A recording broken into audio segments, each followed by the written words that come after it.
So, شكون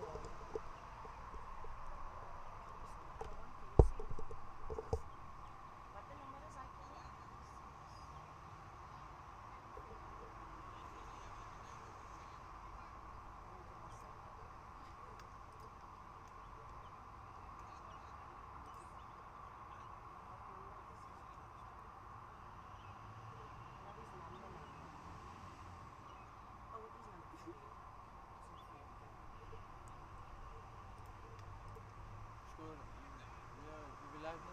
لاعب just come here.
It's really nice.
And good morning to one and all.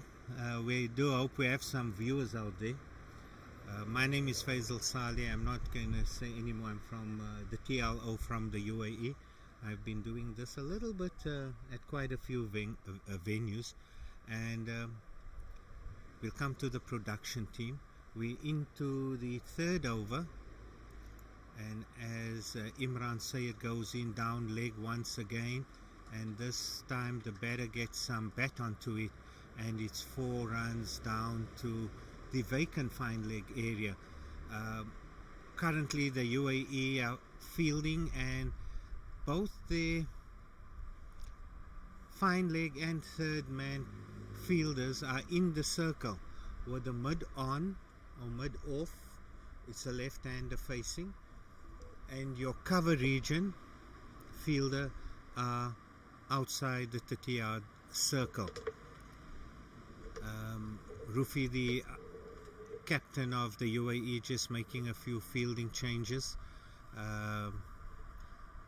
but a very indifferent start to the innings, particularly from the UAE, who are now 2.5 overs. We're in the third over and already 37.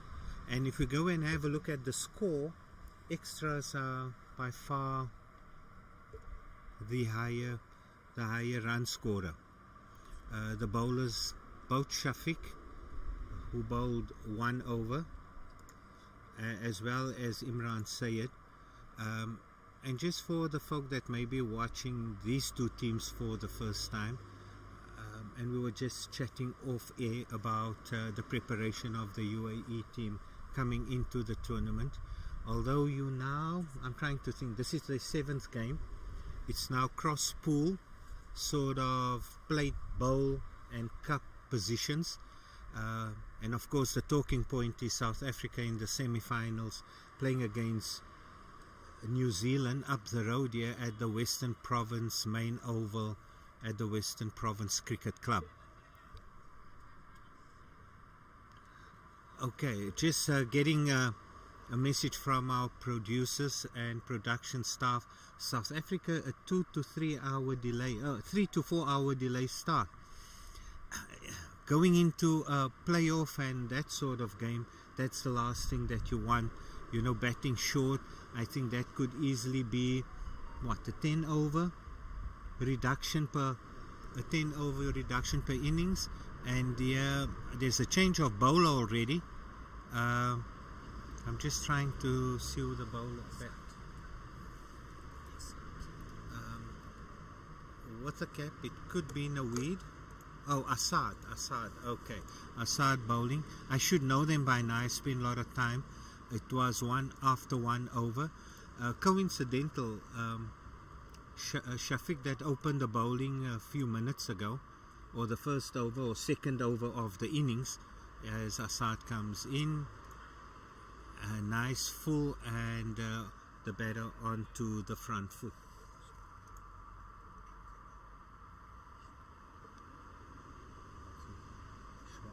Maharaj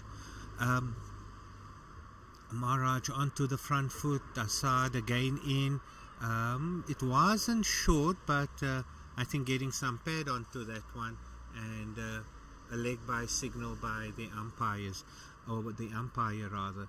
So if we're looking at the condition, I mean, when we pitched up here this morning, we had some rain, and then the umpire said, no, 11 o'clock start, and we had a little earlier start, which is not bad. Well done to the ground staff for getting everything in order. This has been the venue for quite a few of the World Cup, over 50 World Cup fixtures, and of course now you're having a playoff for the bowl trophy.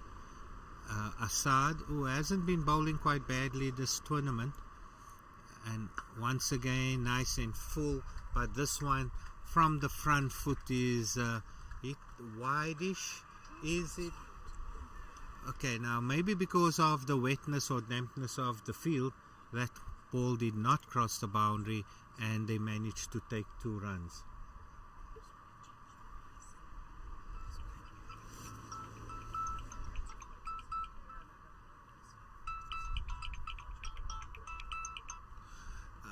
And here Assad comes in once again, nice and full, and Maharaj just pushes it into a short vacant, short cover region. Assalamu alaikum.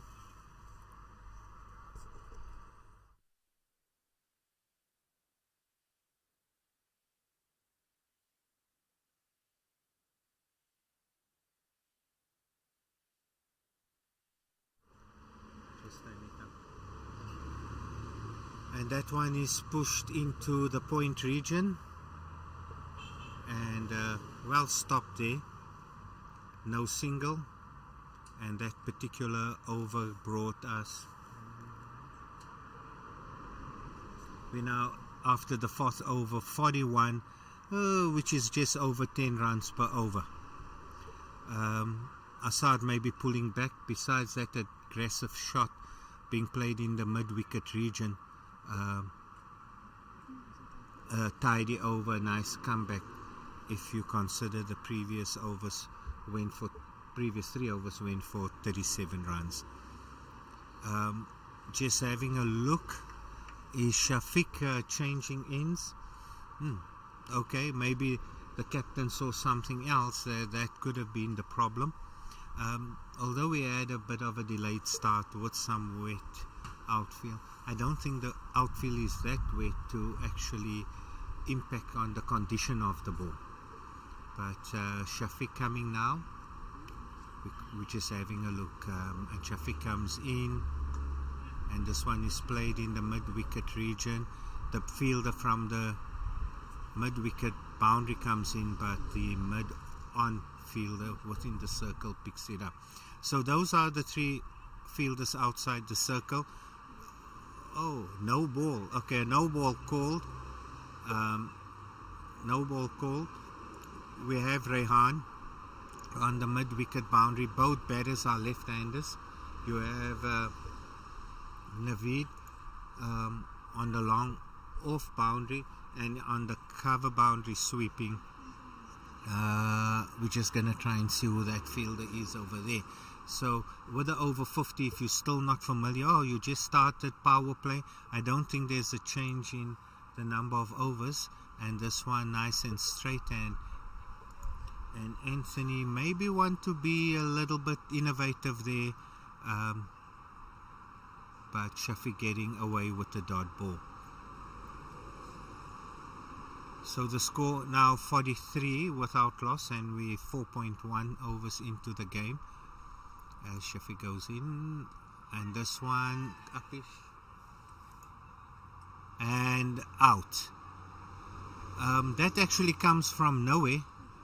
There was an appeal for caught behind, or more LBW shout, but that ball went and caught in the short cover region, and was that Kuram Khan that caught the ball, and out of nowhere the West Indies are now 43 for 1 in the 5th over. Maybe that was a good bowling change, Mr. Boney. We were just chatting earlier about colleagues of mine coming all the way from Joburg. Of course, on last Sunday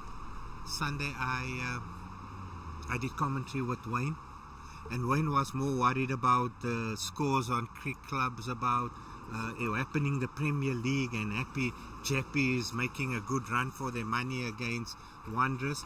Which brings me a point. I don't know if we can get our cameraman. Listen to this.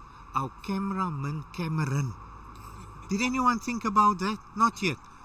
Okay, if you can just give us a screenshot of the office park that's here at the Vineyard, and I wanted to talk about that because when we were chatting earlier to Graham and to Charlie, who used to play cricket here, who's the liaison officer for the West Indies, but as Shafiq prepared this one going into the new batter that have come to the crease, Nirain. Now, again, one change to the playing conditions. If the batter goes out while they cross, you're not going to get the non-striker on strike. The batter that comes in goes on the striking end. So Narayan that has come in, we'll get some stats about Narayan in the next few minutes or so as Shafiq comes in. Just short of a length and into the mid-on position, or mid-off rather, because it's a left-hander, and 1 run. Just a little change now. You see the cover sweeper coming in, and you have point, cover, extra cover, mid-off for the right-hander. Shafiq comes into Narayan. Half shout there, get some bat onto it, and the ball goes to the fielder at 45, short fine leg. Shafiq also starting the tournament didn't have much action in the team as a batter. As Shafiq goes in once again, and then this ball is punched a little bit harder into the mid-on position. No run because that was played a little bit more with a little bit more force. So Shafiq was more in maybe as a middle order batter, but when they played at the older Libertas, the Stelfield in Stellenbosch, what was that, on Tuesday? I'm trying just to get the days, even with all the days and the breaks in between, you know, people are getting confused with the days. We definitely know today's Friday, but in any event, Shafiq went in at 3 and put up quite a nice partnership. And is it still Assad bowling? It's still Assad bowling, and I don't know what Rafi, the captain, is actually pointing. I think what is indicating to the umpire, if the cameraman can just maybe zoom in there to the umpires, and we're going to try and do some lip reading. I don't think as in, but I think that discussion was, yes, you've given your 12 players your names, but now you've got an injured player, and just informing the umpire, let's get another 12 or 13 men on the field. And Assad comes in nice and full. This one's run down to the short third man vacant area, but there's a fielder there, and only 1 run. Nehru fielding that particular one. So now we're just looking. Assad, his first ball to Narayan. We're seeing squarely going out to the boundary. You got your mid-off deep, and you got your cover sweeper on the boundary as well. The point I wanted to make earlier about the office park, as Assad comes in, and this one is pushed in between the cover and point fielder, and the fielder from the sweeping cover region comes in and clean up for 1 run. I don't know when this happened. We'll get some information for the viewers that are watching this for the first time. The office park, you know, taking away a bit from the cricket club. Now, I'm getting to a point here, and we try and do that all while Assad bowls this over, and Assad comes in again, tosses it up nicely onto the front foot, and Assad does the fielding. Now, people that are familiar, like my production manager, is that your title? Yeah, and he's familiar, and this one is it. Nice, put the front foot down the wicket and straight over the bowler into the side screen on the far end. And Leanne, do we have names for the end? We can't call that the side screen end. We must call that the Western Province Club end, and this what we call the Newlands end. Yeah. Well, I'm not from Cape Town, and I know the ends better than Leanne here. But okay, from the Western end, Assad comes in once again, tosses it up. They've picked that one up and tosses it back to Assad as he comes in with the next ball. Straight to point. I'm trying to trademark, okay, by the looks of it, is that Shafiq that field the ball, and he holds on to it because he'll, by the looks of it, will continue the next over. Yes, we were talking about the office park. Do you know Charles Fortune? No, I'm looking at my production manager. Now, that's why you don't belong here at the Over 50 World Cup. You must know those names when I start name dropping. But in any event, you got to talk about something else happening. People might have seen the office park. I don't know how old it is, but I heard some nice stories. If we have a moment, and Shafiq comes in once again, nice and full, Narayan on the front foot and pushes it back to Shafiq. They were talking, that was the clubhouse, the one closest to the nets, and all the funny stories you hear what happens in the bar. But here we come in, Shafiq once again. He plays that one into the cover region, and VJ picks it up. And I don't know if that grunt was from the batter or the bowler. We're going to assume it was from the bowler, and we're going to say a bit of an effort ball there, and Shafiq goes in once again. Down leg side, and the fielder from short third man chasing it, and it's actually 5 runs with leg by wides, 4 wides. So the discussion to continue about the office park, and when things a little bit change and clubs need to maintain their property or the area, and membership reducing, as Shafiq goes in again, nice and full, nice on the front foot, and Narayan pushes that one, and it looks like Sayed picks it up in the short mid-wicket area. So we were talking about this particular facility as Shafiq goes in once again. Again down leg side, did he get any pad onto it? To turn direction and go into a short third man position. The point where I wanted to make, you have the Wanderers in a similar situation in Johannesburg, as well as Old Eds, who are your old clubs. Wanderers, I think, from 5-6 cricket fields, as Shafiq goes in once again, down leg side, and wide signal by the umpire. From 5 out cricketing fields, they only have now 2 cricket fields, and they converted the one into an Astro, and the others, you have besides some other sporting codes there as well, but one office block that maybe took 2 fields out of it as well. But here, okay, already 2 wides in this over, and the score has moved on to 59 with, I don't know who's talking so much, we missed the 50, but okay, it's 59 for 1 off in the 7th over. And we got Maharaj, and this one played in the square area, no run. Shafiq, Mohammad Shafiq, this is his 3rd over, and the 1 wicket, 1 for 23. But very indifferent start from him with bowling quite a few wides as Shafiq goes in once again. Nice and full. Maharaj watches very closely and pushes this one into the cover region.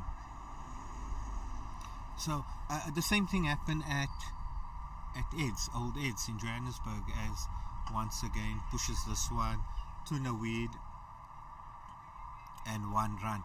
And I'll come back to Naweed, where they've always had the 2 fields, but there's an active gym there, so that keeps that facility quite vibrant and being one of the top clubs in Johannesburg as well. So you have that going. I'm trying to think just other venues. I mean, people from Cape Town don't need to look far what has been done here at the Newlands Cricket Stadium, creating the office block in that. It's not the Willows is on the other side. So we're going to try and get the local to tell us what area that was called there where they built. I know it as the car park. Everybody that was invited to Who's Who was to park their cars in that area. Calvin Grove side. But it was a very open, and I mean, since they put up that building, when we were there with the opening ceremony, as Assad continued, and this one again played over the cover region, nice stroke all the way to the boundary for 4 runs. The score move up now to 64 for 1 in 7.2 overs. Although we had a late start, what was that, about of the playing conditions, I think when we had a late start at Milnerton when Pakistan took on the UAE, I think change in the overs will happen. Assad comes in once more, nice and full. Oh, was that a nick? Just look, listening and watching the reaction of the bowler.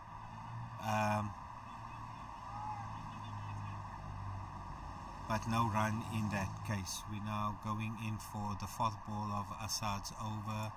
Nice and full again, and Maharaj onto the front foot and very watchful.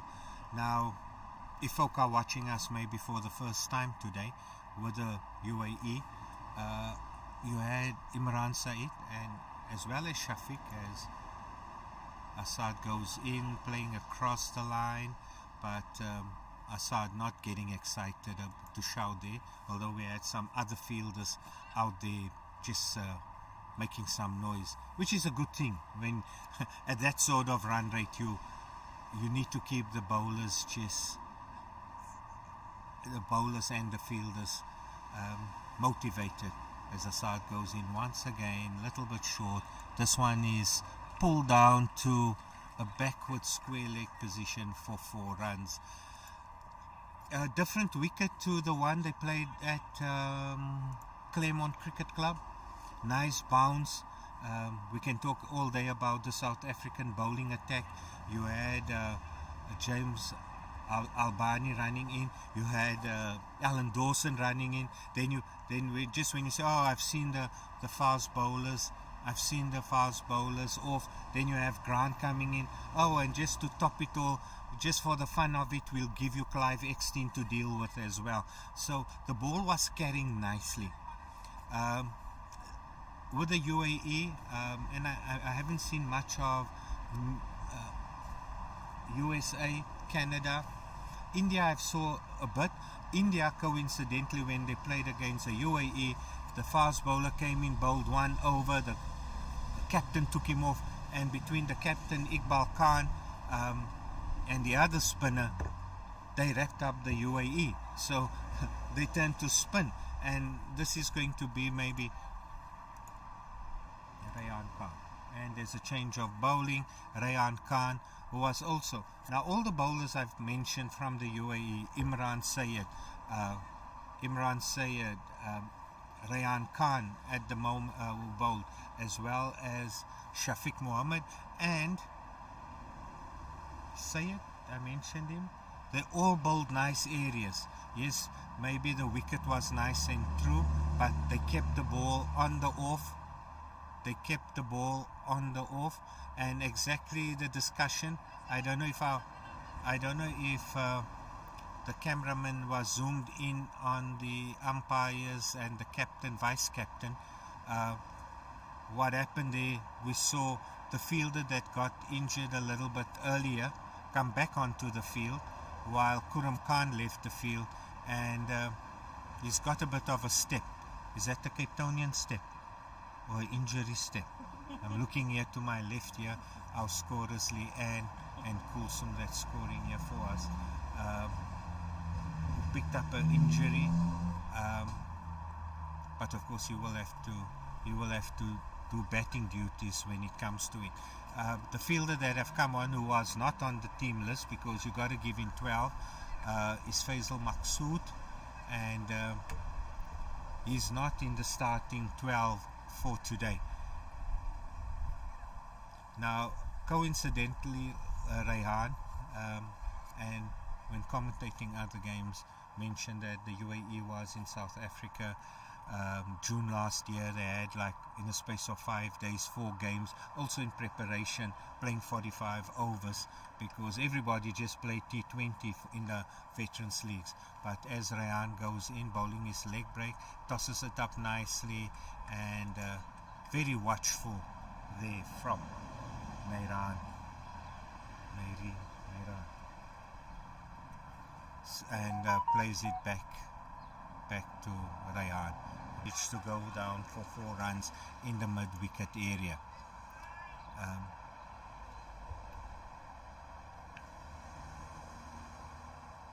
You must remember his bowling still in the first power play. Of course, it works in slots of 15.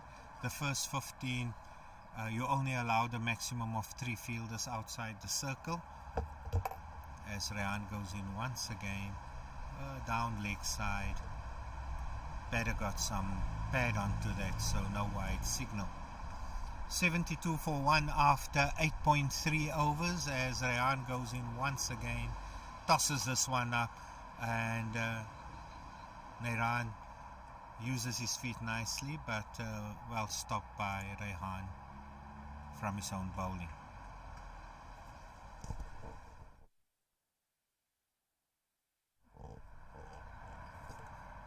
A nice ball outside off stump. Wicketkeeper picks it up clearly, or cleanly rather. 1 ball to go in the 9th over, and this one well left, floating it nice outside the off stump, and only how many runs from that over? 4 runs. Not a bad start to Ryan, and that was the boundary that went down to the mid-wicket region, and the score 72 for 1 after 9 overs.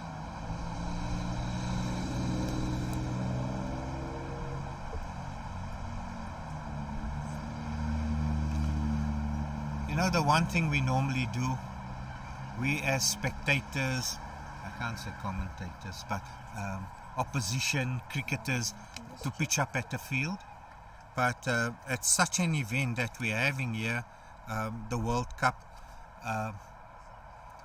you had always, I'm trying to think, 3-6 venues on the go, but with this cross pool you had 7 venues on the go, and besides having 2 scorers at each venue, you have pitch vision at all the venues, bringing the games live on streaming, and without doubt the South African game will be on 247 Super Sports schools.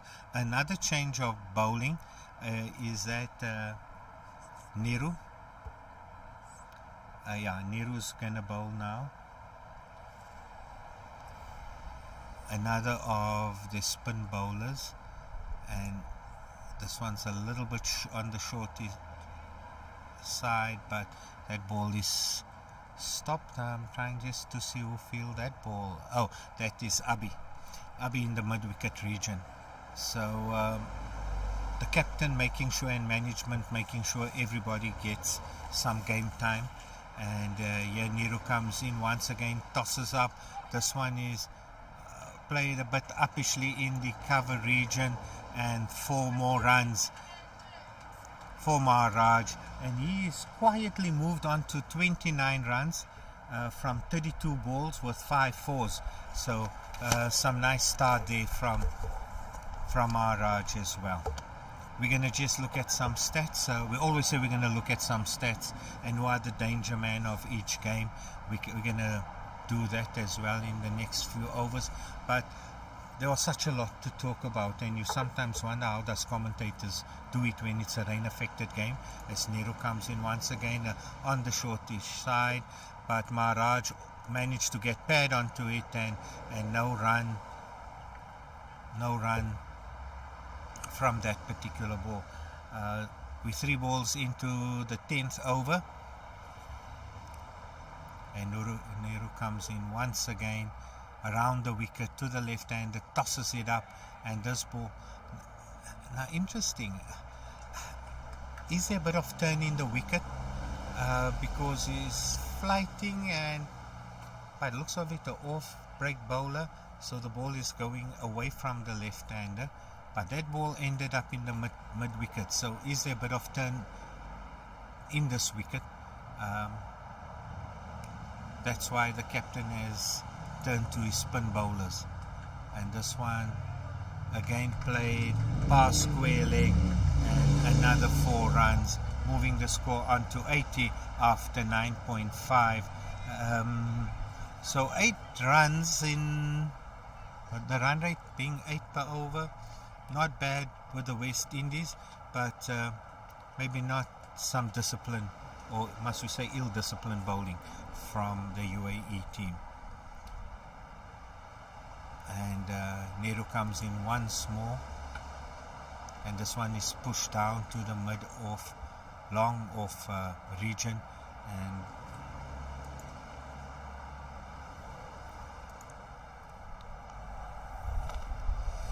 okay, I was just handed something else. They say, Faisal, you want some stats, but then they look at something else. Coincidentally, the other semi-final of the Cup section, the USA taking on England. USA batting first after 20 overs, 76 for 2. Now that's not bad, depending. I must say England's got quite a decent bowling attack as well. Just when you think you've gone through the openers, then you have the bowlers continue hitting the area. So 78 for 2 after 20.1. That is for 2 after 20.1. So not bad going for the USA, I would say. Batting first there, and I think that game is at Claremont. We'll check where that game is being played as well. So that's the other semi-final, and of course the winner of that game will play the winner of South Africa, New Zealand. Maybe, I think just checking social media, the USA being a surprise package, making it through to the semis. Namibia, as we go through, another one tossed up by Rayan, but no run. Namibia and Canada are both ending last in their respective sections. Namibia 64 for 5 after 24 overs. So Namibia have been finding it, maybe trying to force the pace there, and Rafi picks cleans up nicely behind the wickets there as Rayan goes in once more, tossing it up nicely. I don't know if it's a good thing. Maharaj playing it from the back foot, and he pushed this one too long on wickets doing. The fast bowlers didn't hit proper areas for us to judge really what the seamers.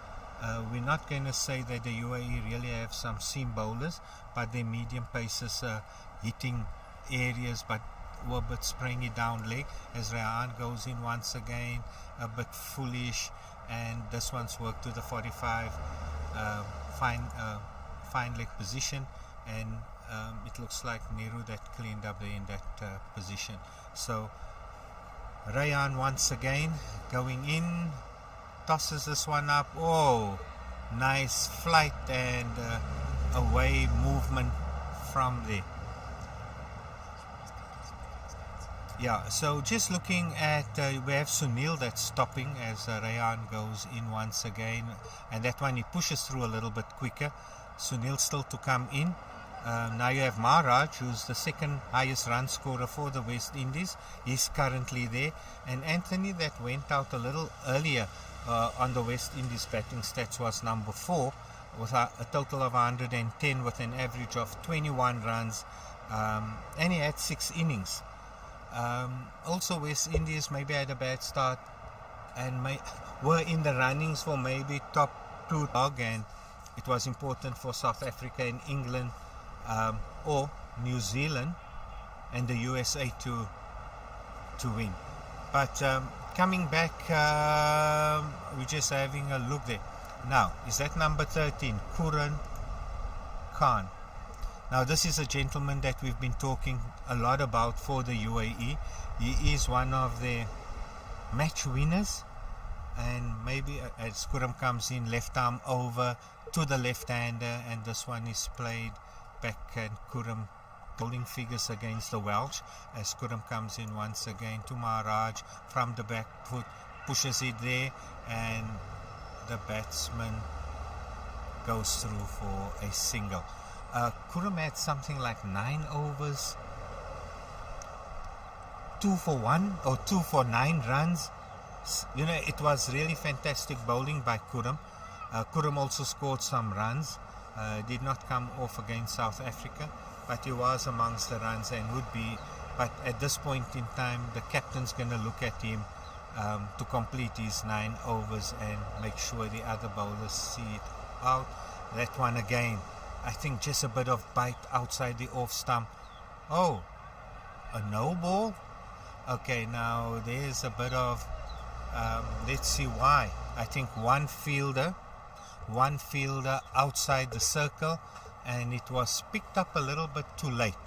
Now, the issue there, when did they pick it up? So the fielder from long on came into the circle, so you have mid-off sweeping, and this one gets hit in that particular region where that fielder comes. You have a fielder at the square leg boundary, cover boundary, and you're long off.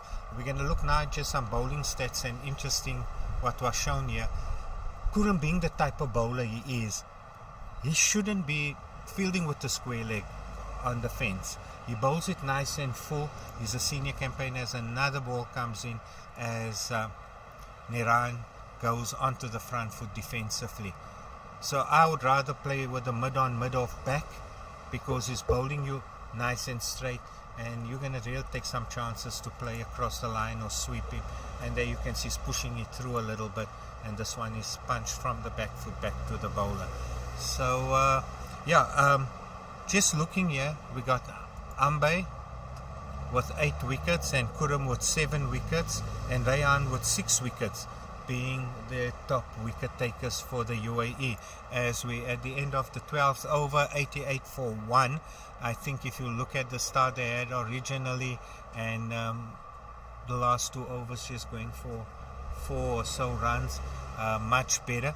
But Ambi unfortunately had to go back to the UAE, and just having that discussion, and maybe that's a discussion the organizing committees for future World Cups must have a look at that as well. If you look at, is it a little bit too long? You know, after every 2 rounds, yes, you can see it taking the toll on the fielders. More injuries are creeping out. There we just saw a player now after 2 games or 3 games, injury. I can't say they didn't warm up properly, as Rayan comes in here, tosses one up, beats the outside edge of Maharaj, and so people need to go back, particularly folk that are still working. And this one also on the back foot, and this one goes into the guy at 45 on the leg side. The ball gets in and they threw for a single. The score moves on to 89 for 1, and just a little field change. You still have your mid on, mid off out, with your mid wicket with on the boundary as well. Is that cow corner? Mid wicket is moving straight in the circle, so he's positioned between square leg and mid wicket. And Rayan nice and full. This one pushed back to Rayan. Rehan Khan also of the top wicket takers. I think he got 5 wickets if I'm not mistaken. The captain turned to him in the South African game. He bowled a bit of seam-up bowling and then some, most of his leggies. And again this one down leg side, and it actually went a little bit more straighter than what it looked. Wide, actually wide.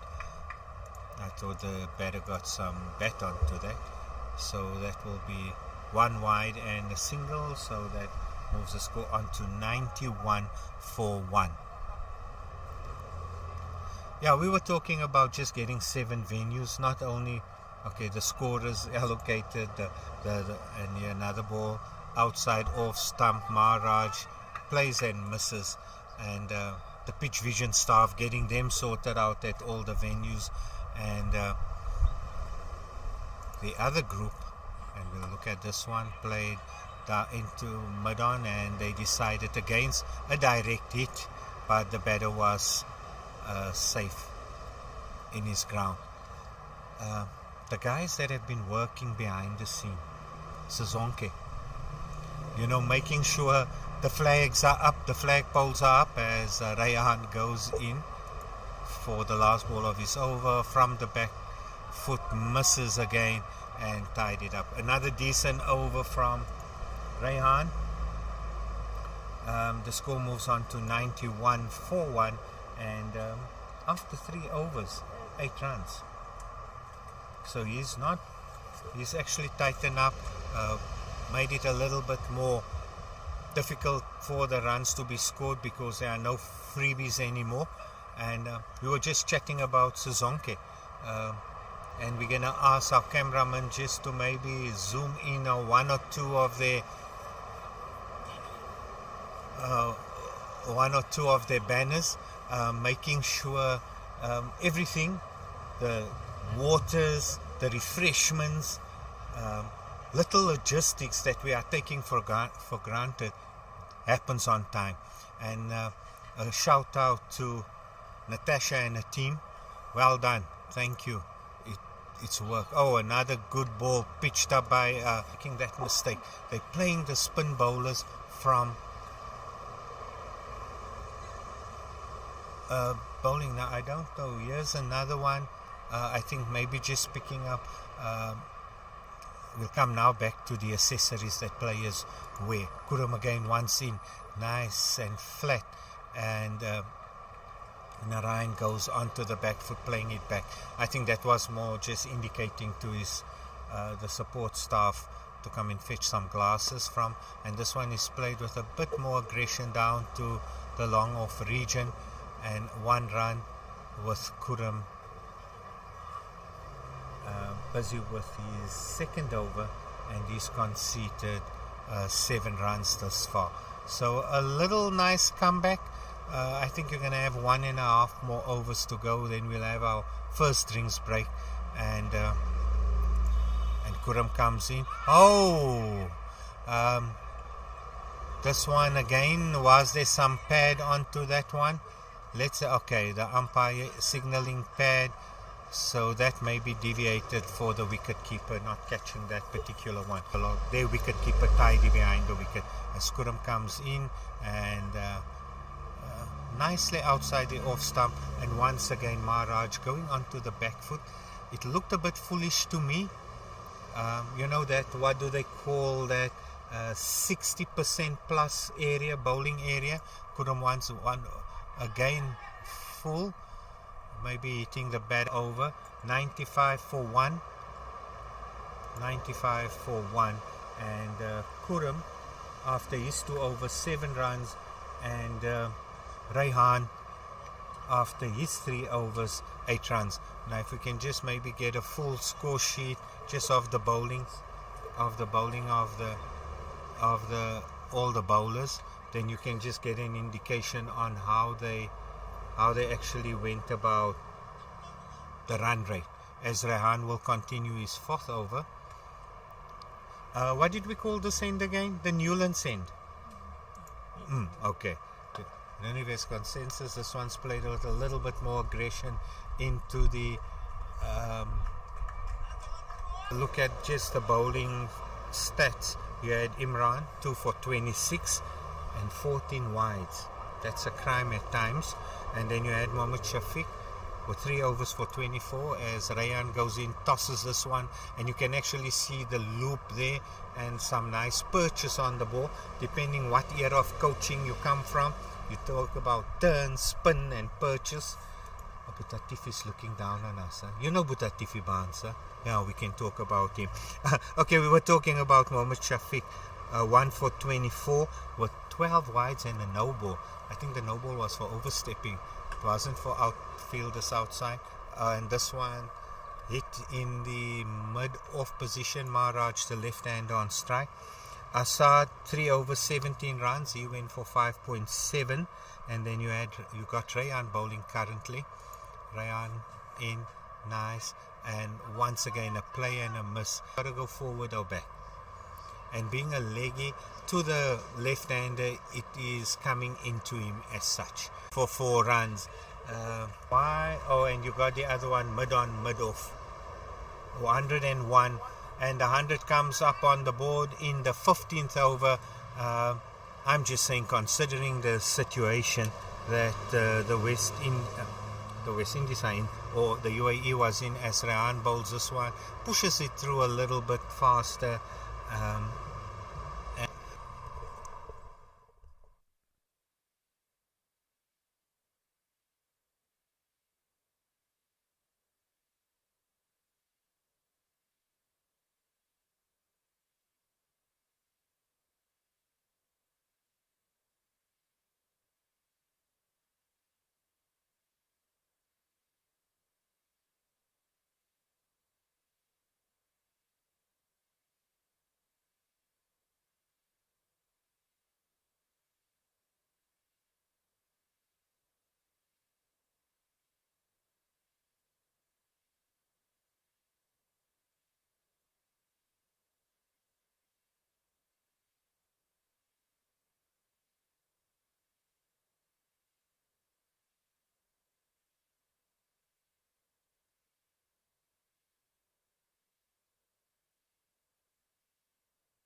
Oh, as we come in from another drinks break, and there goes Narain.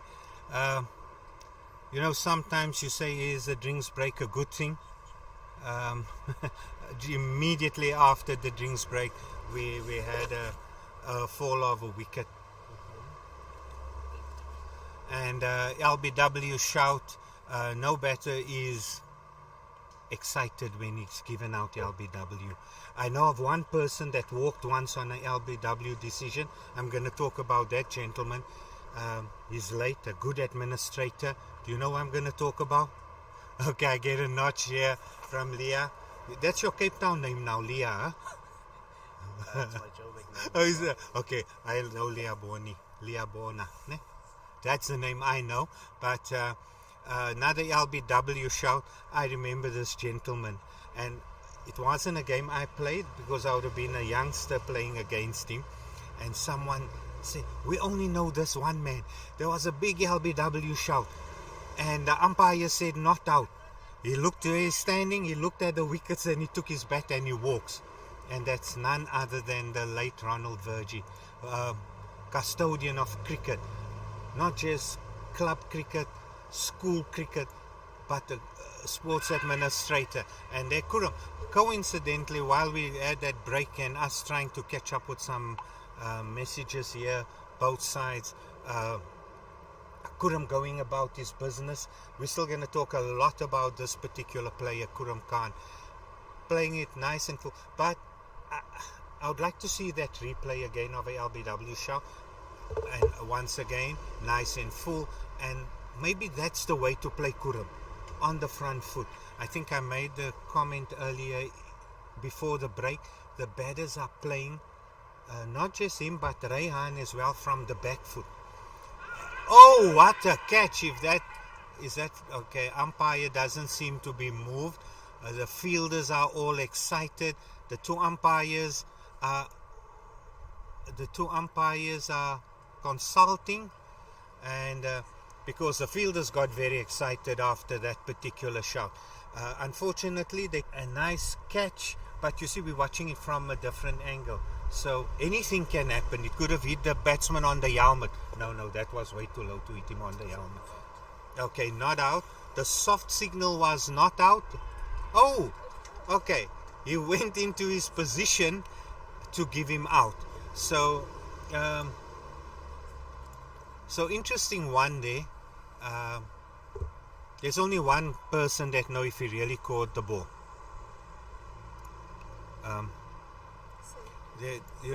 Is the batter. So that is an interesting one.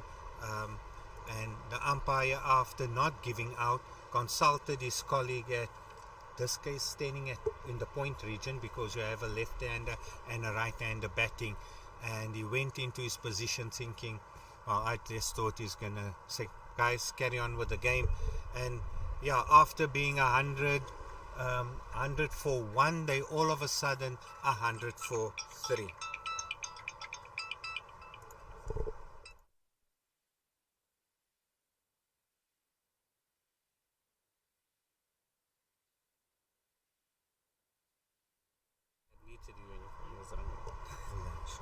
Should do that. Interesting one there.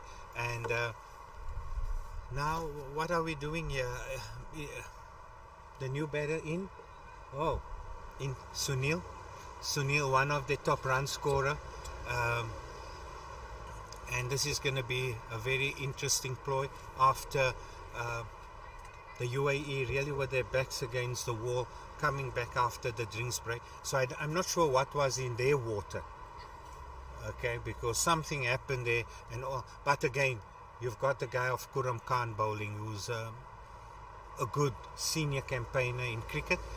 He's one of the few ex-internationals playing in this Over-50 World Cup. Another left-hander, so you have two left-handers in, Kuram in, on, and I think the UAE is aware of what's happening. Now, I don't know how many of the players in the West Indies team participated in, there was a Six Nations in the West Indies round about November. Now I don't know if I must say it was a tournament or a swimming tournament as Kuram comes in and Sunil plays this one, and the end of the 16th over, which was a really eventful over, LBW shout as well as a court behind. So I'm not too sure how many players of the West Indies, when we just check, when doing your normal traditional things, the umpires, changing of flags, name lists, and singing the anthems. The UAE has not played an official game against the West Indies. However, that particular tournament roundabout in August, you had Canada, you had America, you had England, you had two West Indies team and the UAE playing in that particular one. So I think the UAE players would be familiar with Sunil, and not just Sunil but quite a few of their players as well. As Rehan goes in and tosses this one a little up, and Maharaj just pushing the pad out, and a dot ball. So going in 101 for 1 at drinks, all of a sudden you are 101 for 3 after 16 overs. And this one a bit more flight. Maharaj pushes it down to the long on region for a single. So Rayan and Kuram really pulling it together, restricting. Now let us see the four fielders out. You're mid on, mid off on the boundary, and then you have more mid-wicket region because it's left-handers, and that would be the residential end. We're going to call that the residential side of the ground, where the other end will be the office park side. A nice uppish full ball. Shafiq needs to do some hard yards, and here's some drama here. Okay, the throw in from Rehan, maybe not that clean, but the fielder's a little bit upset with Shafiq for the batters to get 2 runs in that particular case. It's easy for us as commentators to talk, 2 runs. Trust me, I played a couple of over 50 games. You don't want to be there. And another ball floated outside. Why are you laughing here? Nicely floated outside the off stump. And sometimes, depending on your fitness level, as Rehan goes in for another one, a little bit short, played behind this point region, and that one going for 4 runs, and that is a welcome boundary. Coming back to that point, when you're running and you feel the ground is not coming, not the feet going to the ground is not coming to the feet. What's happening? I know that feeling. But yes, everybody, and I mentioned this when we were playing at Claremont against South Africa, as Rehan goes in on this particular one. Nice stop there by John. Oh no, it's Kuram Khan at the mid-wicket area, and a no run. Although there was a boundary in that particular one, Rehan Khan's figures 5 overs for 21. Not bad at all. I think he pulled it back nicely. You got a batter that's in form on 43 of 56 balls, 7 fours, and of course the informed batsman for the West Indies, Sunil, that's there as well. So it's going to be quite an interesting ploy now. The captain, and I always talk about it, he's going to see where's he going to get his fourth and fifth bowler from. Normally you look for your 5th bowler out of 3 or 4 bowlers or 2 bowlers. In this case, he's got to look for two bowlers, your 4th and your 5th bowler. So you're looking at 18 overs that he's got to spread, and it doesn't make it easy if your bowlers are going for runs. Shafiq and Imran was a bit expensive as Assad comes back into the attack, and the ball is played into the cover region for 1 run. Was there a point that I was making about the feet and the fitness? I spoke about the IPT, over 50 that happened in Johannesburg when they selected the South African team. And the amount of, and as Assad come in once again, this one is played from the feet, and Sunil preferring to play it from the back foot, but it goes to the mid-wicket region and they go through for 2 runs. We saw players there and you could see the fitness, but coming into the tournament you had a lot of players working on their fitness, and I'm just talking from some Gauteng players because it's closer to the camp that I'm in. However, as Assad comes in for the 3rd ball of his over, bit short, and pushed it through a little bit and played back to him from the back foot from Sunil.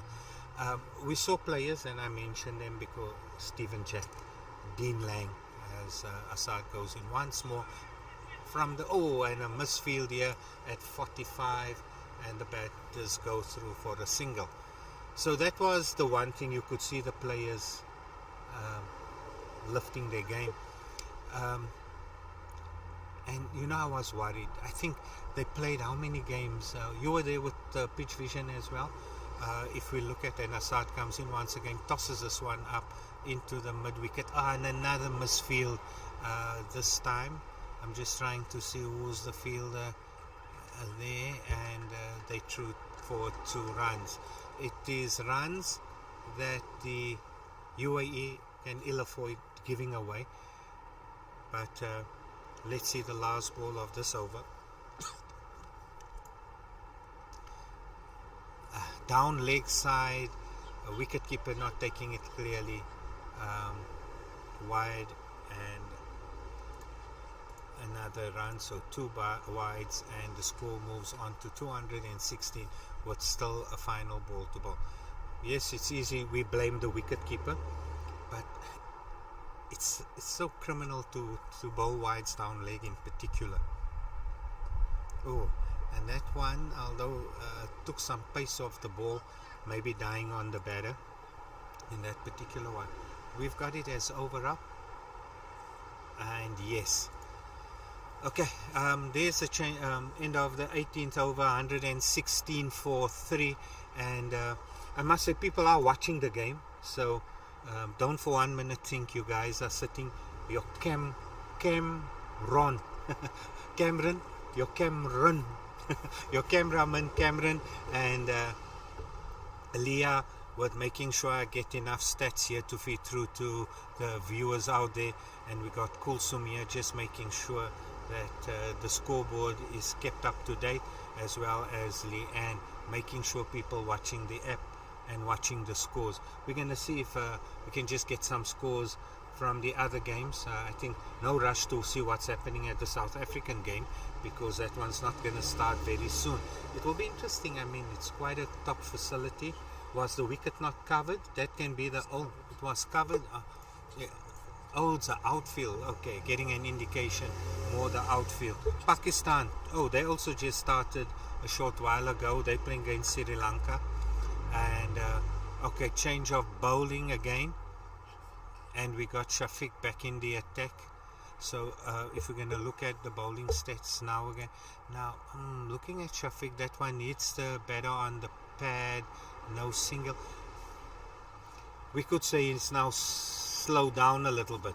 Is he now going to bowl a bit of off spin, whereas being seam up, so maybe they want to slow down on the wides, because that was a giveaway in the first few overs.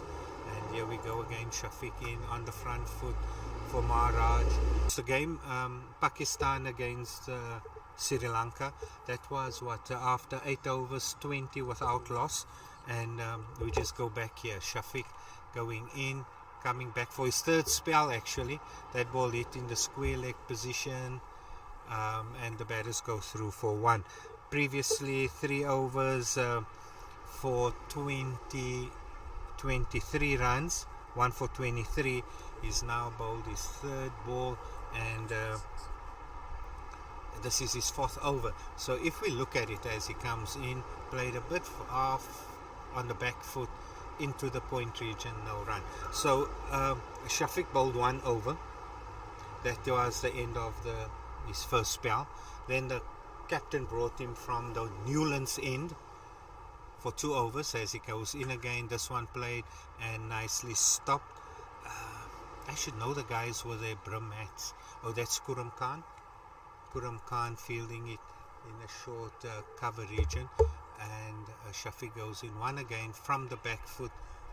Well stopped there by Vijay. I must say Vijay being the one of the fielders really doing some good stops in the cover region. I know, I'm trying to think which game it was, where he was really throwing his body on the line. So Namibia 84 for 9 after 32.2 overs. So Namibia really getting it tough. We can maybe go have a look. I think maybe 2 of their 7 games they scored over 100 runs. I know the one game when we were commentating, was it the Welsh that was bowled out for 45, and then West Indies were facing the Battle of the Gun in that same direction, and yes, they managed to. So for a few overs we were just talking about the lower score, but they saw it through. But on the other hand, the Namibians were in the same situation and they managed to score 50. So at this point in time, you still have the Welsh, who does not play bad cricket. And just talking, we're all in one hotel and chatting to the guys. And when South Africa played against the Welsh, there's a change of bowler. We have John Flory bowling. He's a guy that joined the party a little bit late, also due to visa problems, issuing of visas, but yes, he eventually got here. And we'll come back now. He's a seam bowler, and we're going to leave it at that, and I'll continue discussing that. But I want to finish the point about when chatting to players, and I'm not going to mention their names, as John comes in, outside off, and this one is hit down the ground, and that is Rahan fielding it on the long mid-off boundary.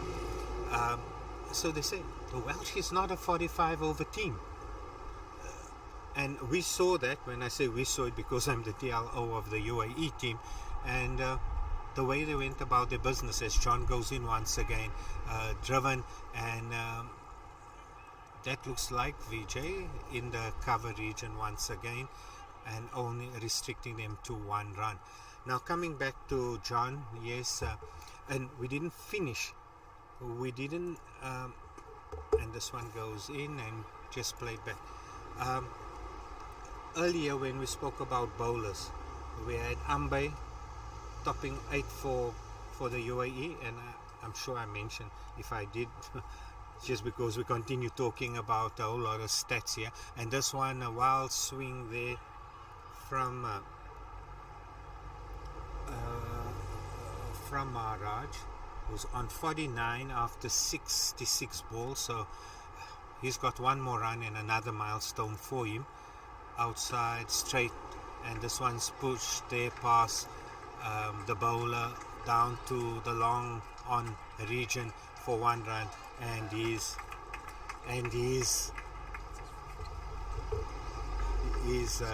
team cameraman, just applauding his milestone. But yeah, that moves the score on to 122 with Maharaj 50 of 67 balls with 7 fours. Now coming back to the Welsh team, when I saw them for the first time, as this one is nicely into the block hole and well played down to the square leg region. The way they went about it, and coincidentally a colleague of mine, we serve on the Veterans Cricket Association, he's their TLO, Frank Uga, and he's from the Wanderers Cricket Club in Johannesburg as well. So they went about their business quite nicely, and chatting to the local folk at Oda Libertas, they indicated it's a 240 wicket.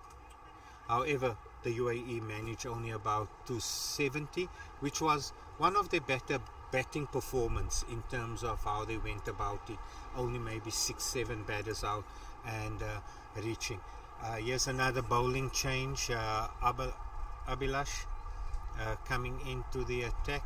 He maybe had only, this is his second run that he's having, and we're going to see now what the bowling looks like. They just got to be careful, not more than 4 fielders outside the circle. You have your short fine leg or in your short third man. Oops, and that one's a little bit foolish, and that ball is hit backward of square for 4 runs. So you have, and then you have a guy at point and covers, and then you're sweeping extra cover.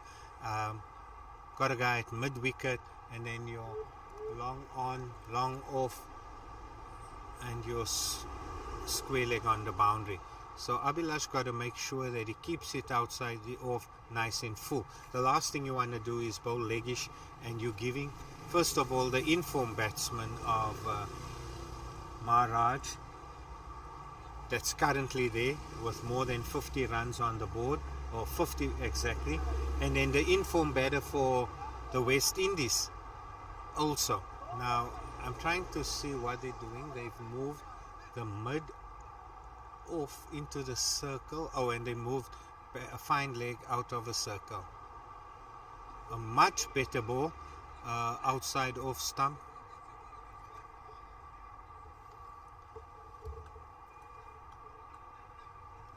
And Abhilash not having much game time. We spoke a little bit about coming to South Africa. The UAE is no small country, and as Abhilash go in a little bit full, this one, no, oh, unlucky. And when I said no, I say, oh, a 4 ball almost ending up in a catch, and one of the better fielders of the UAE putting it down. But I must say, it was a difficult chance as well. But yeah, unlucky there for the UAE. You see your eyes lit up there, and then it can get you into trouble. And yeah, Abhi goes in once more, bit foolish. That's where the captain wants him to bowl, and mid off picks this one up behind Abhilash. So we were talking their preparations. It's players from Sharjah, Abu Dhabi, Dubai, and yes, and people make the mistake thinking Dubai is the UAE, which is not the case. And I can talk a little about Abu Dhabi. I would prefer going to Abu Dhabi because my daughter teaches there. But come in another one a little fuller, a bit more aggression, and in the direction of Vijay, have a shy the wickets, and Kuram covers that one. So that's part of it. And a comment, we didn't have enough game time together, like pre-tournament, which a few countries have done, as Abhilash once again goes in. Outside off, and this one is played down to the fielder doing duties on the boundary in the extra cover region. Okay, end of an over, and going for 6 runs. Unfortunate not to get a wicket, but the batter would also say fortunate he didn't go a little bit further than that in the residential side of the boundary. But you know, the preparation coming in. Then of course the preparation in South Africa. As teams came into South Africa, they arranged a few friendlies. South Africa, I think, took on the USA in a pre-match friendly or pre-tournament friendly. The friendly that the UAE had planned for the Sunday was rained out because they only arrived on the Saturday. And John, a little bit foolish, this ball played in the point region, picked up by Kuram Khan. So they had a bit of... Okay, Namibia all out for 89. So Canada also may be looking for their first win of the tournament, and And maybe if we go through some bowling figures, this one here, Kuram Khan nicely struck, and then bad return to the wicket keeper, and the fielder on the square leg boundary comes in and clean up, and there is 1 run. All the hard work that was. So just there, 4 overs by Ali, Imdad Ali, 2 for 9. Lincoln Muhammad, 1 for 5 after 3 overs, as John comes in, down leg side and wide signal. And once again, the wicket keepers, it's and we'll come back to the wicket keeping, but let us finish. Remind me about the wicket keeping and picking it up and standing up and down, back and front.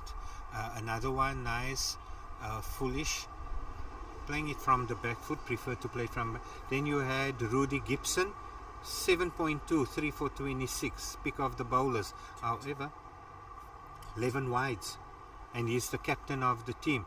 Then another one from John, again Kuram, a bit hitting the wickets, but that is not what you want. You want it in the wicket keeper's hands. Then Anand Dapa, 10 runs of his 4 overs. John Lewis, 1 for 9 of his 4 overs. Abhilash, they also have Abhilash there. Patel, 1 for 16 of his 4 overs as John comes in. Nice and full, played off the feet into the square leg region and picked up by the fielders and getting in.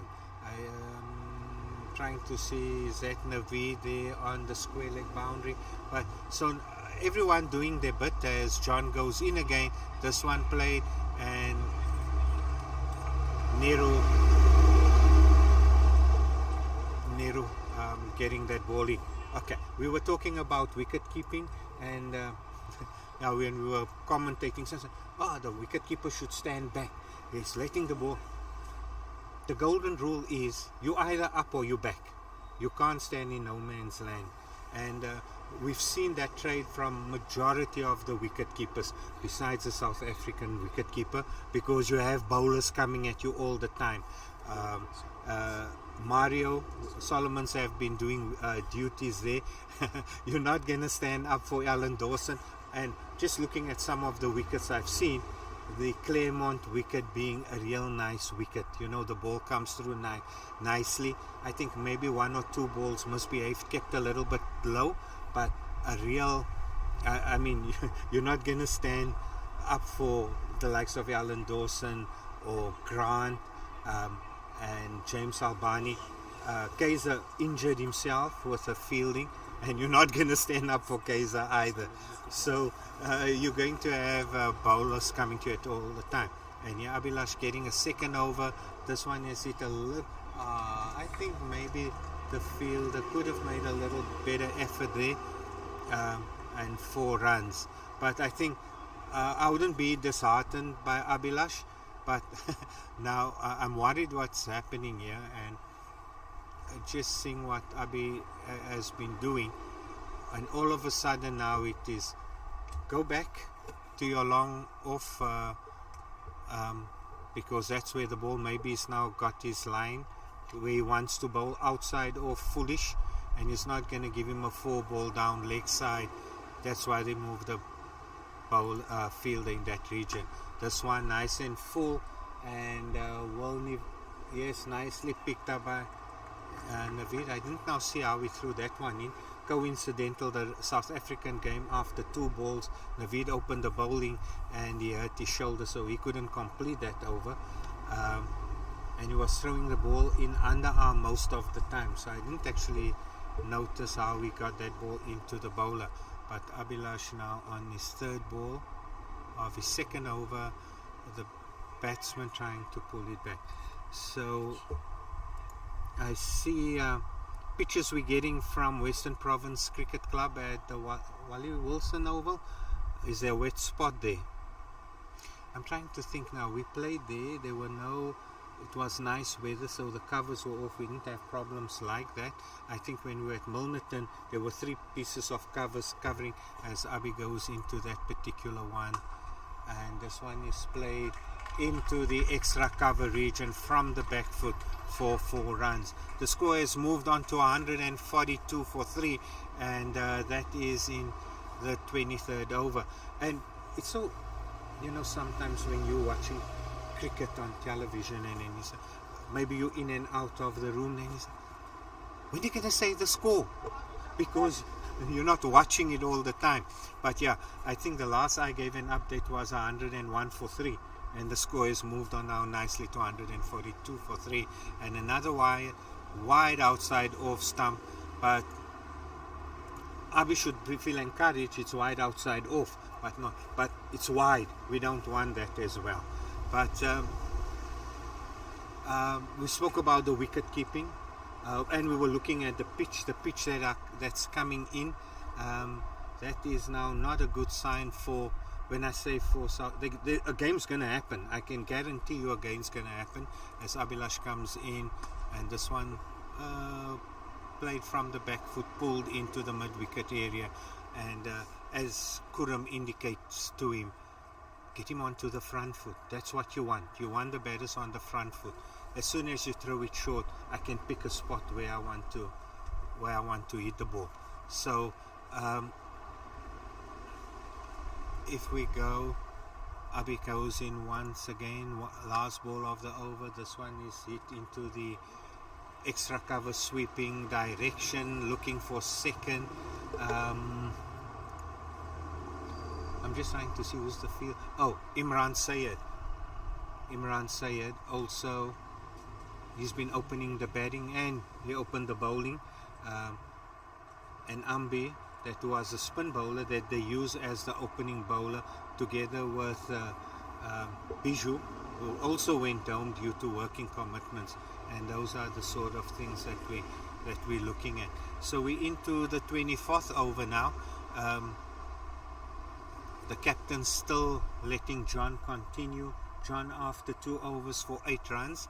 I think the UAE quickly learn when the wind, you're gonna, this is the cricket. Can we bowl from one side of the wicket? You don't want to bowl against the wind here in Cape Town. But here's no wind today, and John nice and full, and this one is played back to John with Sunil on strike. Sunil not really just consolidating his spot on top of the West Indies batting lineup, and on 23 of 24 balls of 4 fours. Once again, John, this one down leg, and this one is play down to the fine leg region. Now, was the fine leg fielder supposed to be up in the circle? 1, 2, 3, 4. Yes, he was. So, of course, as soon as you stray down leg side and you yelp the ball, I must say this is one of the fastest outfields that I've seen since being with the Over-50 World Cup. I'll come back to Over-40. That's on my mind as well. So, Over-50 World Cup, as John comes in, round the wicket. This one played by Sunil to the cover region, and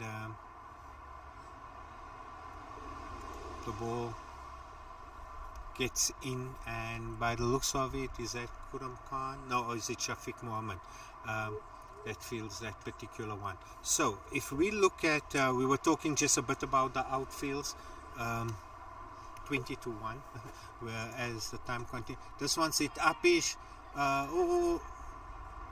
Okay, and Kuram calls for that particular one. You had your 2 senior campaigners under that ball, and maybe Sunil trying. No, is it Sunil that's out? No, Maharaj wanting to get on with it now, and I think there's still indication that the wicket's a bit spongy. He was through the shot, and maybe with this sort of overcast conditions, the wicket not going to drive very quickly. I know in Johannesburg we say we just want a little wind. As soon as we have a little wind, the weather here in Cape Town is much different. You'll have the wind, my young gunners haven't coat. But yes, you have wind. There's no sunshine today, so that's not going to help you dry the wicket. And here I'm talking particularly the pictures you showed me earlier from coming from the Western Province Club that's happening at the South African New Zealand semi-final. I don't know what the playing conditions say. If a game does not happen, does that mean toss of a coin? Also, I think 20 overs constitutes a game. So you're looking at 2 o'clock start to at least get the 20 over innings aside in. So the new batter in, Asad Mohammed for the West Indies, and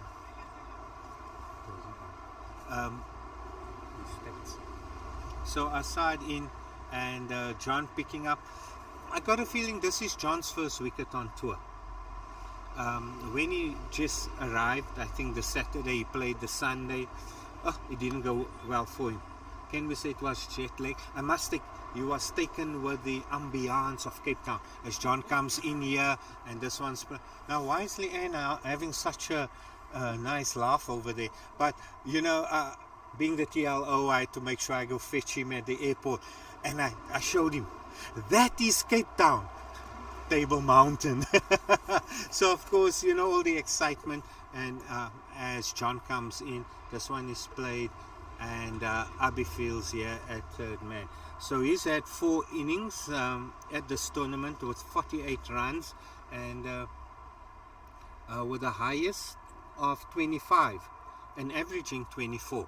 So that's an indication why he's in the top 5 of the West Indies. I think this end of the business of the tournament, you don't want to go on with the, we said, is it the wooden spoon or the wooden bat? So we say we can't call it the wooden bat, we call it the plastic bat. You know, you don't want to. So teams are gonna try and do their best. Maybe is give, if you're now not in the semi-finals and then ultimately the finals, play your second stream team. But you can see the first 2 games, John. Okay, so there's also been a delay start with Australia and Wales. Inspection at 1 o'clock.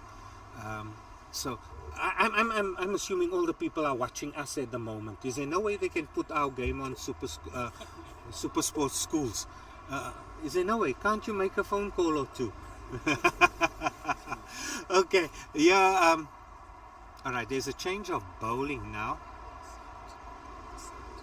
Asad's coming back in the attack. Asad was bowling. Did we call that the Western Province end earlier? And now he's bowling from the Newlands end. Leanne, are you saying we got the ends wrong? No, so okay, so if he's bowling from the Newlands end, Weinberg end. Weinberg sounds more familiar. They normally use that at Newlands as well. But anyway, Asad comes in again. This one down leg. There's a peel. I don't know, the batsman showing the umpire the chest, and then he had the hand up in case he's giving out the LBW, you know, so just wanted to put all now. And we'll talk about that code of conduct that all the players have signed will come as Asad goes in for the 3rd ball. So Leanne is telling me, and this one's driven down the cover region for 4 runs. The batter's not moving from their spots, just saying, hi mate, hey man, things are looking good here. And they 4 runs more, 150 up for the West Indies, for 4 wickets after 24. So I'm saying the ground staff here at Newlands, and it's interesting. I don't know how okay, as we watch Asad, that one a little foolish and played from the back foot from Sunil. But does the club administrators ask the ground staff in Johannesburg, what time is the rain coming? I've noticed it on more than one occasion, and as Asad comes in, and nice and full, and this one's pushed between square and mid wicket. Oh, that's an interest. Oh no, he's given him. Well, the batsman is not disappointed with the decision. very lazy running in that case. Very lazy running, and run out. Kuram Khan. Once again, Kuram Khan, you cannot keep out of the game. No matter what you do. Is it Kuram Khan? And yes, it is the man Kuram Khan. And throwing it with his strong hand. He's a left-hander, picked it up, and yeah, all of a sudden the West Indies is 5 down. We spoke earlier about the outfield. This is the fastest outfield. It was slow at Claremont, and I said, but there was no rain. It's the rain of the previous week that's still in the ground. The same happened at Western Province field. Outfield was slow. Camps Bay, it was just slow. The Alphos is no more like that. No, it is. It's still slow. You've played there, didn't you? I've played there, but guys are working on it, because you know the Prem there, they want a block of 4. They think they're playing out the Wanderers. You want to block. But anyway, the guys are working. A big game happening. I think top of the log clash, Old Eds versus the Alphos. But that's a discussion for another day. But a very good run out there. Kuram Khan, instrumental. But maybe 150 is a pass score, because once you pierce the inner ring, the ball really flies or rolls quite quickly to the boundary. I just mentioned, I think the same happened when we were out of Libertas, the outfield. It looked cut, but we also, I'm saying the Alphos looked cut. But you hit the ball outside the 30-meter line. But I mean, you had quite a few other venues doing the same. With the amount of rain we've had, not just here in Cape Town, but countrywide. And Assad throws this one up. And William onto the front foot and a dot ball. So here's let us just have a look at the bowling stats. You got 20 overs, and let us see the captain's bowling options. What's he going to do to get his 20 overs? To be bowled from his bowlers. Of course, he's going to turn to Kuram Khan. He's going to turn to Assad to bowl. He's going to turn to Rehan. So we need to see how he can get his 20 overs out of his bowling attack. John hasn't bowled badly, and as we speak, he brings Kuram Khan back into the attack. So okay, Abhilash going for over 8 runs. John, he might still bring back for a couple more. Niru bowled 1 over. Kuram Khan 6 overs. Now let's start counting. And then you got Assad 4 overs. That makes it 10 that the captain can look to. This one from Kuram Khan, a dot ball. Rehan 14. So yeah, he's got a bit of problem. But he's got to look for 6 overs. This one pushed down to the long off region. He's got, is it 5 or 6 overs that he's looking for? To bowl out from all the other bowlers. So I must say he's gone about his business quite nicely, making sure there's sufficient, because the last thing you want, your 4 ball. Don't be surprised it turns back to Imran Sayed and Shafiq Mohammed, because they have been doing the job for him. But this is where the problem come in, and depending what type of captain you are, and this one comes in, Kuram, and it goes into the square leg position. Abi picking that one up from mid-wicket, coming around to the square leg. So he's going to try and look. The problem I have, and I'm sure you're involved with coaching as well. I'm talking to my production manager here, because he's not in Joburg. No, involved with cricket in Johannesburg as well. When the youngsters say, Coach, I can bowl spin. No. What did you do? Why did you bowl at the nets? Pace. You continue bowling pace. You don't decide, you need a spinner, Coach, I will spin. No, do what your role, what it is, what your coach is working on. A little bit different here. This one is played down the legs beautifully, and that is a clear indication why Sunil is one of the top run scorers of the West Indies, and taking on but also Kuram darting it into his legs as well, and that is bread and butter for a left-handed batsman.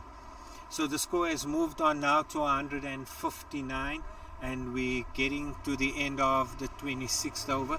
I think Captain Mind Games is let us get the 30th over in, complete our 15 overs, and as Kuram comes in, this one is played a bit uppish, 50-50 ball, and that one goes again for 4 runs wide of the extra cover fielder, and the score moves on to 163. So Sunil is definitely turning on the heat there. He's 41 of 35 balls, and that is his 7th 4. Okay, Australia versus Wales, indication confirmed. Toss was at the toss has happened. Has it started? No, they haven't tossed yet, but a 1:30 start and a 35 over game. Now that's still a game you can play. As soon as you go anything below 30, you're going to worry a little bit, particularly in a playoff situation like the South Africa semi-final, and that is what we and for the folk that have been maybe watching the South or following the South African games, the question I asked Isma Taladia, who's the manager, have you been getting this sort of crowds at all the games of South Africa? Although the one I think at Claremont was one of the best attendance, and if you want to make your way, check, the game is on at Western Province and come support South Africa, you're most welcome to do so. So okay, Assad gonna continue, and he's gonna bowl his 6th over now, and he floats this one in, and Sunil watchful and plays it back where Rafi, the captain wicketkeeper, goes and pick up the ball. So if you look at the concern's going to be anything less than 30 overs, then it's anybody's game. And this one here, and Shafiq's got to do some long yards here onto the long on region, and a single there. So we got news from Australia, Wales. They'll be starting at 1:30. We'll give you an update who's batting and who's bowling first. I think was this then the only game that started, I won't say on time, but where they're playing a full 45 over. Okay, just getting confirmation from our scorers as well. Oh, Namibia started as well on time. We don't move from there. This one, Assad pitched nice and full and just play down the pitch. 5 without loss for after 3 overs. So you can now you can also indicate as Assad goes in once again, use of a feet, very nice, but straight down to the fielder here at the long on boundary, and they go through for 1. Now looking at that, 89 in 35 overs, that's using a lot of overs, but when you lose wickets you tell your batters to bat deep, and we're talking just there a bit of the Namibia Canada game, and Assad goes in, use the feet a little bit uppish, and but no fielder there. That was played in the extra cover region. So 5 after 3 overs, that's also not a quick start. But now Canada's instruction is, guys, you have 45 overs, no need to rush, as Assad goes in, and nicely watched, and William just rehearsing the shot to say, next one like that might go a little bit faster and further in another direction. But that is the game of the West, Canada and Namibia. Just some shots there from the office park, and companies that use this. There's also a venue in Fourways, and coincidentally it's an Astro wicket. I think only juniors can play there, and coincidentally all the buildings around that wicket are named after, I think there are 5 buildings surrounding, and your top ground called Wonders, Newlands, Kingsmead. I remember when I was quite young and naive, we went for some training there, and you know, it took to me. So immediately when I came in here, that is what I saw here. And the question after COVID, as John comes back into the attack here, and this one is driven to the cover region and picked up. Oh no! And that's 4 run. Very extraordinary fielding by the fielder. You know, you're battling now to get your 4th and 5th bowler into play here. Or did we work it now down to your 5th bowler? If it's still 4th and 5th, we're working on. And then, you know, your fielders let you down. Not that was an extraordinary shot and needed some nice outside the off stump. I think that's what the captain would like to do, pick the ball up nice chest height, which means there's something in for the bowlers if you put your back into it. We're now going into the 3rd ball of the 28th over. John once again a little bit wide, nicely picked up there by Rafi, the captain. And again, it's a clear indication what we were talking about, the wicket keepers doing their stuff. Everybody applying their trade, not saying, oh, who's gonna wicket? Pray and hope for the best. Okay, once this one is pushed nicely into the cover region where VJ does the fielding. I think that 4 just sort of let the over look a little bit worse than what it actually is. But yeah, John going in for his 4th over. Oh yes, something gonna happen. And out of nowhere, maybe trying to force the pace now a little bit, and that one skied back, and John doing quite well, picking up 72 for 6.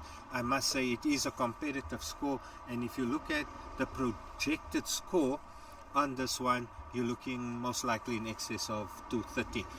Just another score there you have in the other semi-final, the USA taking on England, 147 for 5 after 37 overs. So I think that was an on-time start if you just look at how it's been going there. And mainstayers, and as the new batsman make his way into VJ as well, VJ of the West Indies making his way in.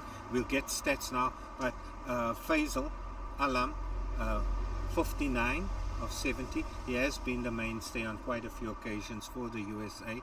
Then Sanjua, 23, and then Umayan, 25 of 34 balls, a strike rate of 80. Faisal 76. So not bad. I think maybe a 200 for England. It's not safe. I'm not saying it's safe, but with that English batting lineup, they gave South Africa a run for their money, and that was the only game South Africa lost actually. Is going to be an interesting one to watch there as well. And here John comes in with his tail up, and this one is played into the point region, and the batters go through for a single. So VJ, we can have a look at this. Off the mark. He's off the mark, and that is his 2nd wicket, John's 2nd wicket, and nicely worked into the square leg area because you have Kuram coming from mid wicket. So VJ have played 7 games, 72 runs at the tournament, and he's also picked up 5 wickets in the process, but we'll talk a bit about that later. He scored the highest score of 32 and a strike rate of 77. So do we think we're going to see maybe a bit of getting on? He's got a high strike rate, but not such a high average of 14.6. So is the UAE looking at that, or are they looking at let's just try and contain each and every batter as they come in? So here's a change of fielders Faisal coming on for Assad. Assad bowled earlier, and there's a change of bowling. Kuram Khan now coming from the other end. We said this is the Weinberg end now, because if they were coming from the Newlands end, they would have been bowling from square leg. So we're going to call this now the Weinberg end. And the other one is the Western Province end. Oh, the Rondebosch end? Newlands. But you said Newlands is square leg. But at the bottom is square leg. You can't. I mean, when we were playing at Western Province, and then the cameraman, we won't mention his name, this one is played at a dot ball from Kuram Khan, coming now from the Weinberg end. They said the branches in, because there were a whole lot of trees behind the side screen.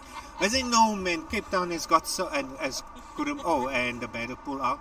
Maybe it was the scorers laughing here that distracted the batsman, but okay. But so I said, Cape Town's got so beautiful scenery, and how can you call it the branches in? But anyway, that was the last, as this one is played there at 45 region, and the batters go through for one. So we were just saying, with all these beautiful landmarks you have in Cape Town, call it the branches, and that was he didn't suggest anything thereafter. So poor Tariq. I think it was Tariq that was the cameraman there as well. And this one's run down to short third man, and they go through for another single. And I think the job of Kuram here will, after his previous over, would just like to tighten it up again a little bit here. This is his 5th over, 2 for 20, and I think the captain would be just happy for all the bowlers to reduce it for maybe a run rate for below 5. Anything as Kuram goes in once again. Whoa, and a bit of bite there. It's not the first time we're seeing, when Rayan was bowling, there was quite a bit of turn from the leggy, but what's the secret when they say if you're a spin bowler? As Kuram come in once again, pushes this one through and played into the short midwick region. If you want a bit of turn, you toss it up. But also, you know, you're playing with senior campaigners, with youngsters, as Kuram Khan goes in once again. This one's the one a bit foolish. Kuram not too interested in the LBW shout compared to the wicket keeper and maybe some other fielders around him. And end of a decent over. So 25 overs for 20 runs, which is economy rate of 4, which is quite nice. We are now into the 30th over. Will the West Indies, and we looked at the strike rate of Vijay a little earlier, will live up to his strike rate, or in his mind this is one more over before drinks? Do we just play it out and we'll start fresh, but not forgetting what happened after the previous drinks break? Just getting here, Zimbabwe and India game is on the go. That started now, and it's been reduced to 40 overs, as we see John coming in once again, and we're calling that the Newlands end. Yeah, okay, we got consensus. We had a secret ballot vote here. We're gonna call that the Newlands end and no more the Western Province Club end. But John, nice and full on the front foot, a dot ball. Again, a bit tentative, soft hands on the back foot. The ball not being actually that short, but well played, and the batters go through for one. We were continuing. Zimbabwe 39 for 1 after 8 in a 40 over reduced game. That's also for the plate section. Let us watch the next ball here from John. Oh, beating the outside edge of the bat there. Zimbabwe was leading the log, and then you had New Zealand had a good win, and I think the three teams are actually on the same points. As John goes in a little bit foolish, this one is pushed down to the deep mid-on region as Rayhan fields and get it in. Was it just one run? One run. Over 50, yes. If this was anything younger than under 40, we would have, the batters would have heard about it. And also you're into the seventh innings or game of the tournament, so you are fielding it a little bit. This one hit a little bit hard into the extra cover region, and okay, didn't go for 4. Maybe that is the long side of the field, and 2 runs in that case. Now, Murray Goodman, interesting, huh? Scored runs. I think if you go there, you'll see even top average, most hundreds. Or this one, did he play a shot? Oh no, Nero, misfield over there. But for me, it didn't look as if signal a wide, so there was no pad onto it. But for me, it looked as if the batter did not play a shot. But the mistake what people make, they say, you didn't play a shot. A bye is a bye. You can well leave it for 6 runs. Oh, you didn't play a shot. A bye is a bye. 6 runs by. That will be interesting to see. Okay, here we have John coming in once again over the wicket. This one struck nicely down to the mid-off region for another single. The score has moved on to 184 in the 30th over, and the West Indies, if the umpires didn't want to call a drinks break, they would have.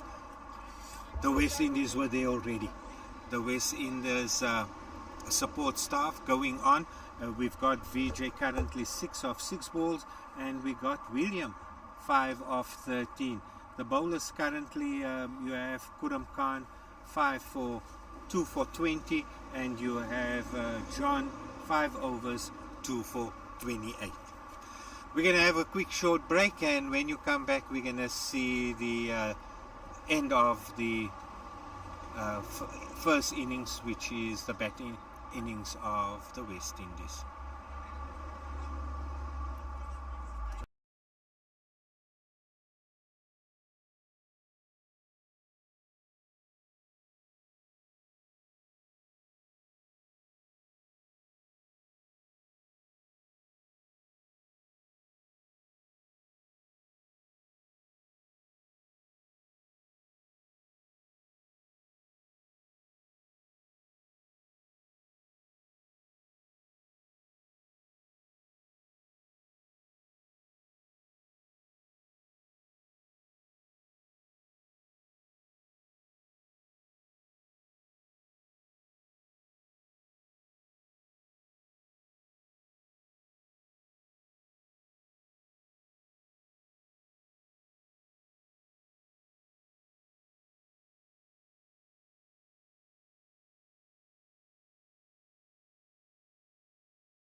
Okay, that's first event, a little bit of an eventful over.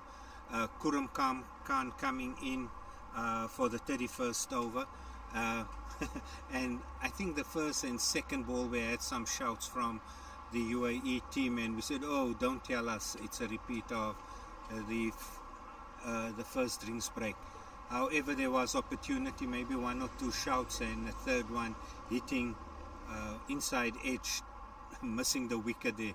So after being 185 for 6 at drinks, the score continues at 185 for 6. John is to continue from the Newlands end, nice and full, and the batter just playing it down the wicket. After that, over 6 overs, we Kurum 2 for 21, going below the 4 per over run rate, which is what they want. And we're going to go, and John comes in again. Was that a catch or hit hard into the ground? And a bit of negligence there from Kurum, throwing the ball in with John not in position, and where it would have been a dot ball, it goes off course for a single. But while we at it, just some team list. This is okay, and another one outside off, and John really coming into his own in this tournament since he joined the crew. Okay, so Australia Wales, the toss has happened. Wales won the toss, and this one is hit into the mid-wicket region, and Kurum stopped that particular one. So Wales and Australia, I don't know if you've been following Facebook and social media, and did you see over 40-50 World Cup?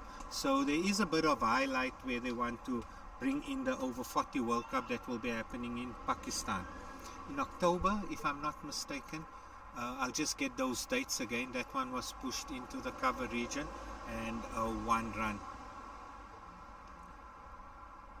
So that one is hit hard into the cover region. A nice stop there by VJ. The end of the over after 32 overs, 187 for 6. So John and Kurum doing their job for the captain. 6 overs for 30 runs, and that is John and Kurum 6 overs for 21 runs. So if we look at it, if we can, we will just go through the teams a little bit later. We just want to see how the captain's going to work this one out in terms of his bowling strategies. Yeah, he's bringing Rayan back. He's got Kurum Khan that's got to bowl 3 more overs. He's got John, who has been doing the job quite nicely for him, 3 overs. So there you have 6 overs. Rayhan, I think he's got 4 overs left. No man, he bowled 5, so he's got 4. So 3, 3, 6 and 5, that makes it 11. So he needs 4 overs from someone. Is that correct? So he's got Shafiq, he's got Imran, and then, well, those are the bowlers that he's got to turn to get those other. What are we, 4 overs short or 5? I think we're 5 overs short, if we look at it. No, if we got 3, 3 and 4, so we got 10, so we're 5 overs short. And what we mean short is, who does the captain turn to get those 5 overs, out of which bowlers? So that's going to be an interesting one. Rayan actually floating that one quite nicely. Indication that the batter was through the shot already, and then the ball came through. Once again, another full one, gets nice into position. I actually looked for the ball there at the mid-wicket region, but it actually went to 45, which again an indication the slowness of the pitch. You can definitely see that VJ and William is going to try and get on with it now. And this one played into the cover region. and that looks like Kuram doing the fielding. No, it's VJ. VJ doing the fielding. And this one hit hard. I don't know, is it just, it sounded so good and the ball went nowhere. So, but interesting. We were looking as Ryan goes in, tosses this one up, and the batter just watching it carefully and pushes it down to the long on region. Now we've got one more ball left in this particular over, a tidy little over there from Ryan once again. So Ryan comes in, pushes it through. Oh, and a little bit dangerous there, the batter playing from the back foot. But maybe he saw that was the slower ball of Ryan. He's got that sneaky one that he pushes through, and just somehow for a leggy, all his balls turn. It's not just, the one he tosses up or the slow one. Even, I think I've seen some of his quicker ones turn more than his slower ones. So that is, but again, the captain, I think, is scratching his head. We're not seeing it. He might be scratching it under his helmet, but he needs to see where am I going to get 5 overs from. They sort of pegged down. What do we have a projection score here? We're going to look now. What can you give us a projection score over there? We're going to see now we got here as John comes in, a little full on the leg stump, and the batter just helps it on its way to fine leg. Now that, I think on any one of the other fields it would have, stopped or hold back. But this is one of the fields, the faster outfields that we've seen. A bit of a change. Now you allowed an extra fielder outside the circle. John was bowling nice areas, so there was no need. But after that one, the captain moving fine leg. He's straying again. He's straying in the leg side. That's a second ball going, and they gone through for 2 runs. So, just from a ball ago, the projection score moved up from 258 to 260. So you're looking, and I think we did say earlier you're looking at a 240, but things have just picked up a little bit more. So I think 260. 260 is a good score here. We don't know what's the average score. We'll just try and get some home folk here. We can see what has been happening in the World Cup, which were rain affected games, but we'll have a look at that. The one thing that the captain would do is maybe one John, you bowl a wide. You say, really, do you really want to do that? Must I go bowl another ball?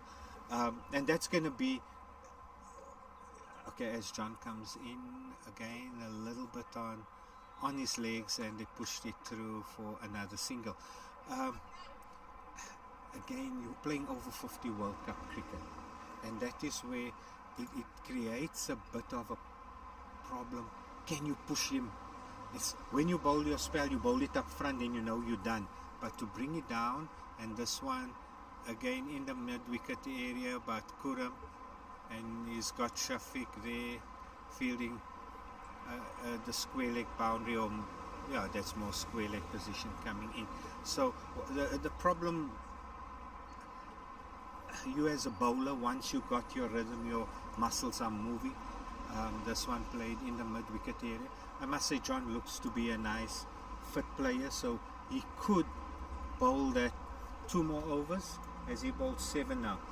He could do that job for the captain, but maybe the captain is going to look at maybe bringing him in a little later, and he's going to now turn to 2 other bowlers to get that 5 overs in that we were talking about a little bit earlier. But Ryan going to come in and bowl his 7th over as well. We are now into the 35th over, and interesting. I think the captain of the UAE will be happy if they can restrict the West Indies to 250 or less. On the other hand, the West Indies, if they're going to go for anything above 260, they're smiling to the bank. Or is it smiling to the clubhouse? Okay. As Rayan goes in, tosses. Oh, misses that one completely. VJ. And VJ is currently 17 of 21 balls with 1-4. William, been very quiet. He scored 8 and he's faced 23 balls. Tossed this one up a little bit, and very watchful from VJ of the West Indies.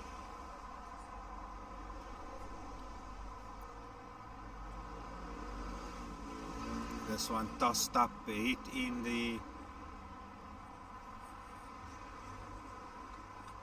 into the cover, and that brings the 200 up for the West Indies, and West Indies 200 for 6 in the 35th over of the innings.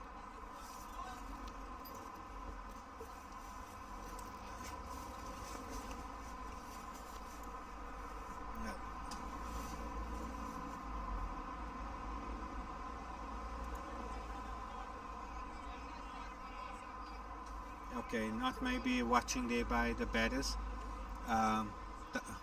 That was a full toss, but reason it wasn't called is the batter advanced down the wicket and was hit down to the mid-wicket area for only 1 run. There was one of the balls again, pushed through by Rehan, got some bat onto it, doesn't make it to the boundary, and the batters go through for 2 runs.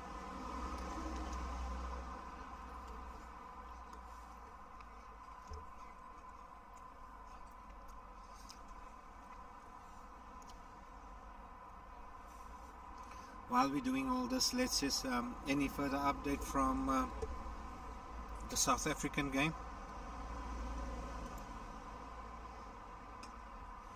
This one played into the cover region, no run.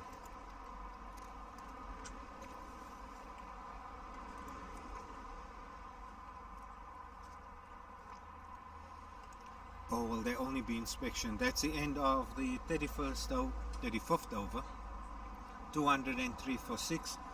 The bowlers, Rayan, 7 overs for 27 runs, and then John, who's the other bowler, and they, just maybe the captain seeing that John is battling, we can't say running up the hill or against the wind, but the changing the bowling.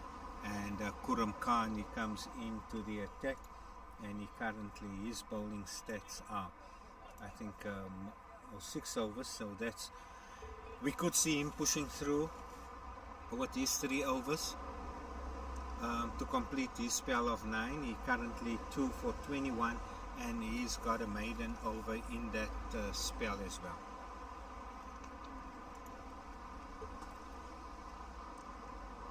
This one's pushed down to deep mid-on position. Rayan fields, and they threw for 1.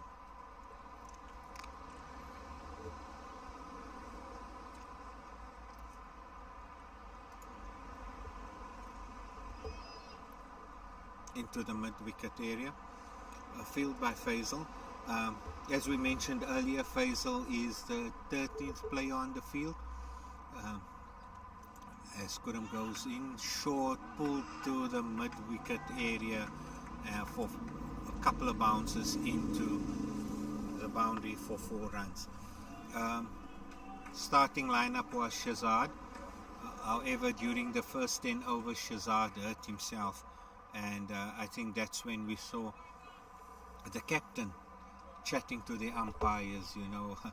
There is a rule too that the batter or players can't be off longer than 10 overs or something to that effect, and that to swap. And being this time of the tournament, fielders are looking for opportunity maybe to go off for a short while. So that ball is played as well into the mid-wicket region for a single. So what you can notice from the West Indies, they're rotating the strike.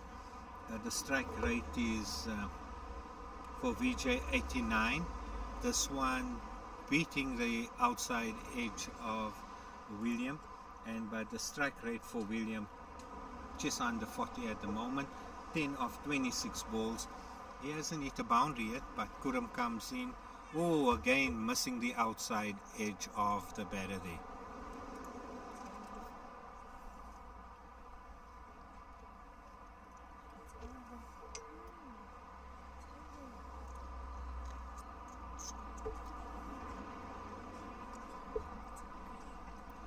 Kuram nice and full. Kuram nice and full, and on the front foot, and William being ever watchful for a dot ball. Kuram's figures at this stage: 7 overs, 2 for 27, and I think what's most importantly for the captain is going for a run rate of under 4 runs. We have now Rayan Khan. Oh, okay.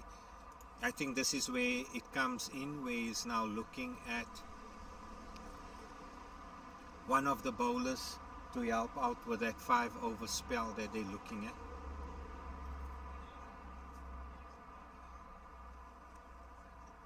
Nero.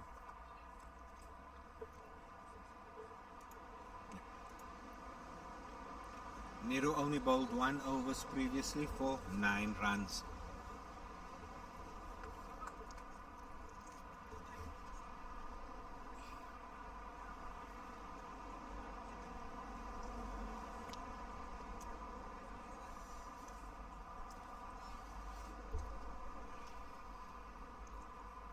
Okay, this is going to be the interesting ploy now. We're going to look for the 5 runs for the 5 overs rather. This one outside of some the batter looking at the umpire. Oh, just looking at the batter looking at the umpire. I mentioned earlier to you the code of conduct that players have signed. I don't know if you heard about it. And this one double step Nehru tossing it up, but the batter playing it into the mid wicket region. All players have signed a code of conduct. The captain and the manager had to debrief the players what the code of conduct is all about. As we watch Nehru going in with the next over, the next ball. This one is hit past the point fielder, and Kuram picks up in the mid wicket, in the cover area, and gets it in, and 1 run. Now I think whatever comes out of the next 5 overs, the captain's going to be happy about, because he needs to get those 5 overs from somewhere. Tosses this one up now. Oh, a bit of a delayed appeal from the bowler. There was more excitement by the wicketkeeper, but the code of conduct, VJ does the fielding in the cover region. So what? One thing, when any player come to the DC, and we're not going into age or anything like that, but when we see, and Nehru comes in a bit short, this one is pulled a bit uppish. Oh, what a kick! Oh no! Oh no, unlucky. He had it in one hand, Naweed, and I thought he had it under control. Immediately it let me think of the Herschel Gibbs drop in the World Cup. If you don't remember that one, you're not old enough to be watching the Over-50 World Cup. But anyway, unlucky there. A nice effort coming from Naweed from the long on boundary. The score is now moved on to 212 for 6 after 37 overs. We were talking about the code of conduct, players. Now, the one important thing, and they actually emphasized it, if you appealed once and the umpires say not out, don't appeal 10 times, just indicating that the umpire is going to change his mind. So that is also, I started off that and saying DC. When we have a DC, then we ask the player, and of course if there's a DC, the captain's got to come as well to the DC. Is Kuram into the attack? Wow! The wicketkeeper got excited. Kuram not as such, but another good ball, missing the outside edge of the batter. VJ, are they going to see Kuram out? Kuram's got 1 and a bit overs left. Again, look at that bite from there. Maybe the batter is picking the wrong line. But the whole game through already, we've been seeing there's a lot of turn on the wickets. So, coming back, and the overs are going through quite quickly. This one is pulled. in a vacant area and a signal for 6. Is that the first 6 of the innings? Well done, that's the first 6 of the innings. So you check with the captain. Are you familiar with the code of conduct? And I don't know if you get the documentation from the office. The captain's the chairman's, and it's the chairman's responsibility. What is the punishment for excessive appealing? Is it a level 1 offense? Is it a level 2 offense? And this is where captains, there's no DC even. Did your player offend? Did you reprimand him? No, I didn't. Okay, you also get sanctioned. You know, so if there was serious offense, normally as we watch, Kuram comes in for the 4th ball of the 38th over, plays, and VJ. I think VJ was the better that we saw with a high strike rate but a low average. But and we just anticipated something like this was going to happen from VJ. This one again in, and watching Kuram quite closely on that particular one. But if you look at again the code of conduct, if you do anything and the umpires report you, it is, and this one also in, tosses up nicely, nice and full on the front foot and plays it back to the,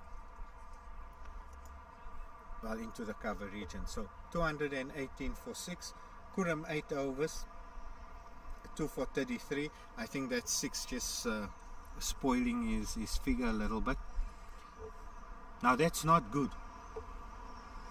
What I'm saying, what's not good, what our production manager is showing here, 44 extras, and of that 44 extras, 38 of them were wides. So what is that, 6 overs? And so it creates a problem, not just for but any team. If you bowl that amount of overs, I must say, looking at some of the Premier League stats the past week, as Niru goes in for his turn, he tosses this one up. I think he gets away with only a single. I don't think the umpire can call it because the batsman advanced down. He's got that deceiving flight. So, do I really go for him, or do I wait for him? Maybe it would have dipped on him, and maybe he would have. Okay, this one he pushes through a little bit, and the fielder from the long on region comes in and he goes through for the single.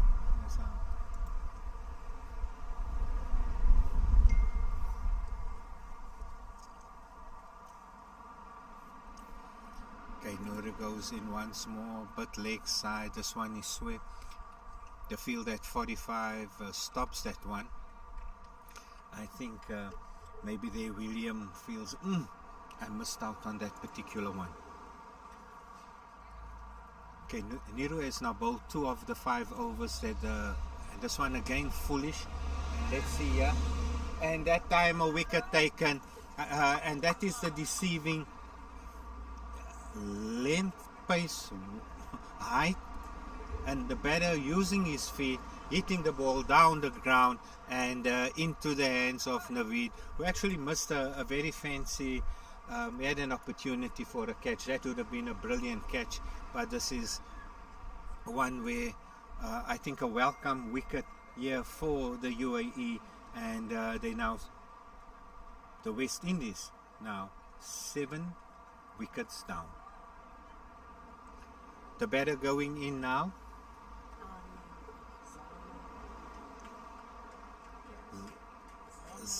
Zamin or Zamin? Zamin? We'll check. Yeah, Zamin.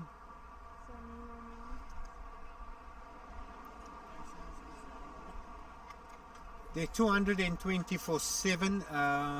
Maybe just there when William wanted to get on, he did all the hard yards, using up balls, and as he got onto that particular one, it was hit down the ground. Amin coming into the crease, and I think it's a bonus actually for the captain, not only now getting his 5th bowler or that 5 overs that he's looking for, but also picking up a wicket in the process. Now that's again the danger. The other batter looked at attacking and going down the pitch, and yes, I mean it's now just the first one, so he's more on the back foot. The one thing I noticed of Niru bowling, and yeah, Niru another one I off over. I think there were maybe 2 or 3 that could have gone anyway, but picked up a wicket, and all of a sudden you got 3 overs, 1 for 14, and economy rate of under 5. Is he going to let Kuram bowl his final over? And yes, Kuram is walking towards the wicket at the non-striker's end to bowl his 9th over. Are they going to, I think if Kuram can pick up a wicket here or 2, the captain will be smiling to the bank.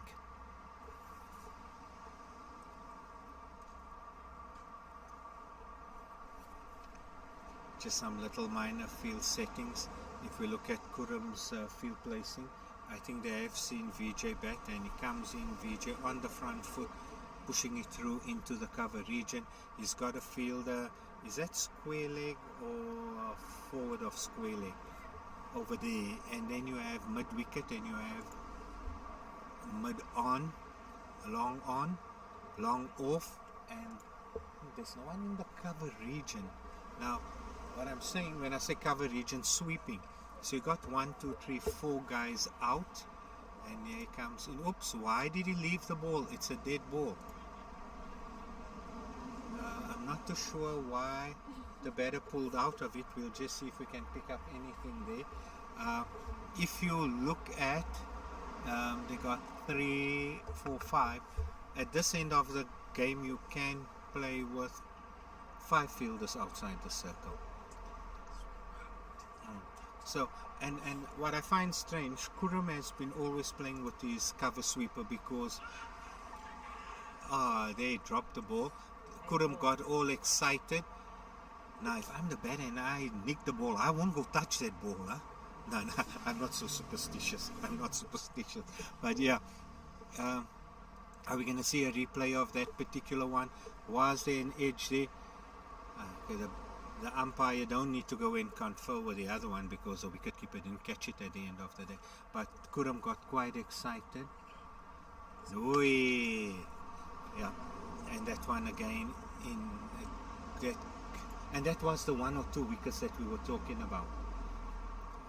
Kuram getting the 1. Okay, and Kuram goes in. This one's driven firmly down, but there we can see. I mean, fresh legs. Looking for the second, but well done. But no, then misfield by the bowler after all the hard work was done, and they still managed to go through for 2 runs. Okay, you have the UAE and you have the West Indies.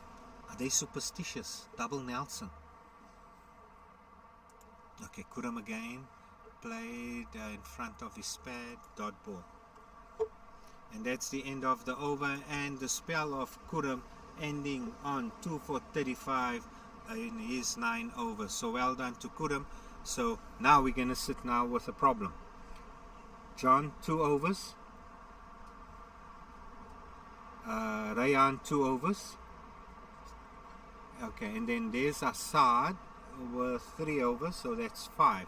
So how many overs left? We got 5 left. So okay, Nehru, I think he bowled good enough for the captain to say, let me just keep you there a little bit longer. Assad hasn't been bowling well, hasn't picked up a wicket, but 6 overs, that's one flighted, and here down to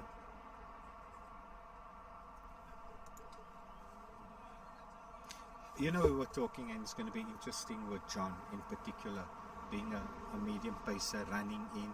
Never mind, you're only running, follow through 1 or 2 steps. This one again, nice in line with the wicket, played into the mid-wicket region, and 1 run. Will he be able to come? Because sometimes when you finish bowl, okay, he's been doing a bit of running in the outfield, the legs will still be going. So that is a nice, the nice side of it.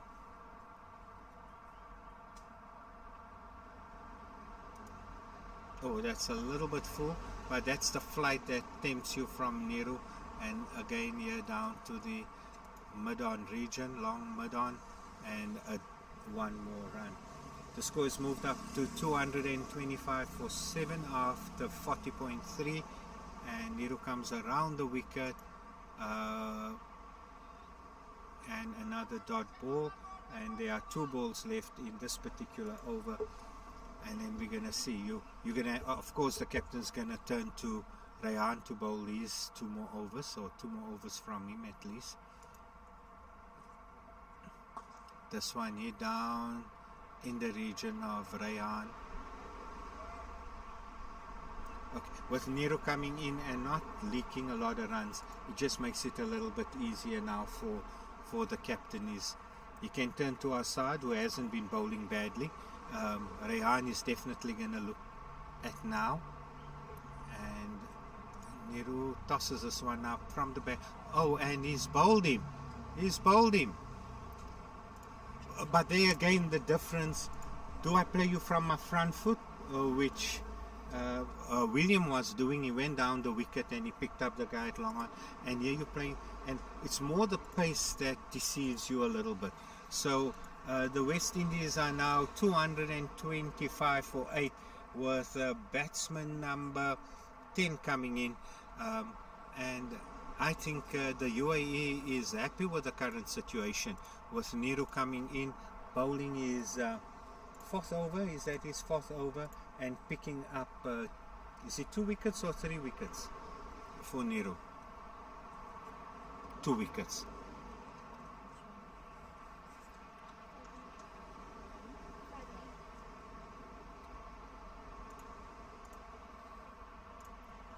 Now also, and have you got an update what's happening at South Africa game? I'm sure everybody wants to know what's happening there. And also the England game, England against the USA, if we can just get some scores to keep people updated what's happening there as well. As anticipated, we're seeing Rayan coming in.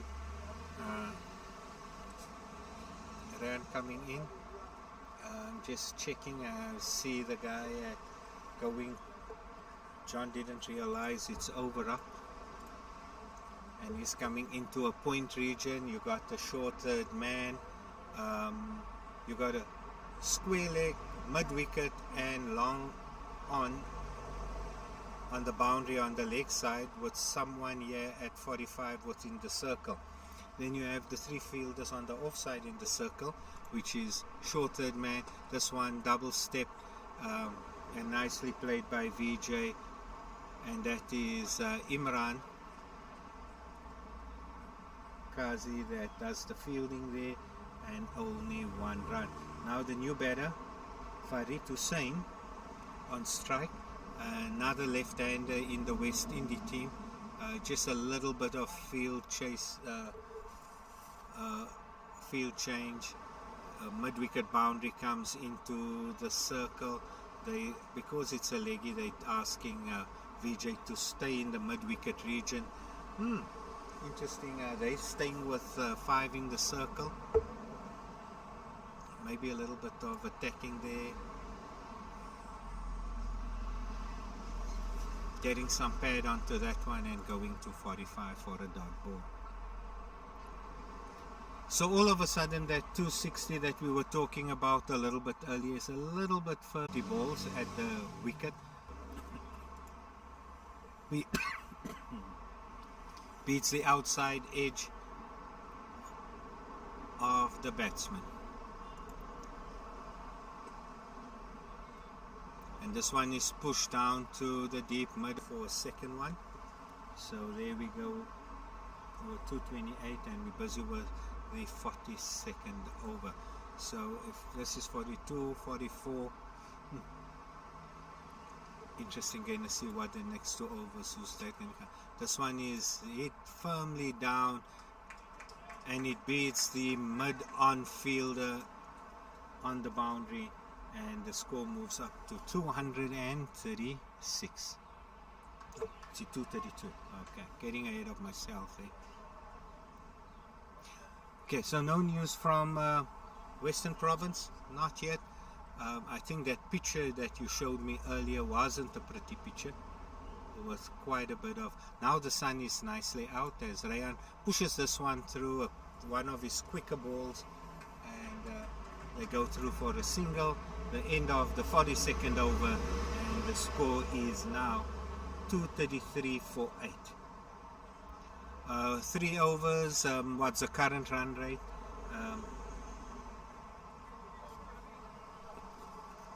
What sort of score are we looking at? 5.5 at one stage. The West Indies were at 8 runs and over, then at 6 runs and over, and now we're on 5.5. Okay, the captain has turned to Niru once again. He can go to Assad, but Niru has just picked up 2 wickets in his last 2 overs, so that's going to interesting one there, and he tosses this one up, and he comes down, and, oh come on, and Naveed misfield the ball, and they go through for 2 runs. But if I was Naveed, then I would say, you moved me 2 steps to the left. If you left me at 2 steps at the right, I would have... Nah. It's all... You got to stop the ball at the end of it. This one down, leg side, wide, called, nicely cleaned up by Rafi. Not Ravi. Rafi. Rafulia Sayed, the wicketkeeper and captain.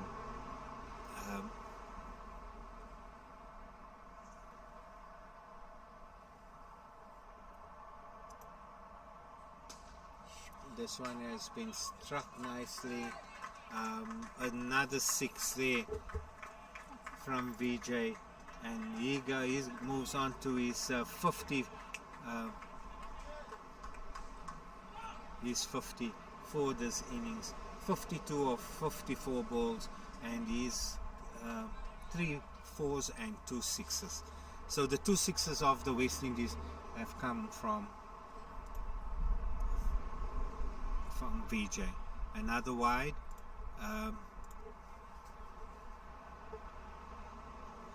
maybe trying to stay away from the arc of VJ,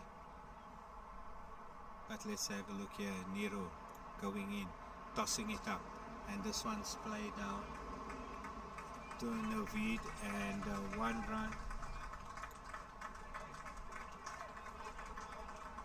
Okay, is that they didn't pick up here at his 50 earlier? Okay. You know, the worst thing is when you didn't indicate that the next ball he goes out, then you didn't have an indication to catch up. But anyway, part of the game, all part of the game. What's it? Schoolboy mistakes? Schoolboy cricket.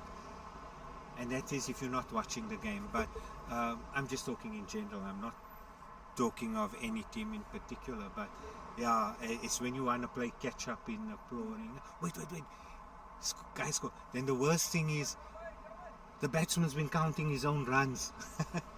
And he comes off, you say I got 50, I got 59. I said, oh. Oh, anyway. I don't know how many players can do that, but anyway, here we go. Niru bowl, 1 more ball, and dot ball. Okay, some news from Western Province Cricket Club while the score moves on to 2:45 for 8. South Africa game to start at 2:30. That's just the start time. How many? 27. You know, okay, this one's pulled here. Another catch. Oh no! Get up! Get the ball! Get the ball! Poor excuse. You can't drop the ball and then say, I got injured. Get the ball. Die later. No, okay. Where's the paramedics?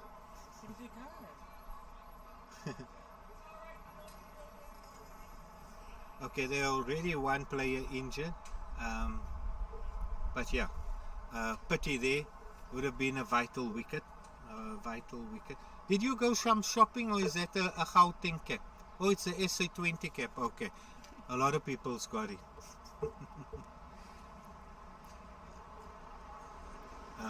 The one thing is the players on the sideline is sort of definitely in the UAE side are running out of injuries. Um, Now injured player is coming on. Is he not as injured as what what he was? But no, the player that came off initially. Uh, okay, Shazad. So if the batters have been watching the game closely, they're going to now target the mid-off region. Long off region, there we'll see how Shazad picks up, because he was one of the fielders that came off. Now, if I just look on the line, okay, Mohammad Shafiq is the player that's off. So don't tell me he's also injured, because then the captain's got some serious problems, moving into the next game. Okay, there's just a hold up because the players are walking across the side screen, and we're in the 43rd over, one more ball to go.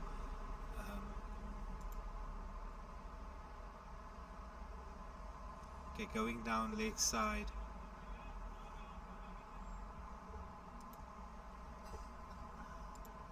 With the 215 sight, so maybe the 260 is not out of reach if you look at it. This one's played down to the long on boundary or region, and the batters go through for a single.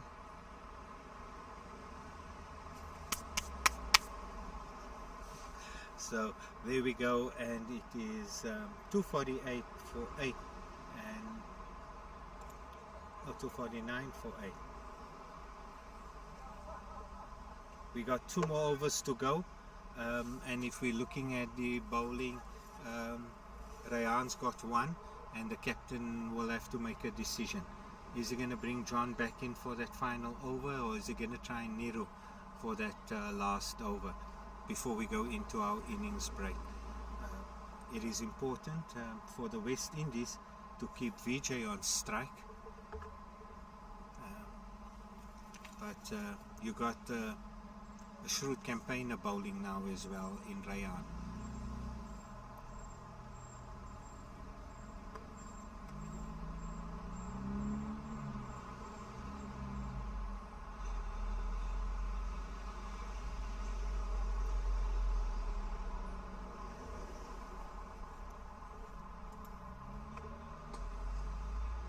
Okay, that was a bit of a floater from Rayan, and 4 runs from the bat of Vijay, and Vijay just moved up to 100% strike rate, 60 of 58 balls, 4 fours and 2 sixes.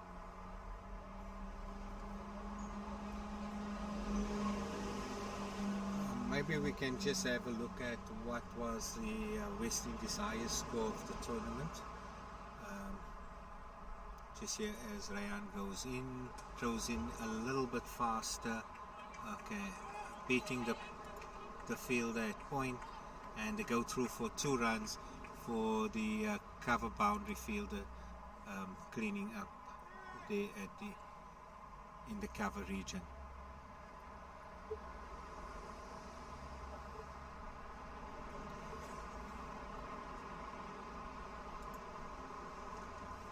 Oh, that was a quick one. Missed everything. The bat, the wicket, and the wicket keeper. And the dot ball there. 3 more balls to go for this this over. And then we're going to see who the captain turns to bowl the last over of the innings. Again from Rayan. Nice, darts it into the legs. And the fielder batters now. At the one stage they were looking at 2 runs. Faisal Maqsood coming from the square leg region, cleaning it up. Just some other scores there. Oh, this is here 190. West Indies 234 for 9. I see there. Okay, and then there. And this one goes into the backward point position. So they scored 235 against New Zealand. No, 234, and New Zealand chased it down in 39 overs. If we look at this one being hit back straight to the bowler, so they've chased or scored more than 230. Not sure at which ground that was. The West Indies against the USA, they actually beat the USA. The teams that's 9, and they another dot ball and 257 after 44. We're still on track of that earlier prediction of 262. It's going to be concerning if you look at the UAE scores, if we're going to see what they've scored. It has always been the philosophy of the captain: let us bowl first and then we can chase it down. Although South Africa beat them convincingly, they lost wickets up front and played quite nicely. They batted first against Wales. They scored 170, but home folks said, nah, 240 was the pass score. I think Wales got it in some runs there as well. So if we look at it, the 114 in 20 overs, Pakistan, that game was incomplete, 160, maybe not a true reflection.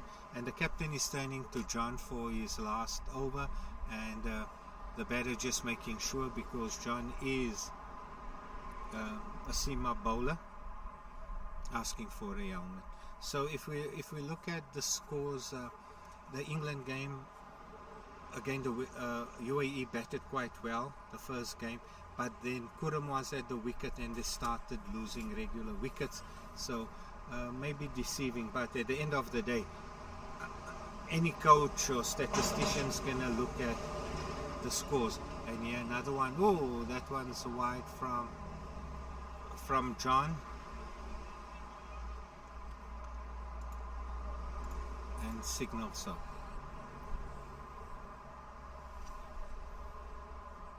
So the UAE captain's going to be concerned. Anything above 170 is going to be a problem.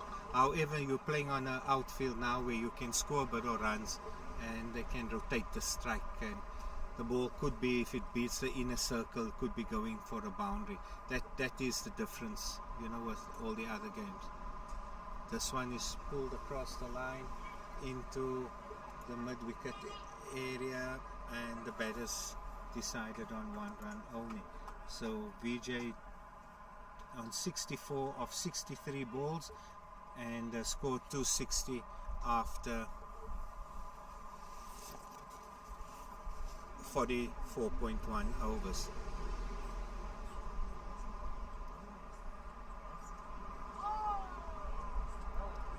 Out of nowhere, he's just bowled him, but maybe in the last over, if you're now just planning to go wild, you said, what, you miss I hit on the wicket, maybe an indication the ball is also not bouncing again.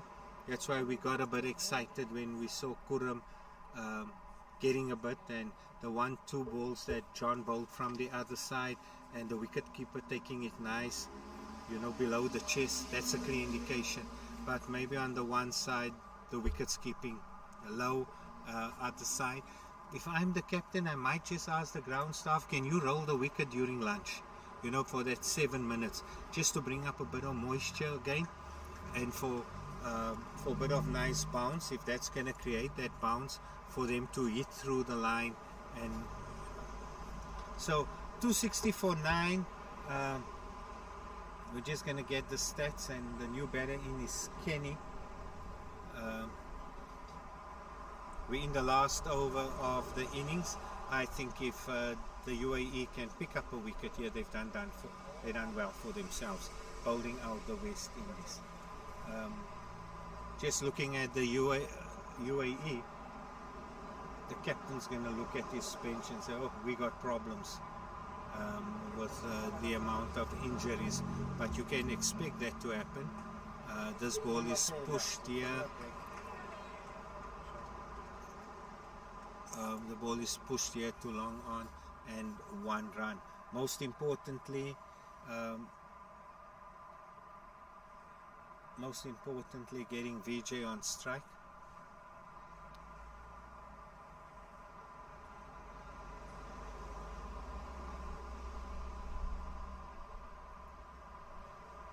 John, 3 balls to go. He's going to try and concede as little runs as possible. Oh, down, put his foot down the track, and actually it looked more like the Hansie Slog sweep. Did you look at it? Did you see that shot? But Hansie Slog sweep goes more over mid-wicket, huh? Okay, that's VJ putting his foot, I think, premeditated down across, and if you look, that is the vacant area. That is the vacant area that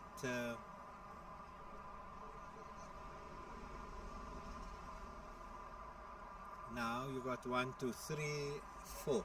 So yes, it was a last over. Why not the guy on square leg boundary? Another one. This one is hit with a lot of power into the square leg region for 6 runs. So we now past that predicted score of 262 that we looked at earlier. The West Indies, did we just say that is the highest score of the tournament? 271, and there's still one more ball to come. Okay, the ball goes in one direction and the bat in another direction, and the batters go in one direction, making one more run. So 272 for 9 after 40. It's finished. And that's the end of the first innings with the West Indies ending up on 272 for 9, with your main contributors being Maharaj 58, 48 from Sunil, the top run scorer, 75 not out from VJ. Looking at your bowlers that contributed and restricting the West Indies, at one stage it looked at a much higher scoring rate. We had 1 wicket by Mohammad Siddiq, 3 wickets by John Flory, and 2 wickets apiece by Kuram Khan and Niriyan Krishman. So until we chat after lunch and the innings break, we chat to you folk a little later.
Hi everyone, good afternoon. We're coming to you live from Cape Town. This is the grounds of, what's this ground again? The vineyard. Is it? The vineyard. The Vineyard Cricket Ground. We are at this position right now is a UAE chasing the total that West Indies put together of 271? 273 in 45 overs in 2 wickets. The wickets were... Okay, so the score now for UAE, there's a fielding lapse here by fielder Sunil Daniram. The famous Sunil Daniram lets the ball go. Now he's polishing the ball. Yeah, Danny.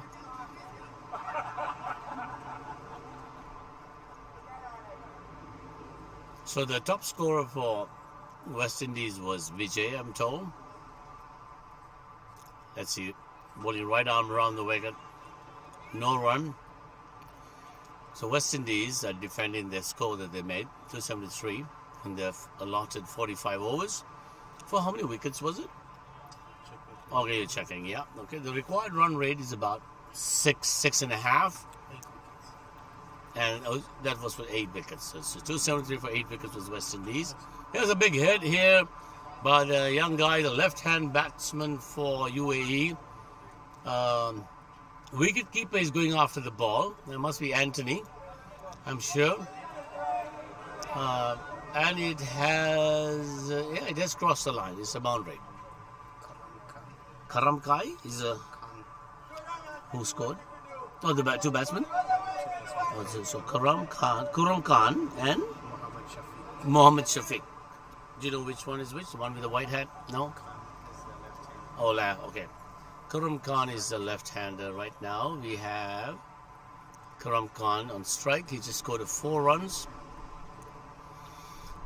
So UAE folks listening to this commentary, your Karam Khan has just scored another big boundary for 4 runs, consecutive 4 runs. West Indian bowler is bowling short pitch, light balls. This was the scorecard. Okay, the scorecard. Let me try and give you guys the scorecard. Oh, I should brought my glasses. Oh, I have it. Let me try and, if you're patient enough, I'll try and get you the scorecard of the West Indies. If I can find my glasses. Yep, I can find my glasses. Sorry, I'm just catching up to base. Okay, so Ishwar, he scored 59. Anthony, the wicket-keeper, 12. Narina, oh, that's a great cut shot there, but got to the fielder. Narayan Bijaysi, 12. The other big scorer is Sunil Daniram. Sunil has been scoring effortlessly, 48. He was short of his 2 runs for the 50. That's the end of the over there from the pavilion end. The score is at 46 for 1 at the end of which over? 9 overs. 9 overs completed, 46 for 1 for UAE, chasing a total of 273. This is going to be an excellent competition. So on the West Indian scorecard of Vijay, Williams scored 12, Vijay scored 75. He's the top scorer for West Indies. There were 49 extras. That's another big scorer, 49, Mr. Extra. That always happens. Apparently all wides. So 273. It's a doable score. Excellent day. Beautiful. Blue skies. The pitch is looking pretty straight and normal. And here comes left arm around the wicket. And that's Sunil, who thinks he had something on that ball. And he kind of half hesitantly appealed. Well, we got our team of scorers and cameramen here. Very competent. I worked with them before. And there's another great ball bowled by Sunil, but it's taken to the trees, I must say, for a 4 runs. UAE, yeah? This is not Karam Khan. This is, I believe, Mohammad Shafiq. So both are just opening their arms and letting the ball fly. Well, as you know, it's the first 15 mandatory power play overs. You can only have 3 fielders outside. I don't see anyone outside. Probably someone a little bit deep on the mid-off. A better ball by Sunil.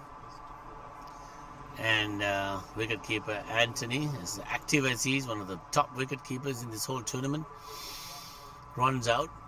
So we have two slips. Let me see what the score is. There's a catching at go beautifully driven on the on side. Fielder tried to boot the ball but couldn't. There's 2 runs. I'm sure Sunil won't be happy about that. Yeah, we have a bit of that at this veterans level. Why bend down to pick up a ball when you can stop it with your shoes? And that happens. Even my Canadian team had some of these soccer stunts, but it works sometimes. So we're on the 11th over. Score not 50 yet. I don't think so. 52. They're at 52. So UAE have got their 50 on the board. Batsman helps the fielder by picking up the ball. I see that happening a lot in this veterans cricket. Very cordial. Everyone's very friendly. Here comes Sunil, round the wicket. Oh, Anthony tried to stump his usual style by hitting the ball to the stumps rather than catching and stumping. That is Anthony's style. Didn't work this time. I don't think Mohammad Shafiq was outside the crease.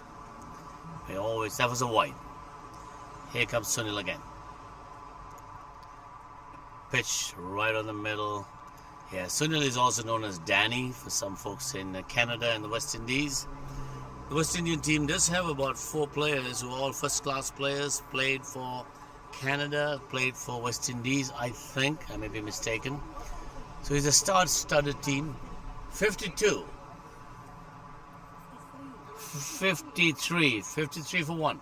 The 11 overs done.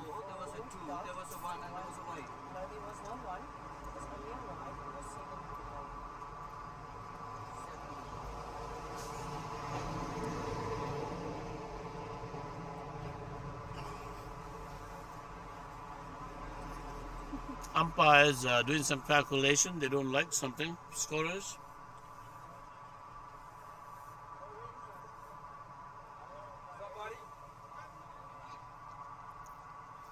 Oh, this is the replacement. They can swap players in this veterans tournament. After the first 10 overs, they're allowed to swap a player. So it comes in is, not sure, but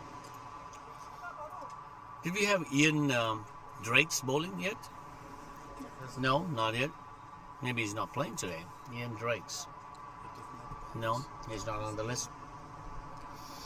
It was a left arm. Oh, the list is there. Is Ian Drake on it? He's a left arm pace bowler.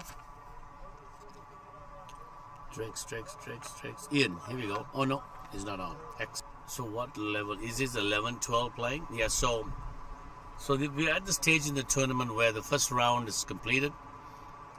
Canada lost all their games. So did Namibia. They played and Canada won against Namibia.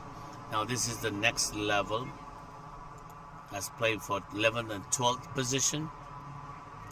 Beautifully cut there by Karam Khan, but stopped. The current run rate is... What's the current run rate? Do you know?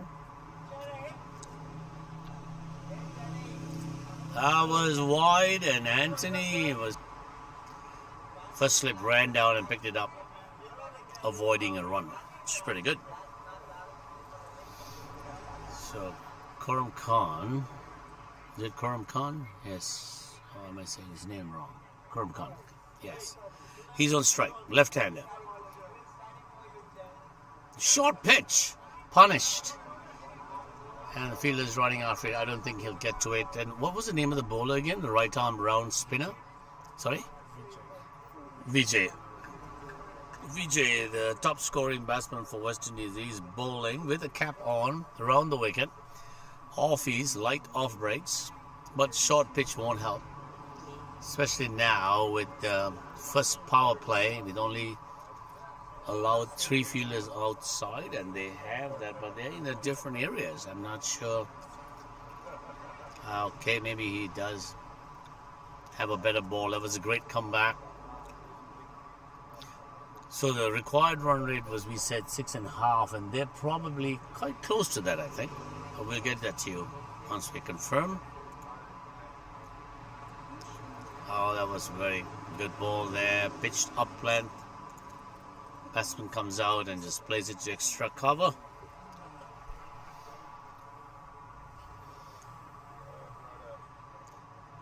Here comes Vijay again, round the wicket. Short pitch. Popped. The ball was tossed gently about. That's a great shot because soft hands, getting him 2 runs. 6 runs in this over already, with the wide as 7. And that's the end of the over, I think. Yes, it is. Is Danny around? Sunil is coming back to bowl. The score now: 64 for 1 wicket after 12 overs. Is it 12 overs done? Sorry, 11 overs completed. Cool breeze coming across. We are right at the base of Table Rock Mountain. All these beautiful cricket grounds are situated around the Table Rock. It's a beautiful place, Cape Town. Pristine cricket grounds, beautifully manicured. The turf is very well prepared, well organized. Hats off for the organization group of Evergreen Over-50 Masters Tournament in Cape Town, South Africa, 2023. 14 teams were involved, and now we are at the stage where to the semis and the finals. Today is the semis played out. Some are playing the plate, some are playing the bowl, and the day after that will be the finals. Here comes a new bowler. I'll tell you the name. Well picked up by a fielder on mid-on. The bowler is a quick leggy. His name would be Trades. Ian Trades. Oh, no, that's not Ian Trades. No,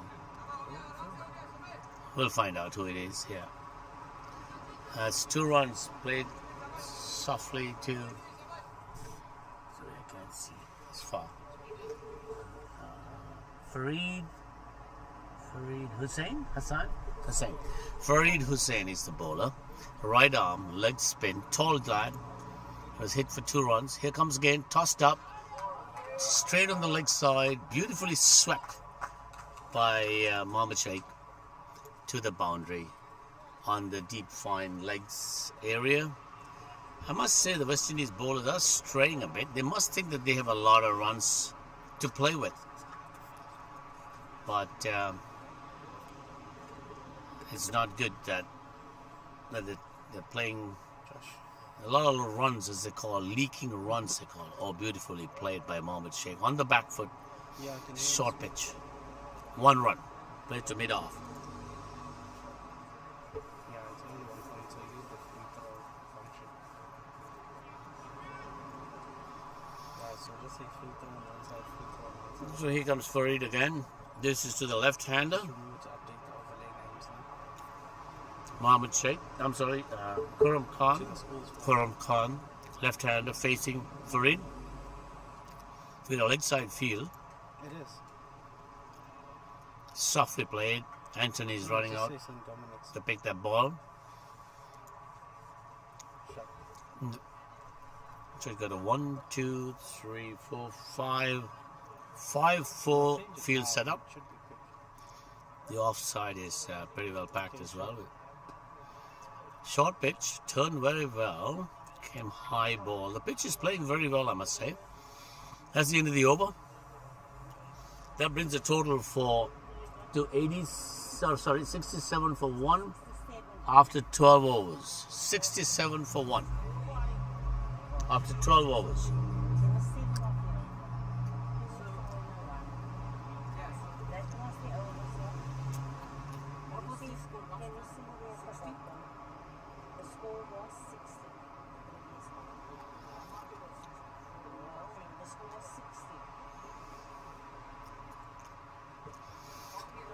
Now Mohammad Sheikh to face. Vijay, I believe, is still bowling. Is it Vijay still bowling? Yeah. So we are at the 13th over now. In a couple of overs, it'll be drinks.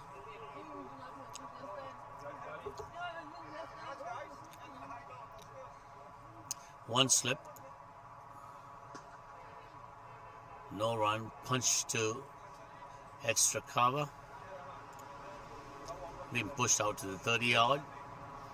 There's 3 fielders on the lines. Actually, there was deep back foot square now brought to mid-on or mid-wicket. An additional fielder 5 or 6 on the offside with the slip. We have point, cover, extra cover, mid-off, long off. Strikes the ball well there. Mohammed Sheikh. To deep, to long on, thrown in, 1 run. Now we have Kurum.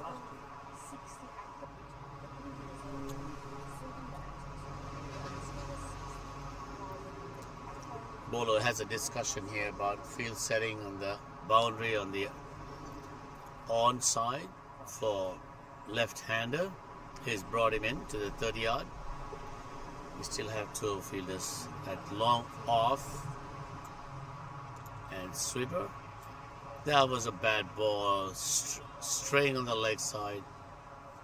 4 runs, full toss by Vijay. Not sure he's got that line right. The field is packed on the offside for the lefty, with 3 fielders on the leg side, and no one was close to that ball, back foot or deep fine leg. So that brings a total to, is it 75, 72? 72 for 1 in the 13th over being bowled. Vijay is still bowling around the wicket to lefty Kurum Khan.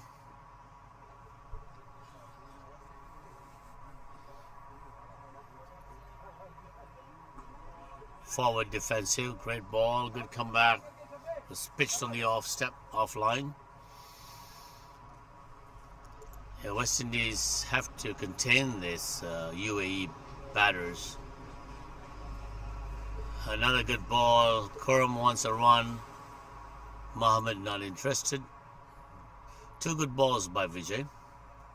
After that, 1 ball that's straight on the leg side for a boundary. Here comes Vijay around the wicket.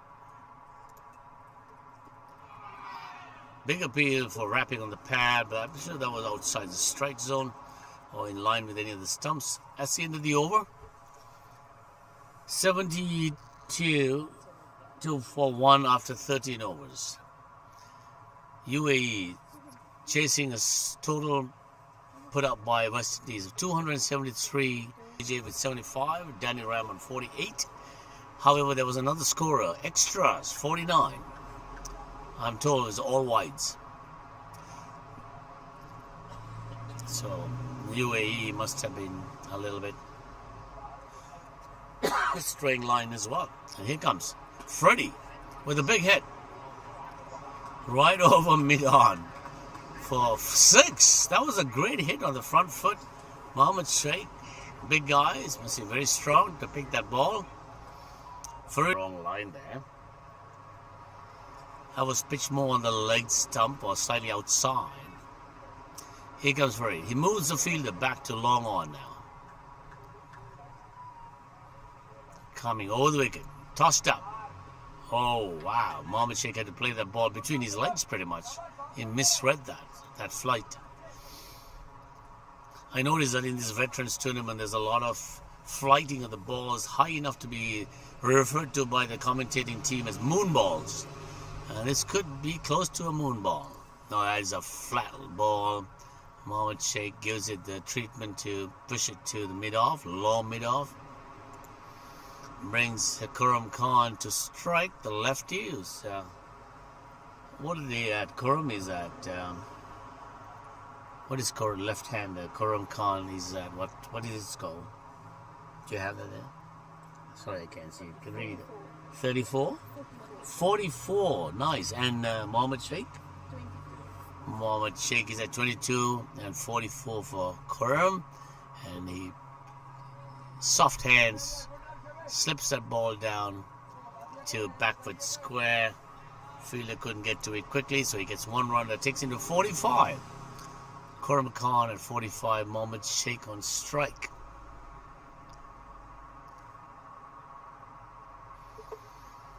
So if you're just watching this for the first time, you're watching the World Cup Masters over 50 in Cape Town, South Africa. Another good ball flat by Farid, but Mohammad Sheikh was able to come back on his back foot and head it to its mid long off. Now it's Khurram Khan on 45 facing Farid. He has a deep backward square on the line, so deep fine leg.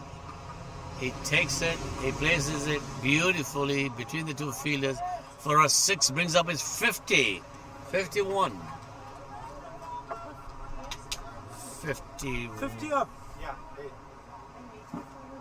Khurram Khan was at 45, scores a 6.51. Score is 87 for 1. 87 for 1 at the 14th over. Farid is being taken to the ropes, I guess.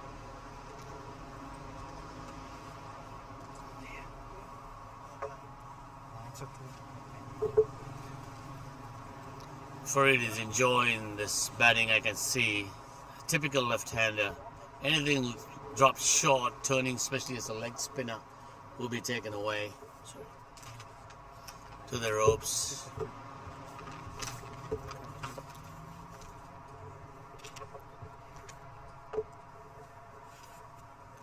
So we now have Vijay is still bowling from the pavilion end. Who's that? Oh, you. All right. You going to say something? Nice. I've been commentating for 3 hours. Oh, really? Oh, we have a treat here. I have my co-commentator here who has been commentating all this while. And I came in and took his spot, giving him a break. And there goes Mohammad Sheikh hard at the extra cover fielder who couldn't stop the ball. Got a tap to it. 1 run. Khurram Khan is brought into strike. So Faisal Salih. Salih is here with me. What do you think of the game right now, Faisal? First of all, the UAE is going about it quite nicely. Yes. There was concern, how do they go about chasing it down? The West Indies went about it quite clinical, putting their innings of 272, and which is the highest score for them during this World Cup, as we have Vijay going into Khurram. Also, and I think maybe if there is a problem that the UAE had, they haven't had consistently used the same batters. I see. And we'll come back to that point now Okay. as Vijay comes in. This one played in the mid-wicket region. Yeah. And nicely stopped over there. Most of the innings, we had Rafi opening the batting, the captain. I see. He moved down with the last game against South Africa. I see. Mohammad Shafiq was in the middle order, and then out of the blue he started opening the bowling or change bowler, which did quite a good job. Yeah. And also on the 2 occasions, this is now maybe the 3rd innings that he's batted in the top 3 or 5, where he's been scoring consistently. Yeah, he's doing a great job, I think. So, okay, this one played into the long on position. What they are, just looking at the current run rate, we'll just have a look at that. Yeah. I think The the UAE is on track. On track. The required rate was 6.4, I believe. Yeah. And they're doing it, I think, very well at ease. They're rotating strike, great soft hand batting. So who's the batsman who was out? Who's the opener who... I think there were a few options. They tried Imran. Yes, Imran. They tried Imran with the last game. It's a boundary. Beautiful late cut by Mohammad Sheikh there. I'm sorry, Khurram Khan. He beat the fielder for 4 runs. And then you also had, he opened about 3 of the innings. And just as I see the West Indies fielders or support staff making their way. So we've completed 15 overs. 15 overs, the first drinks break, yeah. 94 for 1. If we just go and look at, oh, okay, it was on that particular screen. If you go and look at the scores, the current run rate, 6.3 current run rate, and required run rate is 6 runs. So 6, they're ahead of it then. yeah, They're but doing that's well. the first power play. I must say, the West Indies, and you mentioned earlier the extras. Yes, the In 49 the first extras. 4 overs, there were so many wides, which made, and it was Rayan Khan and you had Kuram Khan pulling it back very nicely. I see, that's great. But I think now you can see the change of the wicket. I'm surprised that the captain of the UAE didn't say put the right roller on or just roll it a little bit Oh, more. really? I We see. saw a bit of two-pace wicket. You know, we Okay. thought they use that word two-pace. Two pace, I It's see. a bit, it's soft, so the ball comes through slowly. Yes, it We saw holds few a bit, shots where the batter was already through with the Completed, shot. yeah. And the ball goes in a little bit of a different direction that we actually intended it to be. Right. The captain Rafi going to open today. Yeah. Maybe again impatient. It's important in terms of how the team is made up. Yes. And when I say that against South Africa in the last round robin fixture, the UAE was like 34-5 or 6. Oh, and really? we had a very good stand between, it was Rehan Khan and Assad. Okay. That pulled the innings together, although South Africa won quite easily. What did But, they end up at though with South Africa?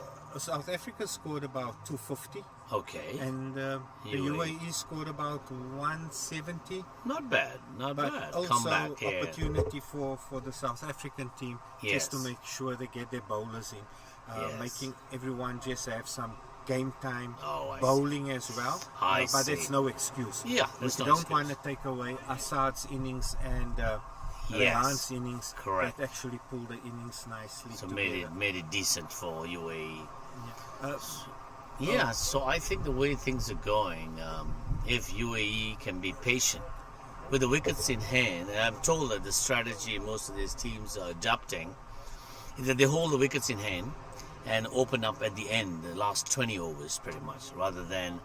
And I think Mohammed Sheikh and Karam Khan are doing a great job here at will. There's nice rotation of Yes. between the wickets, getting the batter on strike. Yes. Where did the Canadians play today? So the Canadians played at the Cape Town Cricket Club. Okay. And they won the toss and put Namibia to bat, and they were all out for 91.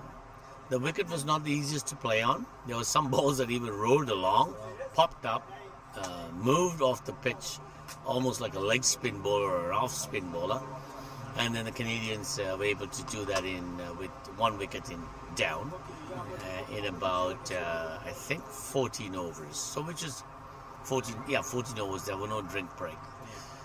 Yeah, so Canada has won 1. They lost all their games in the first round. The 6 games they played, the mandatory games they lost. They had a tough games between Australia and New Zealand.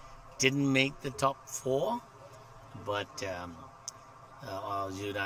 England, New Zealand, USA, and I think I forget the other team, South Africa. They made the top 4. So here's now to bowl from the not overland. I forget. We're calling that the Newlands end. Newlands end. And Okay. behind us, we're His- calling the Weinberg end. We Oh. had a consensus here Excellent, amongst the scorers and the production team. Beautiful, yes. I was calling it the pavilion end. Oh, it's a great shot hit to way down deep, extra cover, thrown in 2 runs. So I can see that Mohammed Sheikh is not even letting a wide ball go a begging.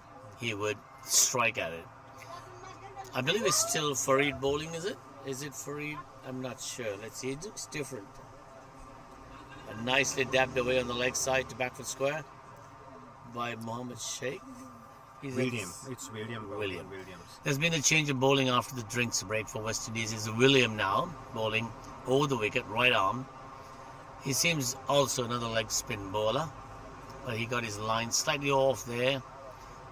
But that's allowed. Oh, he brings his deep mid-wicket fielder up. That's 4 on the leg side. Obviously 5 with 3 on the line on the offside. No, on the leg side. 3 and then 1 on the boundary. 1 on the boundary. Yeah, You got deep square back leg, square, deep mid-wicket. Yes. Mid-off, and- long Oh, well played, soft hands, bringing the fielder from long on or up. So I can see Khurram Khan definitely knows what he's doing, and Mohammad Sheikh is supporting him. Khurram Khan, before the drink, scored his 50. He's on 53, I believe, now, and Mohammad Sheikh is probably close to his 30 runs. Oh, another lovely drop and run. This is the game, that most of these veterans do very well. Drop and run. And when there's a loose ball, they'll take it to the end. This is great cricket, actually. This partnership is being very well accomplished, I must say. This will be a good competition. Here comes. It's a nice sunny evening here. Yeah, the wicket bowler Williams says, "Oh," because there was a ball on the stumps, but Khurram Khan seen the ball so well, he was able to punch that away, isn't it, Faisal? What we've noticed, and also while the West Indies were batting, Yeah. with your spin bowlers, as we watch the next ball, Yes. in right arm over the wicket, Uppishly played, close to a fielder, but dropped in front of the fielder. William was up in arms, like, oh, yeah, that's not. And that the previous run brought up the 100. 100 runs for UAE. Yeah. Beautiful. So what we've noticed was, with the wicket being too paced, Yes. yes, the spin bowlers were there, Yes. particularly when Rehan bowled, and when you had Khurram Khan bowling, Yeah. there was quite a bit of turn. Now we Okay. might use the word bit of bite because it spun quite sharply from the Right, pitch. yeah. Nice bounce. There wasn't any balls misbehaving. Oh, I see. Maybe 1 or 2 that we saw kept low, but what I observed, the batters were playing the spinners from the back foot. Oh, I see. So Instead of, so you always brought the bowler into play. yes, yes, You know, with the spin bowler, yeah. the golden rule is get onto the front foot. Not Exactly. that they're bowling short. So But is that because of the type of wicket then? maybe that, but also Because it a batter hangs is probably? trying he's Yeah. backing himself. I will Right. get in time Yes. the ball because there was nice bounce. Yes. Between the two fielders who are already in position within point and cover, 4 runs. Yeah, Khurram that- Khan is batting very well. Yes. And that was more backward, just past backward But point. past backward point, yes. But also, Khurram Khan has been one of the top, if he's not the leading scorers of the UAE team. Oh, I see. And also, if listeners and viewers out there are maybe watching this game for the first time, Yeah. as Khurram gets ready Yes. for the next ball, nice and full, and if you see, Yeah, that's Khurram right. Khan is the one player, international player from the UAE. Okay. And also, as we watch the next ball, nice on the front foot. Anthony stumping, asking Got excited Shanti there. Kumar, the umpire, who was not moved at all. But Anthony's a good wicket keeper, I know. Now, West Indies played Canada here their first game, I believe. But this is track 3. They played on track probably 7, I think. That was some pitch that day. It was probably not 2 paced. It's probably 3 paced. So it settled a lot when Canada went into bat. And they just couldn't manage the spin and the bowling of West Indies, and they lost that game. I remember that very well. But West Indies have won a few games, I think, Yeah. and so has UAE. No, UAE only won, and of course the Pakistan game that was rained out. Oh, I see. Most likely when the West Indies played, it was after we had all those rains. The Yes. wickets were under. Correct. undercovers. Undercovers. The Didn't get as moisture. much rolling as what they wanted it. Okay. Okay. So that could have been part of it, and those were the early yes. day of the tournament type of wickets True. that we encountered. Yeah, and the games were reduced to 30 overs as well, so it was hard to come from behind because West Indies had accelerated their score in the first 10 to about almost 90 runs, so they had a great start. So the score right now Is 106 for 1, 106 for 1. and you got Khurram Khan on 64 of 54 balls, and Mohammad Shafiq 28 of 29 balls, with 2 fours and a 6. The bowlers currently operating. We've got William continuing from the Newlands end, and That should be out. Yes. Played across the middle. Yes, I think that was a bad stroke played by Mohammad Sheikh. Unfortunately, he kept low.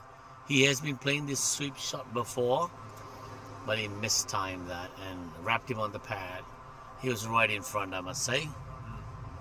We can look at the replay if they do a replay. But we'll have a look at that. And at this point of the tournament, you don't want to show dissent.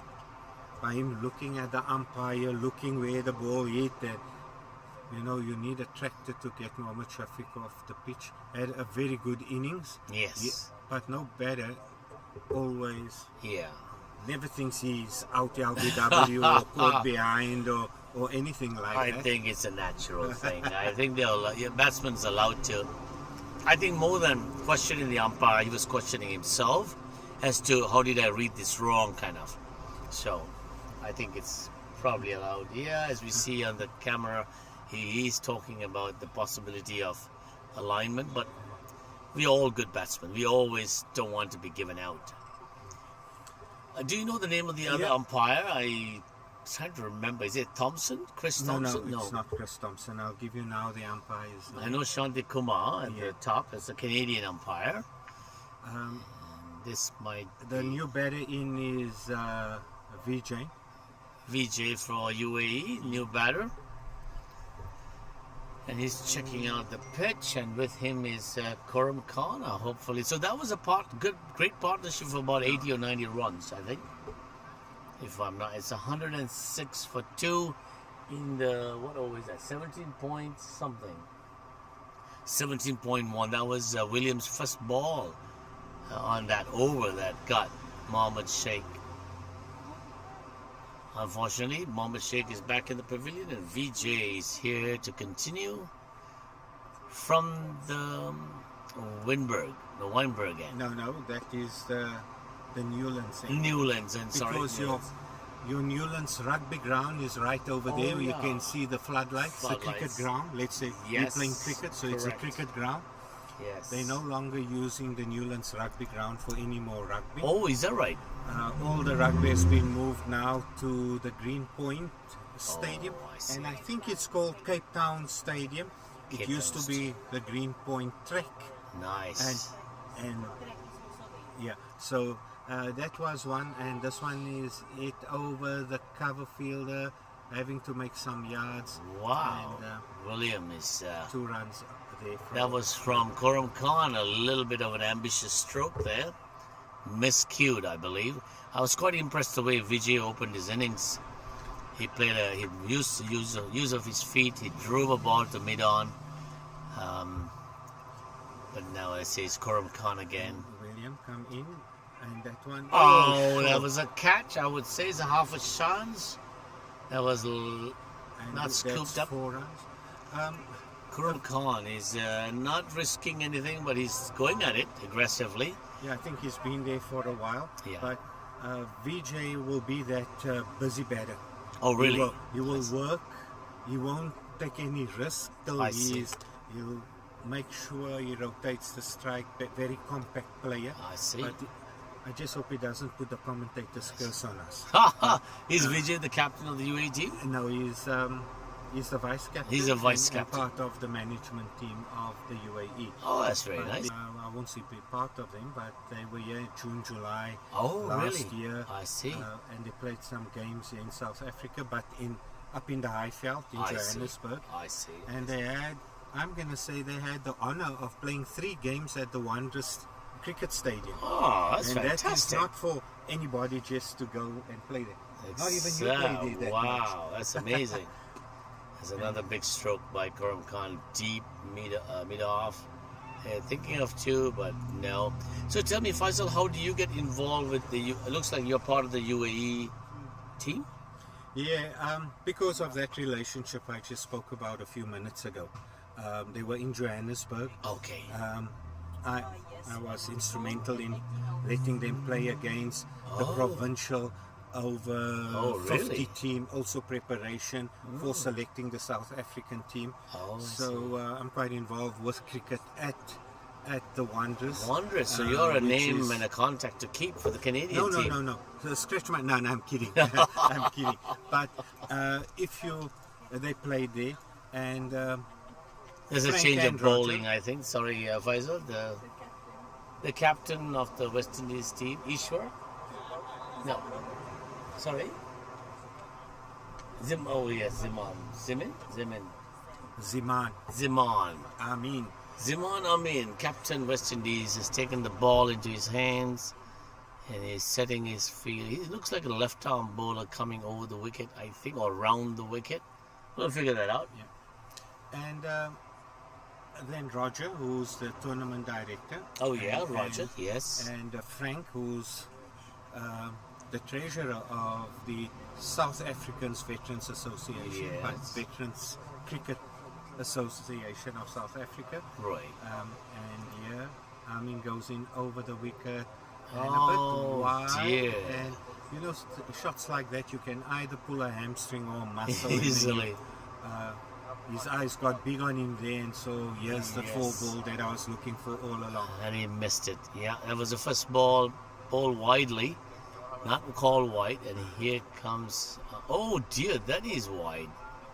And It's almost outside the pitch. Oh, it's okay. So signal. Skipper is allowed.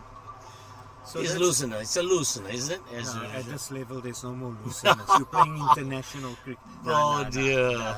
We're being hard, dear. Yes, But that this one is veterans played cricket. behind, Yes. well, just in Deep. front of square and going to the cover region boundary. Yes. So that's where my relationship started see. with them, and of I course, see. the guy said, "Seemed that you got one, wouldn't you like?" So Yes. I flew in From Johannesburg to be with the team. oh, nice. Do you know what the makeup of the UAE team? Are there players from Cape Town as well? No, Or look, all the guys, and I'm sure all countries have that same situation. I just heard the other day. Expatriates? There's only 2 turf wickets in the USA. Oh, I see. In the USA, yes. Yes, but in the UAE, you got Sharjah. That's where the cricket sort of started from. Yeah. Then you got Abu Dhabi, Yes. and you got Dubai International or Dubai such, and you can see typical VJ shot getting his foot to the pitch of the ball and pushing the ball into the covers. Covers, very well played. No run. So Comes around the wicket, left arm. Oh, yes, that was a good comeback there. He loves bowling to the righties, obviously, not the lefties.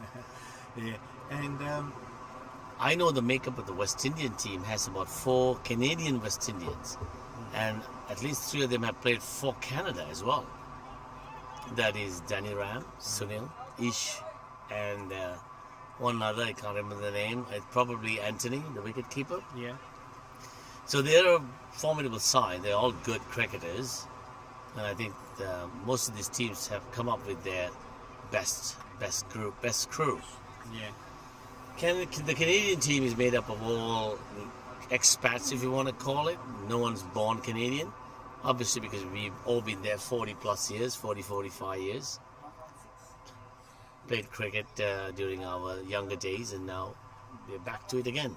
You must remember the one thing, and it was interesting when Tanveer was on air with the England game. He gave a bit of history about the cricket in the UAE. Okay. You must remember the UAE is only 50 years old. That is when Sheikh Zayed united the Emirates Yeah, to form the United Arab Emirates. that's true. So that's true. I can rest assure you, none of the current players were born there. Maybe the over-50s you're going to have when Yeah, you come to the that's over-40 true. World Cup, Yeah. that they're residents of the UAE.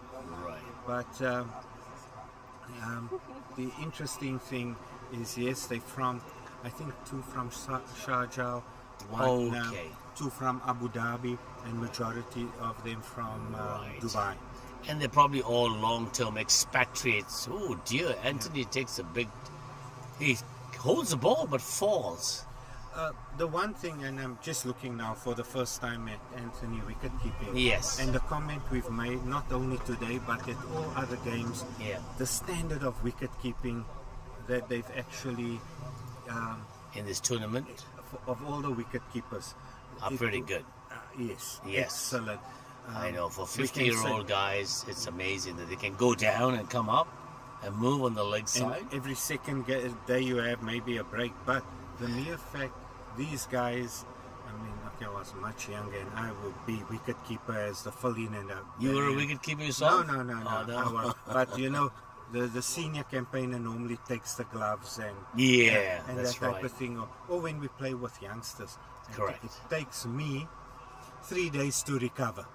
Tell me about it. Yes, I am a wicket keeper. I keep for the Canadian side. I've been doing that from 6 years old, I guess. So it comes naturally. Yeah. But it's hard work now. At I won't tell my age too loudly, but I shouldn't But be. definitely over 50. Yeah, over 50, for sure, over 50, yes. So here, there was a catch by Vijay.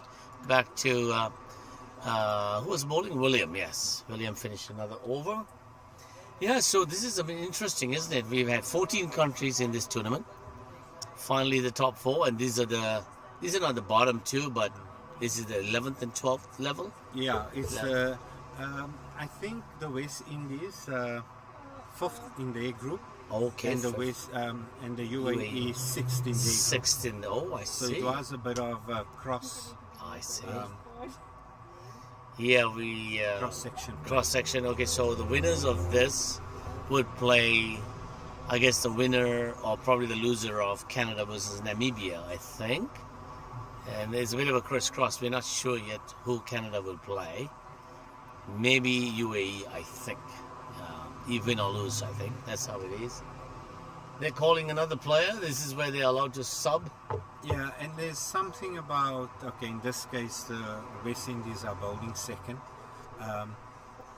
If that was the bowling substitution, there's a certain time you got to be on the field. Okay. Then you're not, otherwise you're not allowed to bowl. Yeah. Which I don't think. Maybe that was with the batting, and I'm not sure if the Canadians have experienced that, but at And- this end of the business, you Yeah. can actually see all the injuries coming out and players not Does. making. Yeah. So today, besides 3 players had to go home Oh. for business reasons. Really? So from your 18, you minus 3, and then Really? you're still sitting with 2 that's injured on the sideline. Ouch. Yeah. So you're going to have the captain and the vice captain and the management of the Yeah. team. And here something comes up now, and where the umpires just want clarity who now just came on and what you're doing. Yeah. Because a similar situation happened. I'm not saying similar, but Yeah. we had a player on the field with the UAE. Yeah. He injured himself. Injured He came off, and when at our age, and when you bowl or field a couple of overs, you Yeah. just need a couple to come rest again. Of course. Or ice the legs or the knees, Yeah. and you need permission for a 13th player to take the field. And apparently there was some rules change Yes. during the tournament because of a batter who's a top order batter but went off, and he wasn't, as this one is played, the captain of the mid-wicket, West yes. Indies bowling, and this one going into the deep extra cover boundary and fielded, and 1 run, and that brings Vijay on strike. Vijay on once there. strike to skipper West Indies. So- I mean bowling. So it's So what's somehow the score? We'll just see. I know they're watching, so they can see it on the screen. It's 118 for 2, yeah. for 2 after 20 overs. 20 overs. 21st over being bowled. And we have Vijay on strike, coming around the wickets. Oh, very well played. Vijay certainly strikes the ball clean. I can see he's not going to take any chances, and the bowling is high quality here as well. Back a bit short, played on the back foot. No run. It's just a contest between the batter and the bowler right now. The last two balls with the Vijay. And here comes Zamin again. And uppishly played. Oh, that's a great ball. Great hit by Vijay for 4 runs over the bowler's head. Again, that is a little bit early in Vijay's innings. He's all right. But he's that type of player. He will go about his business, and when there's time to cash in, he will do that. Yes. He will do that. It's a great shot there. It was uppishly pitched, and he took advantage of that. And he's tried that again, but miscued it back to Zamin. Is it Zamin? I'm saying the name right? Yeah. Zamin. Yeah. Zamin, the bowler. And he goes again, but this is just 1 run to deep mid. Long on. So Vijay feels that he has to pick up the run rate a bit, I think, because the run rate now for West Indies, so UAE is. Do you see the current run rate somewhere? Can you show me the current run rate? The quad is 6.23, and the current run rate is 5.86. 5.86 is the current run rate, so they dipped a bit below. The quad is 6.23. And we're only at the 22nd over being bowled. 21 done. We're almost halfway. And from a score point of view, they're poised pretty well, I must say. 123. This is good that the UAE has batters on hand. Only 2 wickets down. West Indies scored their 273 in 8 wickets, 45 hours. So here comes William. Oh, that was well played by Karam Khan. Walking out, taking the ball on the full, smothering the spin. There was no chance for any contact with the ground. So Williams bowling a little bit slower than he did before, I think. And sorry, that was Vijay who hit that ball, not Karam Khan. Vijay, beautiful strike on the leg side to deep. That's the sweeper area. Here we go. Williams again to Vijay. Short pitch. But there's a fielder there in the deep mid-wicket on the line, came forward, allowing only 1 run. So now we have Karam Khan on strike. Karam Khan is number 13 on the back of his shirt. And here comes William. Round the wicket. Has an appeal to umpire Shanti. I think it was going down the leg side. But also it looked like a bit of a delayed appeal from the bowler. Really? For me it looked, he looked and then he appealed. Now for me as an umpire I said, you trump. No, I'll look. But it was a bit of a delay. Ooh, that was a great ball. It's a faster, flatter ball. These players I notice in all these veterans teams are highly experienced players. They may not have the physical strength to sustain that accuracy, but they can change the balls around, offering a variety of balls, Faisal. I've noticed that, I saw that in the Zimbabwe team. There was a ball bowled full over the batsman's. There's a great ball there. Well placed. Samim thought he can pick it up and throw it from back foot square, from point, but he misconnected that. That's the end of the over for William. That's the 22nd over ball, and the score is 129. 129. The big board shows 123. We don't know why, but there's probably a little delay between us, our desk, and the the physical manual ball. Hey! Hi Arif. That's Arif from the Canadian team saying hello. They're all here. The Canadian team is all here watching this game because they had a early finish of their game between Namibia. So we have all. There's something being said here. Faisal. Yeah, my co-commentator Faisal from the UAE contingent was standing directly in line with the batter, but they went on. They didn't care because that's 2 runs. 3 runs to Vijay. Vijay is certainly playing all around the ground here. He's a affluent batsman, I must say. I like his stroke play. He picks what he wants to push to the boundary, and the rest he just drops in soft hands. Khurram Khan, he's at 77. There comes a ball from captain West Indies, and he played it beautifully up and under, or up, kind of an inside out shot, played to deep mid wicket, drew that fielder out from the boundary line. And here comes around the wicket. Yep, there's 2 fielders in the boundary on the leg side for Khurram Khan. Pitched. Oh, nicely dabbed away. As an appeal. Good running by Vijay and Khurram Khan. This is the beauty of veterans cricket. These guys can run a 22 or 18 yard track from crease to crease when the ball is played right to the batsman. Right to the fielder, who picks it up with one arm and throws it, and that's not quick enough. Unbelievable.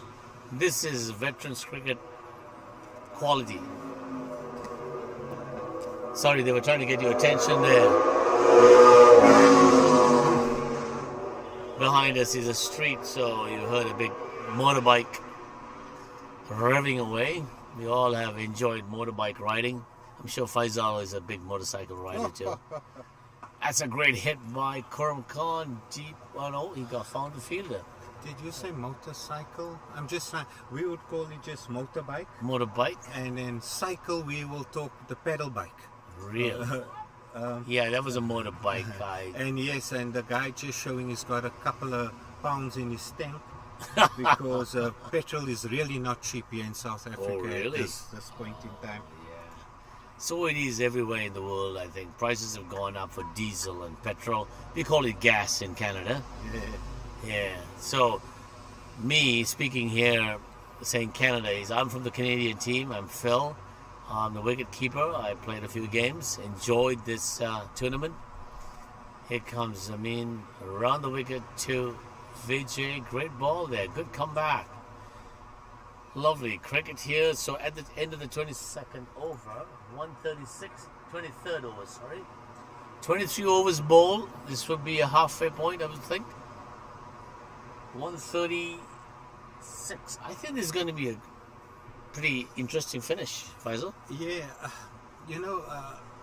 we maybe look at certain games and how it unfolded. Yes. I'm just thinking about the England game.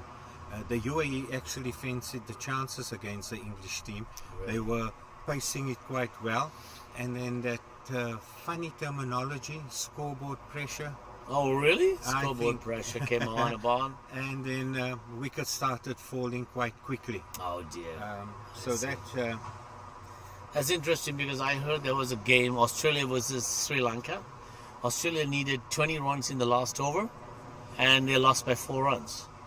Yeah. That just shows it's doable. Even 20 runs in the last over is doable to fall short of 4 runs. And I went with the over-50s to Brisbane. Oh, you were there as well, I was there, and Australia was playing Pakistan, and they had to do the same thing. Pakistan needed 20 runs to win against Australia in the last over.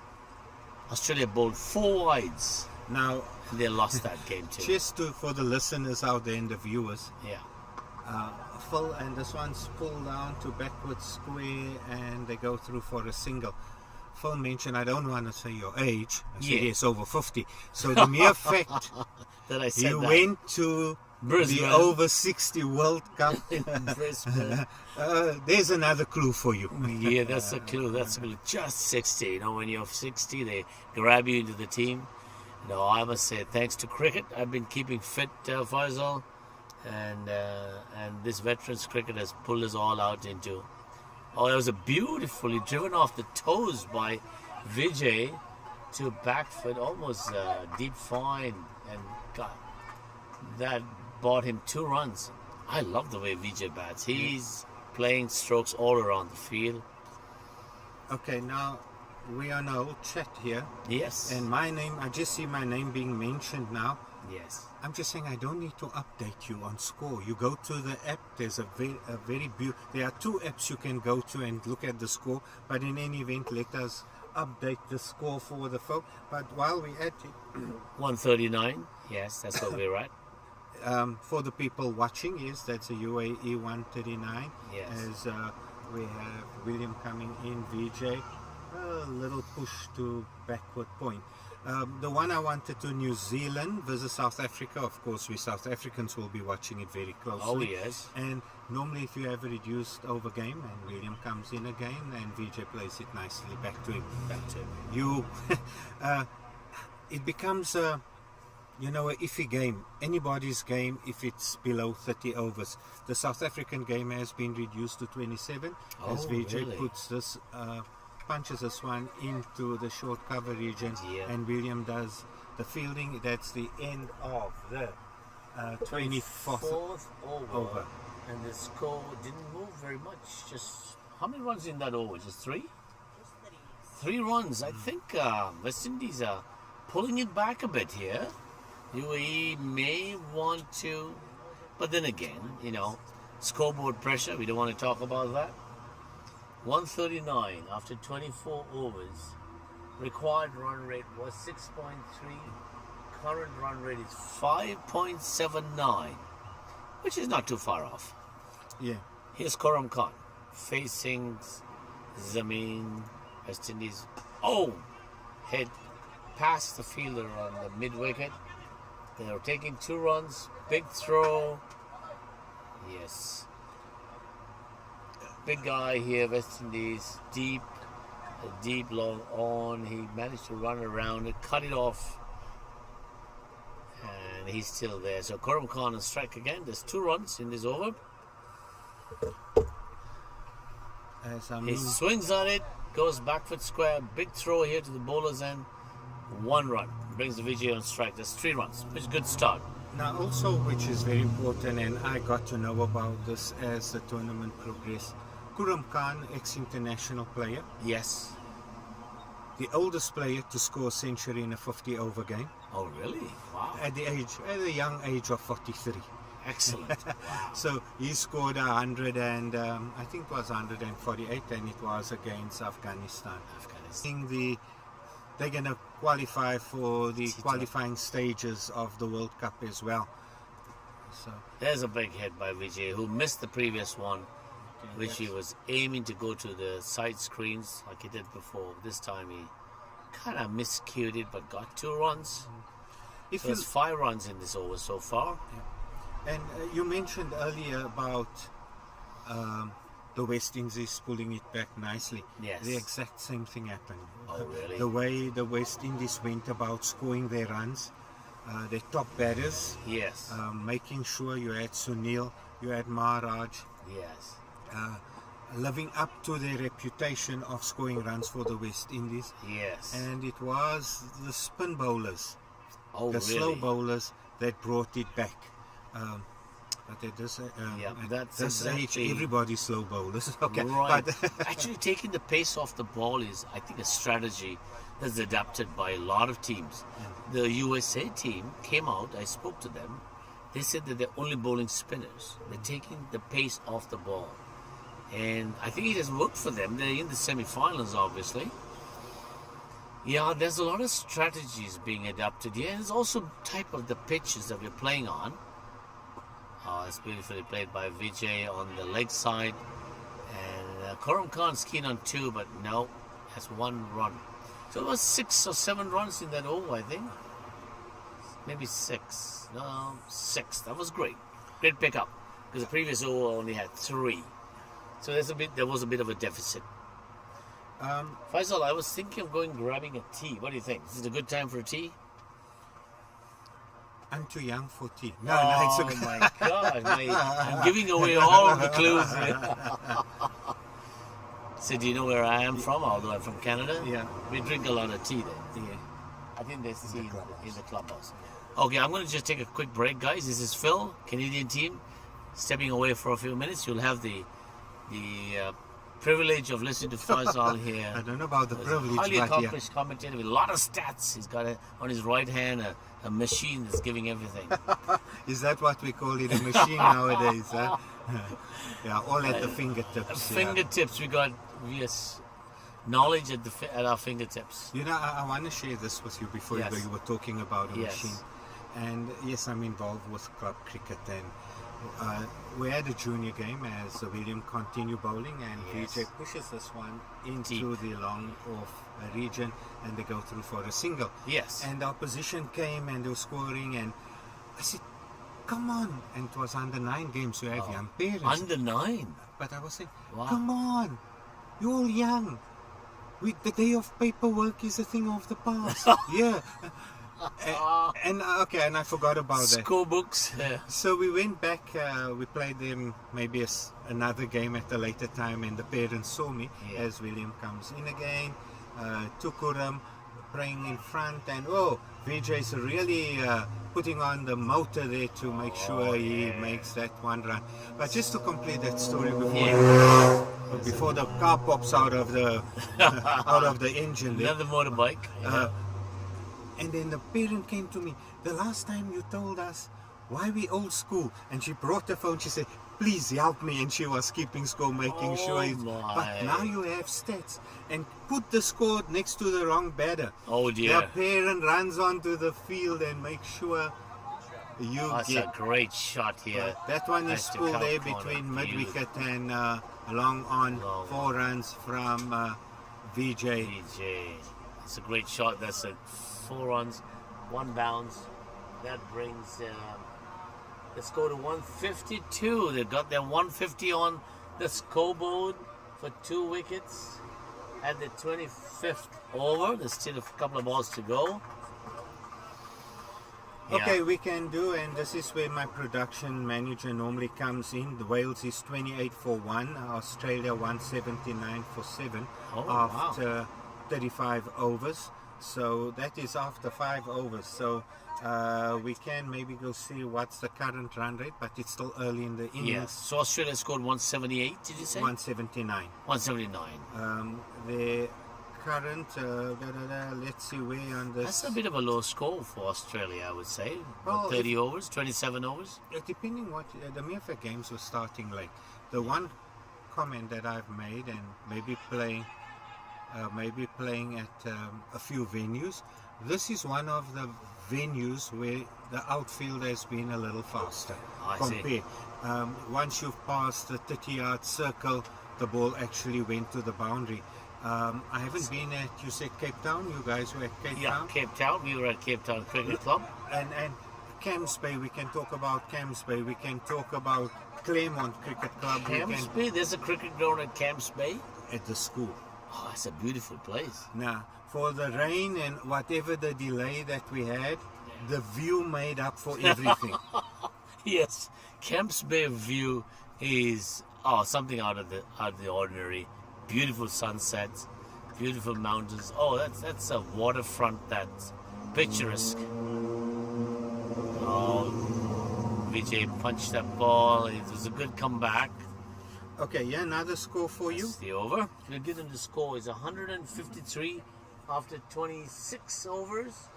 Run rate has come up a bit, I think, but not much.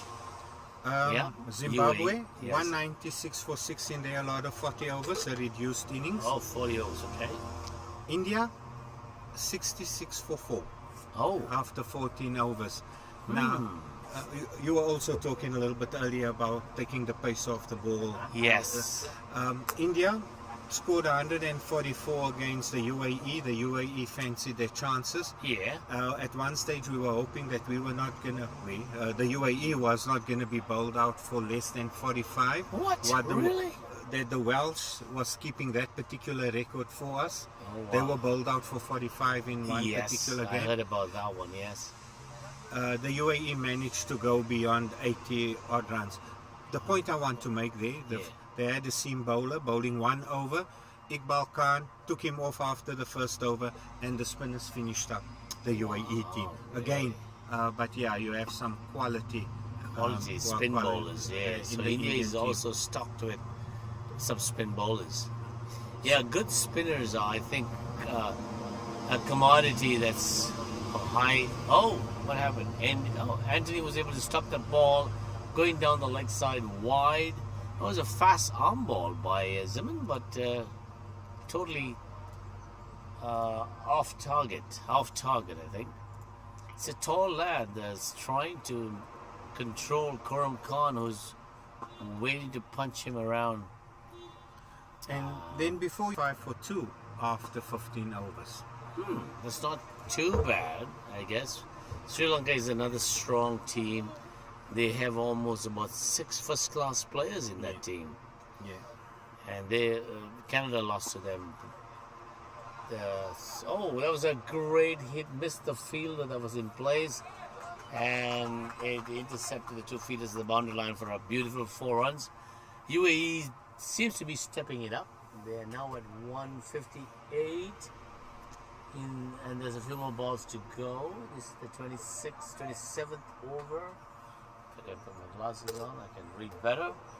Amazing, yeah. At this age, we try to 26.4 overs. We try to read without our glasses. And you're doing that, Faisal, very well. Because you're just 30. I'm very young still. Yeah, I know you're I'm just under 35. 50. No, yeah, I'm 35. Yeah. Khurram Khan 87 after 81 balls, 11 fours and 1 6, and Vijay 26 of 31 balls, and he's hit for 3 fours. Khurram Khan played that ball beautifully outside the off stump along the ground to almost a backward cover or back point. So that's the end of the over. Khurram Khan obviously trying to keep the strike. He's on 88 now. This is going to be a good battle. I think it's poised for a great finish. I don't want to say what I'm thinking. This is a 45-over game, isn't it, Faisal? Yes, it is. Right. Just coincidental, the opening partnership, 36 of 7 overs, 36 runs. 36, yeah. And then 70 runs of 10 overs. That was the next partnership between Mohammad Shafiq and Khurram Khan. And this is building up to at least 40 runs, I'm sure. So now we're on 159, so 160. So you got about a 43-run partnership. Very good partnerships. And that is in double quick time, although it looks a little bit slow. So did we have a change of bowlers? I think number 59. Sunil Danny Ram coming back again. Doesn't look like Danny Ram. He's taller than Danny. Let me see. I know him well. He lives close to me. He's one of my neighbors almost. Back in Toronto. He plays for my club as well, Ajax Cricket Club. He's a great guy. He played for Canada, captain Canada too, a few games. And Ishwar also played for Canada. We have 2 Canadian players in the Canadian team, Derek Atwar and Farooq Kirmani. They are both national players. Yeah, every team has some level of legendary players, isn't it? Zimbabwe has, is it Goodwin, Murray Goodwin? Short pitch taken around his feet. By that one, it looked one that kept low. That's one of the few that have really kept low. It is Danny Ram, isn't it? Sorry, I'm just checking again. He's 59. Yes, so it is Sunil Danny Ram. Has to be left arm around the wicket. Now he's bowling to Vijay. Sunil has been scoring quite a bit this tournament. I think this is the first time he's come out to this tournament. He hasn't played for Canada veterans before. Maybe next time round we should pull him into the Canadian team. Yeah. if he's interested. All right, so it's cooled off a bit. There's a big cloud over us, but some blue sky patches. Here comes Danny. Oh, that was a great ball. Oh, batsman has started running, and it's a direct hit. And Khurram Khan is run out. Very unfortunate. He thought there was a run, came high speed down, had to turn around, go back. Direct hit is the only way it would have been out. I think. That, and it's normally your okay. Here we watch the replay. VJ pushing it into the covers and having a direct hit. The golden rule. Yeah. What's in front of you, you call, which is Yes. VJ's call. Yeah. And maybe Khurram thinking, I am, the senior he was, but I think that would have been a very risky run. That would have been a risky run because Khurram Khan was running to the danger zone, but it looked like the bowler's end was as dangerous. Yeah. It was too close to run. So, UAE has a little bit of a blemish here. They lost their top hitter, who's been there batting 88 or 89 runs. We'll get you that final. 89. That was a great batting feat here. Very well played, Khurram Khan. 160 for 3, 27.2 overs bowled. 27th over brought about a wicket for the West Indies. An important wicket, Faisal? I wonder what the rest of the batting line is for UAE. Again, everybody, and towards the end of the tournament, the captain is now really finding his feet around his batsmen and where they actually belong. Rehan was one of the mainstays. Yes. And maybe to give everyone an opportunity, VJ came in today at number 4. Right. And So Rehan has not been in yet. no, that's him coming. Oh, That's right. why I'm saying he batted and he Okay. played a good innings against South Africa. Oh, great. So Rehan is in here now. That's great. So if we have a look at, we're talking each country have some players as again Sunil comes in and VJ on the front foot Yes. pushes it into still on the square where Sunil does his own fielding. Yeah, that didn't go too far. Sunil was able to feel that. I'm sure VJ is going to take a little bit of a... Oh, it was a stumping attempt by Anthony. And that was quite a few that we've seen when Khurram was bowling. I see. Khurram Khan, as well as Rehan Khan, who's a leg break bowler. We Okay. saw that bit of bite in the wicket and I some see. nice pace.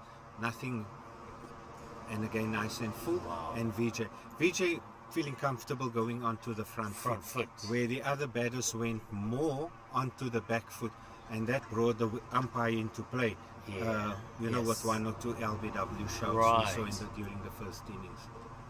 Oh, that was a miscue by VJ. Played it to the offside. The ball ended up going to the leg side where Anthony fielded it. So Danny Ram doing some damage here, isn't it? The low, it's a few dot balls, a run out, which he had no part in it, was a direct hit. Hi, Mr. Chandrapal. Yeah, another great bowler. Pulls the ball up in the air like a moon ball. He took our guys out. Canada struggled batting to him. Kept the ball outside the off stump. So, at this stage, after 28 overs, UAE are 160 runs. They need about 100 runs, isn't it? Well, it was 272 the target. 273. They scored 272.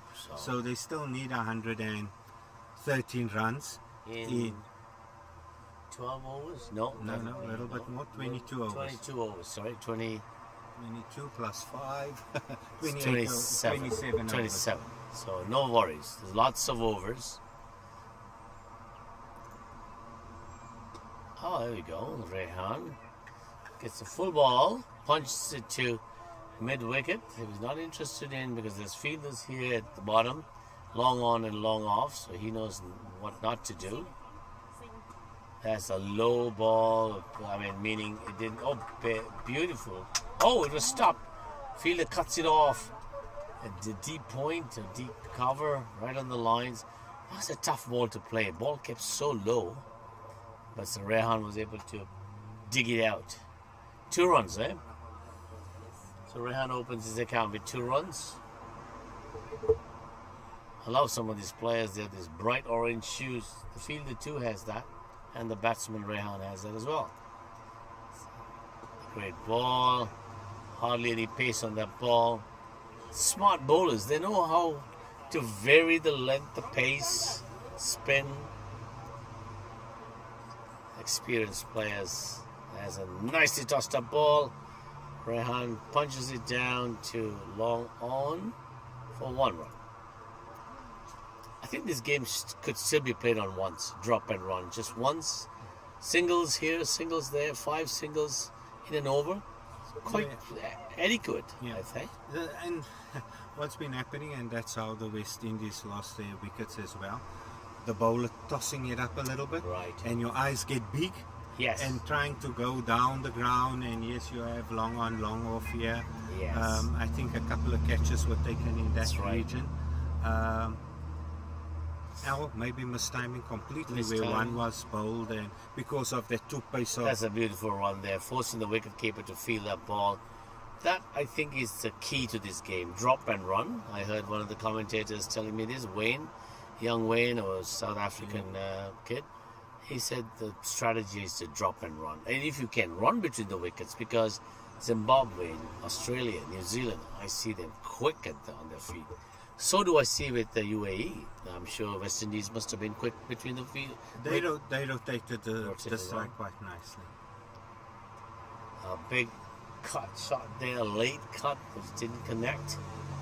That's the end of the over, which brings the UAE score to 164 for 3 in 29 overs. I forgot about my tea. I'm going to go get that. Do you want me to bring you one No, first? I'm fine.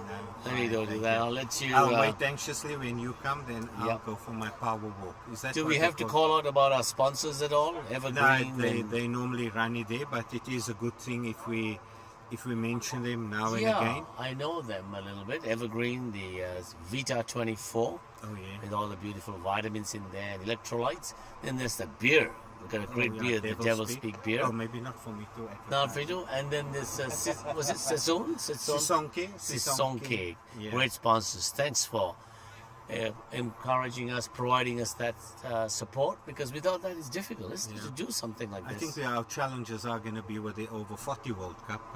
Oh, really? Nothing has been lined up yet.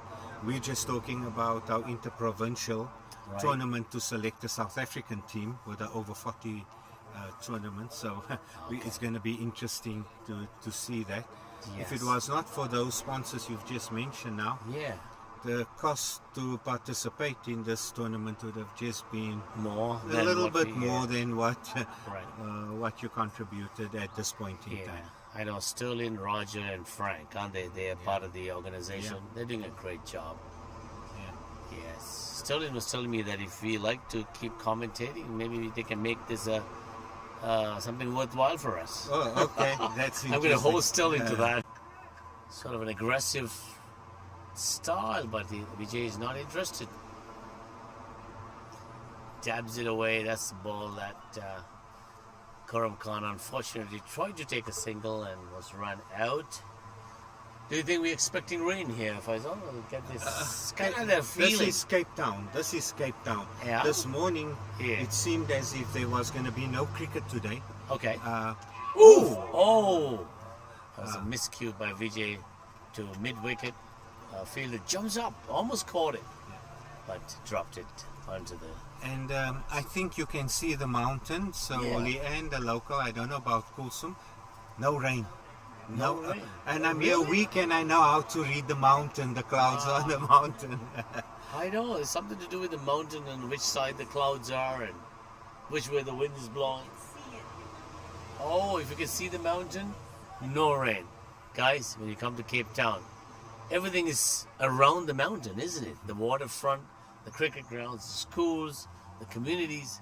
Beautiful. I love this place. It's so well organized. Great place. Cape Town. I learned a few words as well. I don't. The ones we don't want to hear on No, here. no. That was a lekker stroke. Okay, is that 30 Drinks, overs drinks and break. drinks, and we're also just going to take a little breather, and Yes, we'll we'll be come back. All right, thank you.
Are we on mute?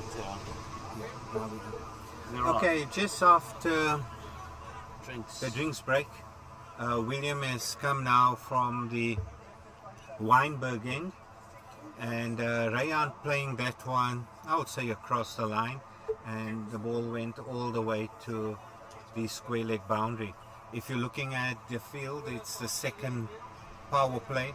You have your four fielders Oh, it's the third one. So This is you've the got, third. So you've Five. allowed now five. Five. So you got one at the cover point region, mid on, mid off, long on, long off, mid wicket, and square leg. Those are the fielders, but that ball managed to pierce that area. Oh, and that's one down the leg side. Leg side, wide. boys, no contact to the bat. And who's the bowler we have? Is 0-2. William. William again coming from the pavilion in, he's changed ends. Weinberg end, there's a boundary 4. and a wide. That's a lot of runs. We are on our, so we have 15 overs left to go. This is the 31st over. Excuse me. Crucial 15 overs of the game now.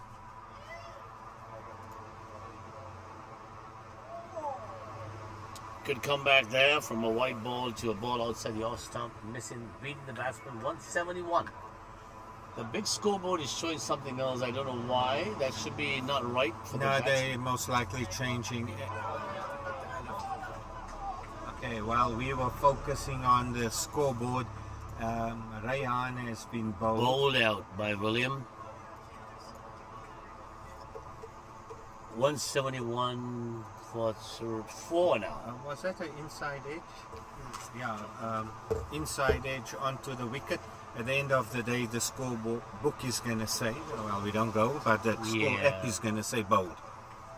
Correct, that's true. But just, I'm not sure why. I could walk over. Yeah, after the over, okay, all right. Good. So, okay, 171 for 4. That was also the sort of trade when the West Indies were batting after a drinks break, a fall of a wicket. Oh dear. And we know that concentration drops. sometimes they say, strategic timeout and all those type of things. Yes. But maybe sometimes a drinks break is not that. Yes. When you have that hot weather and you just need to get in some liquids, Yes, then it is a important aspect of the game. Yes. But 4 wickets down. But just while we're getting ready there, and of course, most importantly, for Who's the batsman who's gone in? Assad. Assad, the batsman in, replacing. Cameraman, if you can focus onto the batter's grip, The grip. the grip of the batter for the viewers, Go straight. Go to him. as close as possible. What do you see? Will you teach your youngsters that? Oh, is it the opposite grip? Yeah, and look at this. When I say, the Wow. comment I made, at this age you cannot want to change anybody. No, you can't. Oh, it's a reverse grip. Yes. I had a kid like that in my academy in Now- Canada. Oh Okay. dear. What happened? Did the ball just hit him in the face? Off- There's our first Off aider. the bat, I think. Off the bat. Okay, the wife mustn't panic. The wife mustn't panic. Well done. She's staying off the field. That's the last thing you want when youngsters play. The parents running onto the Yes, field. yes. Yeah, I think it was off the bat, I think, right? Yeah, I think he got. But he's a big lad. He's a good lad. He's a Yes. strong lad. He's a strong lad. And you must just have a look when he plays the shot. Yeah. The ball is not going to go to mid-wicket. No. With that sort of grip, immediately everything is across the line and that type of thing. And again, I don't want to put the commentator's curse on him, but just watch him. And him and Rayhan, who just went out in the Yes. this over, were instrumental. And it was the first time I've really seen him. Maybe the other previous innings, I he didn't see. pay off so much. Oh, okay, But so you didn't see that. he batted out, but you couldn't see how it works. With the South African game, we had some time. He spent time at the wicket. We could see how that cross bat. But then, Yeah. I don't know, whatever. We're going to try and just get a replay on Yeah. that, how what happened there. And say, you see, Faisal, what you're talking about, he got hurt with it. But Yeah. it's just too impressive. I heard about it when linking up with the team. and I ignored it. And This then is, I saw it, yeah. and I tell you, it's Yeah. one for the books. We had one batsman in Canada who came for training for some coaching, and he held the bat just like this.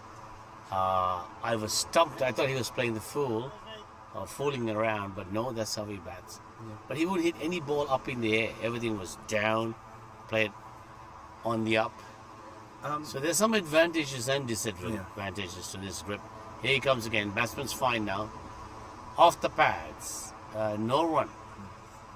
And just running past us is the people of, is it Medics? Medics. Medics Cape Town. We didn't give them a shout out. They've been at all the venues. Yes. They've been there to support each and every player Yeah. I that think we gets should. injured Yes. and give advice. Yes. Great guns. Great bunch of guys. I met them too at all the games we Yeah, played. yeah, you're impressed with that grip, huh? I just see you demonstrating. You still can't believe it. You still can't believe it. Don't change a youngster when he comes with that grip. Which takes us, and I don't know if you will be Yeah. familiar with this name, Paul Adams, Yes. of course. Western Province coach. I think Yes. he qualifies for the over-50. I don't know if he's going to participate in the trials of Okay. Western Province to come to the provincial week.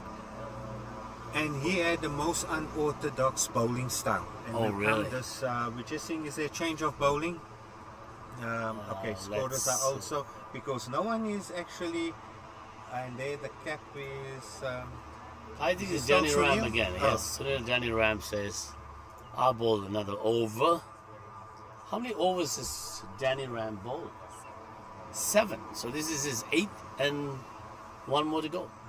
So he thinks he can probably... so Paul Adams was now most likely not the ideal person, spin bowler, to show textbook bowling actions. Yeah. But, it's- yeah. but, and I'm saying, and until, and we wait for this ball from Sunil to VJ.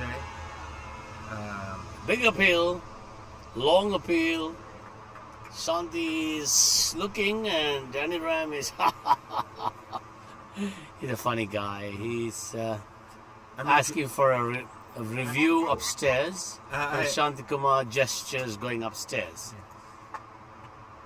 For I those just hope watching, that we don't doesn't have get that. now umpire's pressure. Oh, damn, next shout is out. But anyway, these are senior campaigners. They know Yes. what they're doing. Exactly.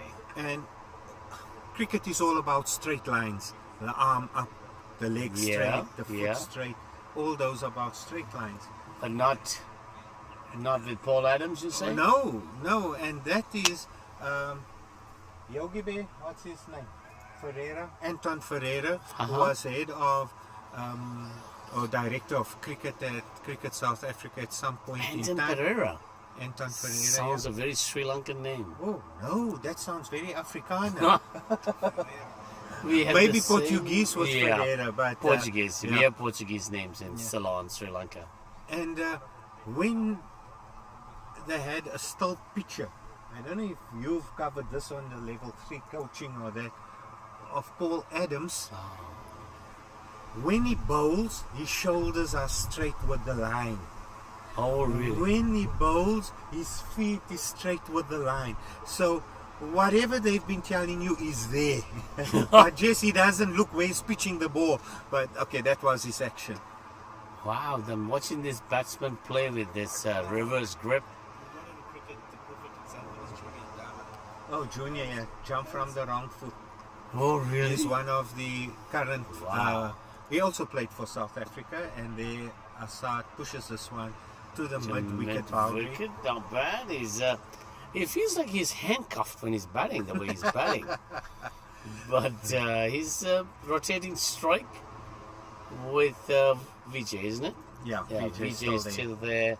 I think UAE will be happy to keep Vijay on as long as he can. 32 overs completed. Well, there are still two batters. Both of them had a stint of opening the batting. Okay. One more than once. Imran Sayed. Oh yes, you will say it. So he's still in the hut. And then you got Naveed. I'm just trying to see who sped it up first. Yeah. Naveed as well.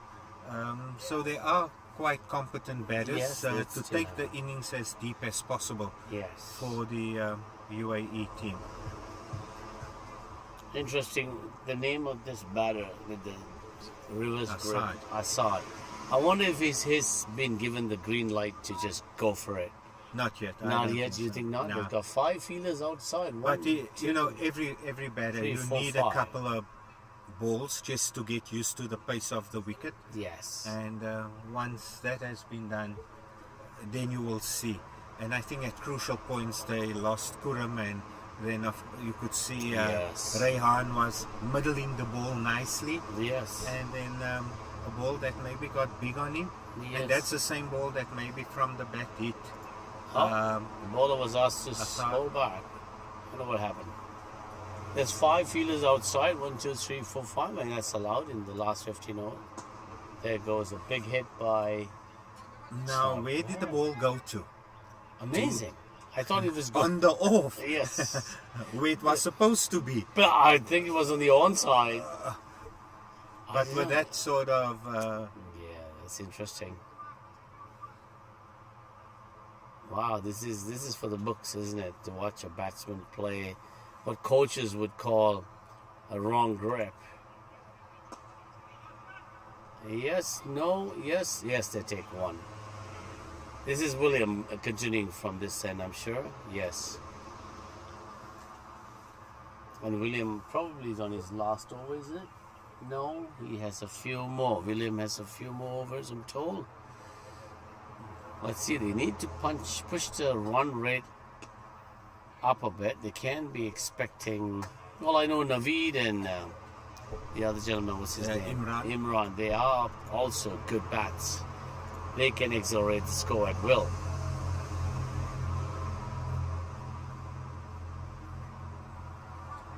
Interesting. Okay, so William. using his feet, and this one's coming down here to the mid, Long off. here in front of the commentary box. Yes. Now, when I did some commentary with Zia, one of the Pitch vision, the folks. pitch vision commentators, and I'm just trying to see here, South Africa Yeah. and New Zealand. That's one of the semi-finals where they playing 27. New Zealand managed to lose 9 wickets, or must we say South Africa picked up 9 wickets for 156. I'm trying to see, that's not a bad score, but you have a bit of a wet wicket. There was quite a big patch as down leg side. Yes. Anthony was unable to stop it. Yeah. So the faster balls, I know wicket keepers at this stage or age or veterans level, they have to make a lot of work to get that ball on the leg side, especially if it's an arm ball, which is quicker down. But And I know most of the South Africans might be tuned in to 247 Super Sport Schools channel watching the South African game. As here another one. As you can Well see, some played. nice turn. But oh, that was a great where shot. where did the ball go to? Unbelievable. This batsman, number 28 on your screen, if you watch closely, he's got a reverse grip, but he's able to strike the ball. Actually, it's more like a disguise, isn't it? The fielders who are sensitive to the plane of the bat will not be able to pick the ball up. Great batting. Tall lad. He knows what he's doing. He's probably been doing that all his life in cricket. Yeah. After 33, 182 for 4, chasing 273. We're just looking again. Yes. South Africa currently 9 after 1.5. Brandon Nash, fresh off a 96 or 98. Yeah. I just have to go at 98. Okay. Then you have Craig that comes in, Lions. Okay. Fresh of 100, not out. Wow. Really? So you have some nice batters and experienced campaigners, and maybe like you would say, the Sri Lankans got quite a few internationals. Yes, we they could do. do the same. Yes. being familiar with the South African players in that team. Sure. Alan Dawson, ex-South African player. Wow. Yes. Clive Eckstein, ex-South African spin bowler. Yes. And maybe the Sri Lankans would know him if they were following. He was one that saved the test, if I'm not mistaken. Oh, really? At Colombo, Colombo. where they blocked out the hole there. I'm trying to think. Because he's from our region, we Oh. focus on him. We don't focus on the guy that was scoring the runs on the other side. But this one, VJ. Oh, that was a quick run there. Similar ball that was thrown when Karam Khan was batting. Louis Kuhn as well got a few international games under his belt. Quite a, So- and I think New Zealand as well got, I think, 2 internationals or first-class players in yes. their camp as well. So that's going to be an interesting game. Yes. I think the one thing South Africa's got is home ground advantage. That's what they got. Yeah. New Zealand has Robinson and I think Colin Evans, I think. Yeah. Left-hand bat. And their opening bowlers bowl like young kids. They're running up from the 30-yard. Both bowlers, the opening bowlers, New Zealand, and they're both 60 years old, I'm told. And they are quick, 124, 130 k, moving the ball in the air. Yeah, it's pretty good to see veterans. Oh, nicely played off the leg side. 1 run. These two are rotating strike. Well, we haven't seen. Oh yeah, we did see a boundary before, but they're happy with the singles at 184 for 4 in the 33rd over. 2 balls to go. And if we 34th look, over, yeah. as we watch this ball, VJ onto the front foot. Required run rate 5.9, current run rate 5. I wouldn't say anything to worry about at this point in time with the This wickets. is done his last ball, I think. He's done his spell after this, I believe.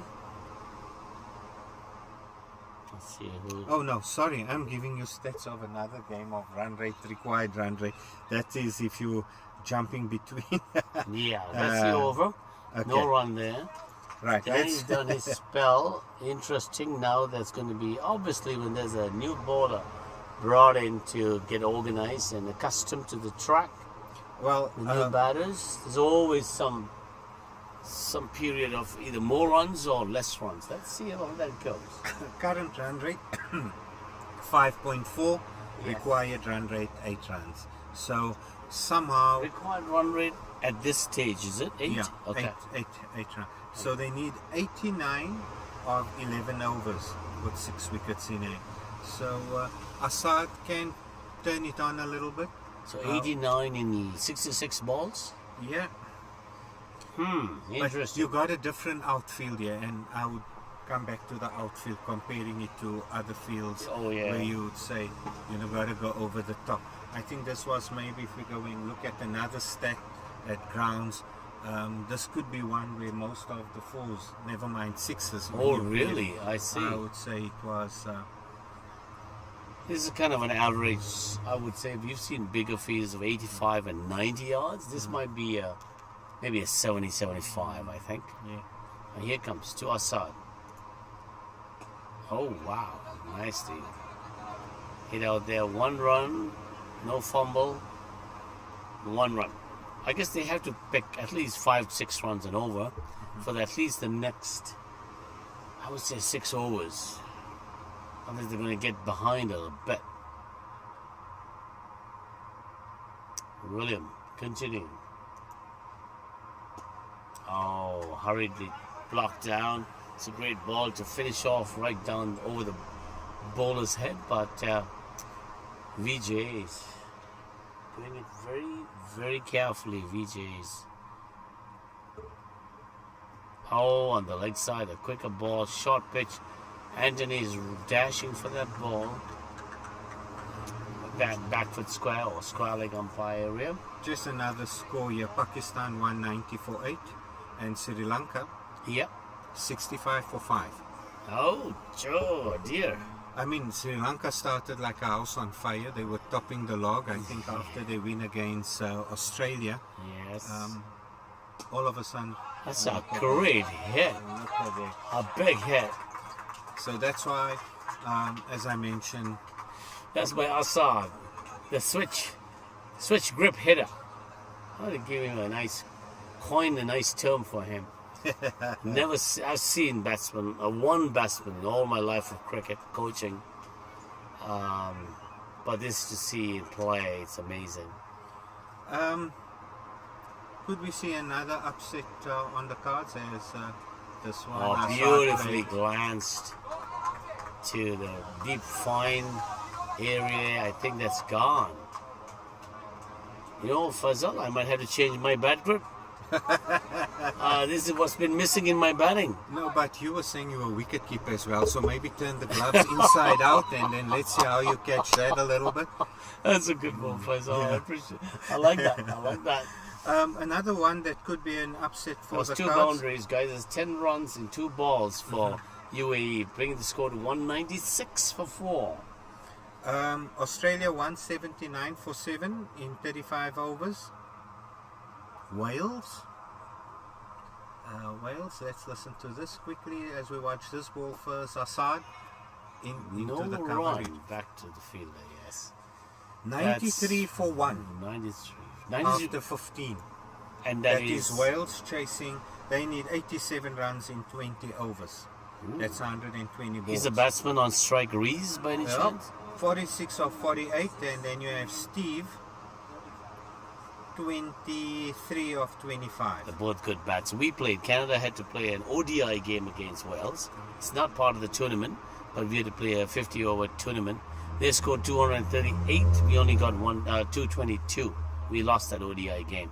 But Rees scored a century in that game. Beautiful. Score is 196 after 4. And overs bowled 35. So 10. We need about 7 point something overs. They picked up. There's a good catch up there with the 10 runs, 11 runs. Okay, is that the captain coming from the Newlands end? Yes, Captain Ziman coming from the Newlands end. Surely doesn't the West Indies have other bowlers? I guess probably not. Or maybe these two are bowling out their last 2 of their allotted 9 probably. I think. Do the viewers see the scoreboard? No. Okay, it is current run rate 5.6, required run rate 7.7. Okay, so it's not bad. It's come down a notch. Oh, back to the bowler. 1 ball. Vijay is on strike. Vijay is batting well here with Azad. I think psychologically you won the 200 mark without losing any further wicket. Oh, nicely dropped on the leg side, no fielder, short of square leg. Yeah, I think there should be a run on every ball now. The field is spread out. How many do they have? 1, 2, 3, 4, 5. Mid wicket. Oh, that was a leg by, but you got square leg, mid wicket, mid long. What a ball! Oh, he bowled him. Okay. And you had mid on, mid off, and the cover sweeper.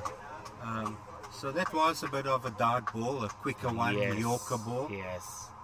And it's difficult for this gentleman, Assad, with that sort of grip. Difficult to bring it down, yes. Much quicker. Smart bowling by Zaman to crop that area that this batsman, probably like a blind spot, I would say, like a driving blind spot.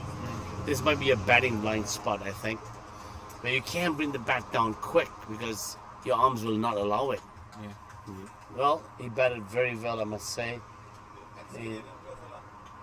Sorry, what? Oh, ex-Kennedy has gone in? Naveed. Naveed. Oh, I'm getting a shout out from the Canadian contingent here saying that they're claiming that he's Canadian or ex-Canadian player. Let's see what he can do. So that was a bit of a notch here. 197 for 5. UAE looking for 273 to win this game. They have 9 overs. 9 overs and change. On strike, Naveed, isn't it? Yes. Naveed, yeah. Naveed, big guy, number 55. Field is spread out well for him. Obviously, they know his capabilities. Here comes Zeman. Well, he miscued that ball, but managed to get 1 run. He played it on the offside, but went to the long on area. 1 run. Naveed is off the mark with 1 run. Yes, Naveed, I know. He's been training with us for quite some time. Last summer, he played some of the our league games. Great guy. Comes Vijay. Vijay dabs the ball. No, we feel the hold-ons and cuts the potential single. Does Zeman have any more overs? Oh, no. Which over is this one? 7th over. Okay, Zeman is bowling his 7th over. Played. Oh yeah, leaning over. Zeman stops a potential run there. So reducing that over to just 2 runs, I think. 2 runs. So it's UAE is slightly, I would say they're a bit low on the run rate, or the required run rate at this stage of the game. I think it may have gone up to 8 again. So 9 overs left. 9 overs. 9 overs. They require. What do we need? Let's do the math. It's all on here. 273 minus. I don't have it. 198. 75 runs in 9 overs. Let us just see if we refresh. 75 and 54. Naveed on strike. No. Yes, Naveed on strike. And bowler. What do we have? 50. Who's that? Who's the bowler? Number 50? Ishwari, another Canadian. Yeah, Ishwari is a Canadian who played for Canada. Bowling to Naveed, who's also a Canadian. Ishwari, so Ishwari played for Canada, Rudy? He played for Canada. Ex-Canadian player. He's a great batsman. Prolific batter, I'm told. Now let's see his right arm over the wicket to Naveed. A short pitch. And Naveed punches it down for 1 run. Did we miss something? I think the fielder on our left here ran towards the ball in the wrong direction. Okay. And the Canadian team standing behind in the bleachers, having a little bit of a laugh, giving him a hard time for running the wrong direction. That's how sensitive he is. He saw a shadow of a ball in his direction. Here comes Ishwar. Popped up. Hit again. Now he runs to the ball in the right correct. And his name is Kenny, I think, right? Yeah. Kenny G. Kenny G. But so famous. incidental. Yes. The way Naveed did that ball, Yes. it looked as if it's coming It in was, this direction. correct. And I was surprised it ended up straight behind I know. the bowler. Kenny was right to run for that ball in that direction. Oh dear, that was a great inside ball. Ishwari is tightening up the corners here. Naveed has to look for ways to score. Okay, it's a 200 up for... 200 up. and I think that's what... Yes, 200 up. UAE has got their 200 on the board.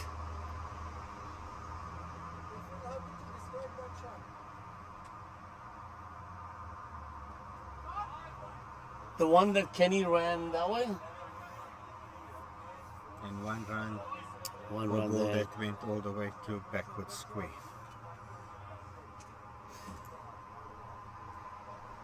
One of the folks here, Canadian team, questioning the commentators as to how we would describe the stroke Naveed played.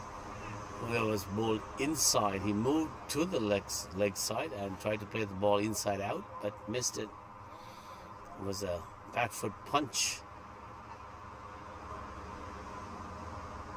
Okay, there's a hold up here because Ishwar wants a slight change of feel. It's a 5-4-5. Yeah. They got the 5 sweeping. I guess this is a very disciplined over then if Ishwar thinks that Naveed won't take the ball to the leg. Oh yes, and that's a nice dab of a ball, played like a square cut and drop and run by Naveed, who wants to give Vijay the strike. It was actually Vijay. Oh, that was Vijay? Yes, that was Vijay, sorry. Vijay taking 1 run. Vijay is on, you don't have Vijay's score, that's alright. Yeah. Now we have Vijay is currently 32 of 60. 32 of 60 balls. Takes a big hit, and I think that's safely deposited in the deep cow corner or sweeper area. 2 runs. Extra deep cover, I would say. Yes, it'll be corrected here by Faisal. That's right in front of the pavilion. It's a beautiful evening. Long shadows starting to fall on the ground, and most of it still covered in sun. Heavy overcast sky with blue linings. Beautiful day. This is typically a Cape Town fall day, you would call. A late Cape Town afternoon. Cape Town afternoon. Lovely time for high tea. Do they call tea high tea here? They call it tea. Tea. But more in the pub. I don't know if they drink. That's more British. That's a more British term. High tea at 4 o'clock. Yes. Same thing. Oh yeah, there we go. Being corrected by his scorer. High tea. You know the saying about high tea, right? Where the Brits enjoyed a cup of high tea with some special guests of theirs. I won't go into detail. Yeah. Okay, South Africa in a bit of trouble. 35 for 2, chasing 156 or 157. We just want to see what's happening at the England game as we move. England USA. Oh, that game's done. Oh, really? England 161 for 6. And India, not India, sorry. Yeah. Those are the 4 top teams that are playing semi-finals, and the 2 winners will play final eventually. So we got Vijay facing Ziman in his 8th over, I think, captain of the West Indian team. This is his 8th over. Here he comes, round the wicket, left arm. Oh, that was a lucky piece of cricket there. The ball escaped the wicket keeper, which you can't blame him. Vijay tried to play a ball on the offside, hit the inside edge, came on the leg side, past the wicket keeper for 2 runs. I guess luck has to play somewhere. I think that, and I'm using the terminology, Vijay personally feels as he gets the next ball in, tries to sweep this one into the vacant square leg area. Ball kept low. Vijay, if you chat to him, he feels he was undone by 2 bad decisions the previous 2 innings. So. Oh really? I see. So I think he will feel. Okay. He needs a little bit of mother luck on his side for today. Okay, that's fair enough. Yes. Oh, played down to long off. The fielder is there, cutting it off. 1 run for Vijay, who's now on 3 runs in this over. So they need at least 3-4 runs in each over, at least, I would say, unless they're planning to get more aggressive in the last 5. Bowled out. There goes Naveed. Yeah, playing across the line, not playing straight. And I think that's the difference between him and Vijay. Vijay playing straight, and Naveed going across the line. Ball kept low, bit of turn on the stumps, bowled out. Another ex-Canadian is coming in to replace Naveed. How many Canadian teams does Canada have in the world? Imran. This is Imran. It sounds like Canadians are spread over many of these tournament teams.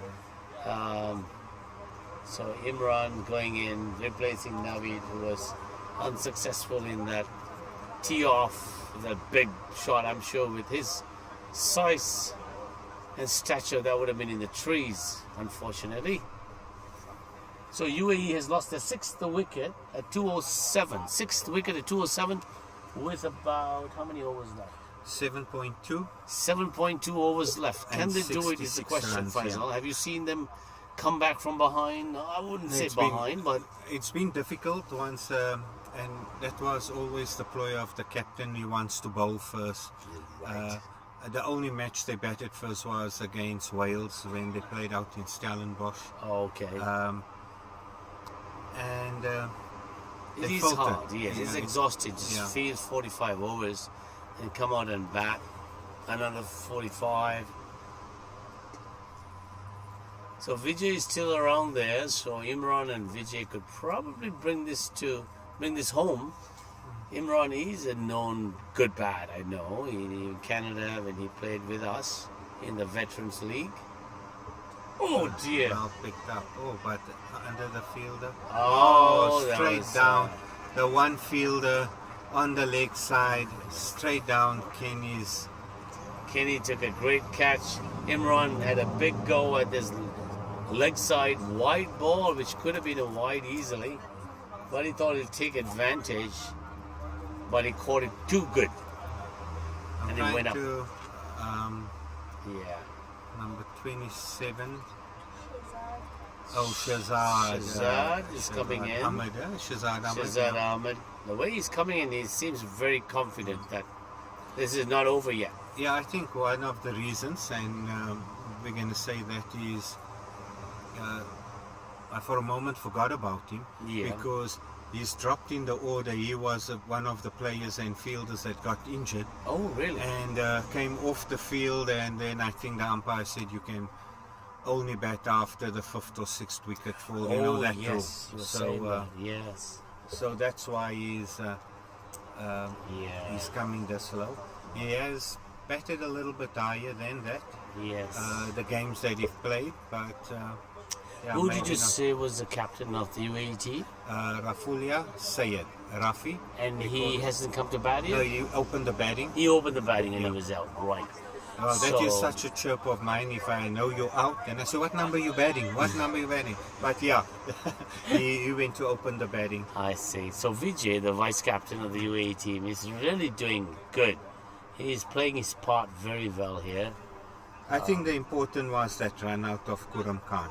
Yes, correct. That You was know, it. they were all set, they were all going, but that's where you take your chances. You I take was your talking to chances. some of the UAE guys there and some of the other onlookers. They think that run, I guess it was Vijay, would have had to give up, sort of sacrifice his wicket if he took that run and let. Oh, that's a great shot to the deep mid-wicket area by Vijay. So it looks like the Canadian team is leaving, Faisal. That means I got to go back with them. It's been a pleasure Right. doing some commentary My with you all. pleasure. I'm hoping. I guess I got to go, Faisal. Thank you. Thanks for allowing me to commentate with you. I'm sure you can take them home. I'm hoping UAE will win, but it's going to be a tough one. Let's see this last ball and the last over, because by the time these slow Canadians limp away after this. Oh no! Oh, that one was a miss hit, I think. It's okay. So Shazad has got his one run. He's off the mark. Coming. Okay. All right, I get to shake your hand. Thank you very It's a much. pleasure. I hope I meet you I'm sure we at will. the next games or at the closing ceremony. Pleasure meeting, seeing you again. That was Philip from the Canadian team that assisted here with some. And this one's played here down to the mid-off region. And Kenny's restricting them to one run. 210 for 7 and 210 for 7 after 38.3.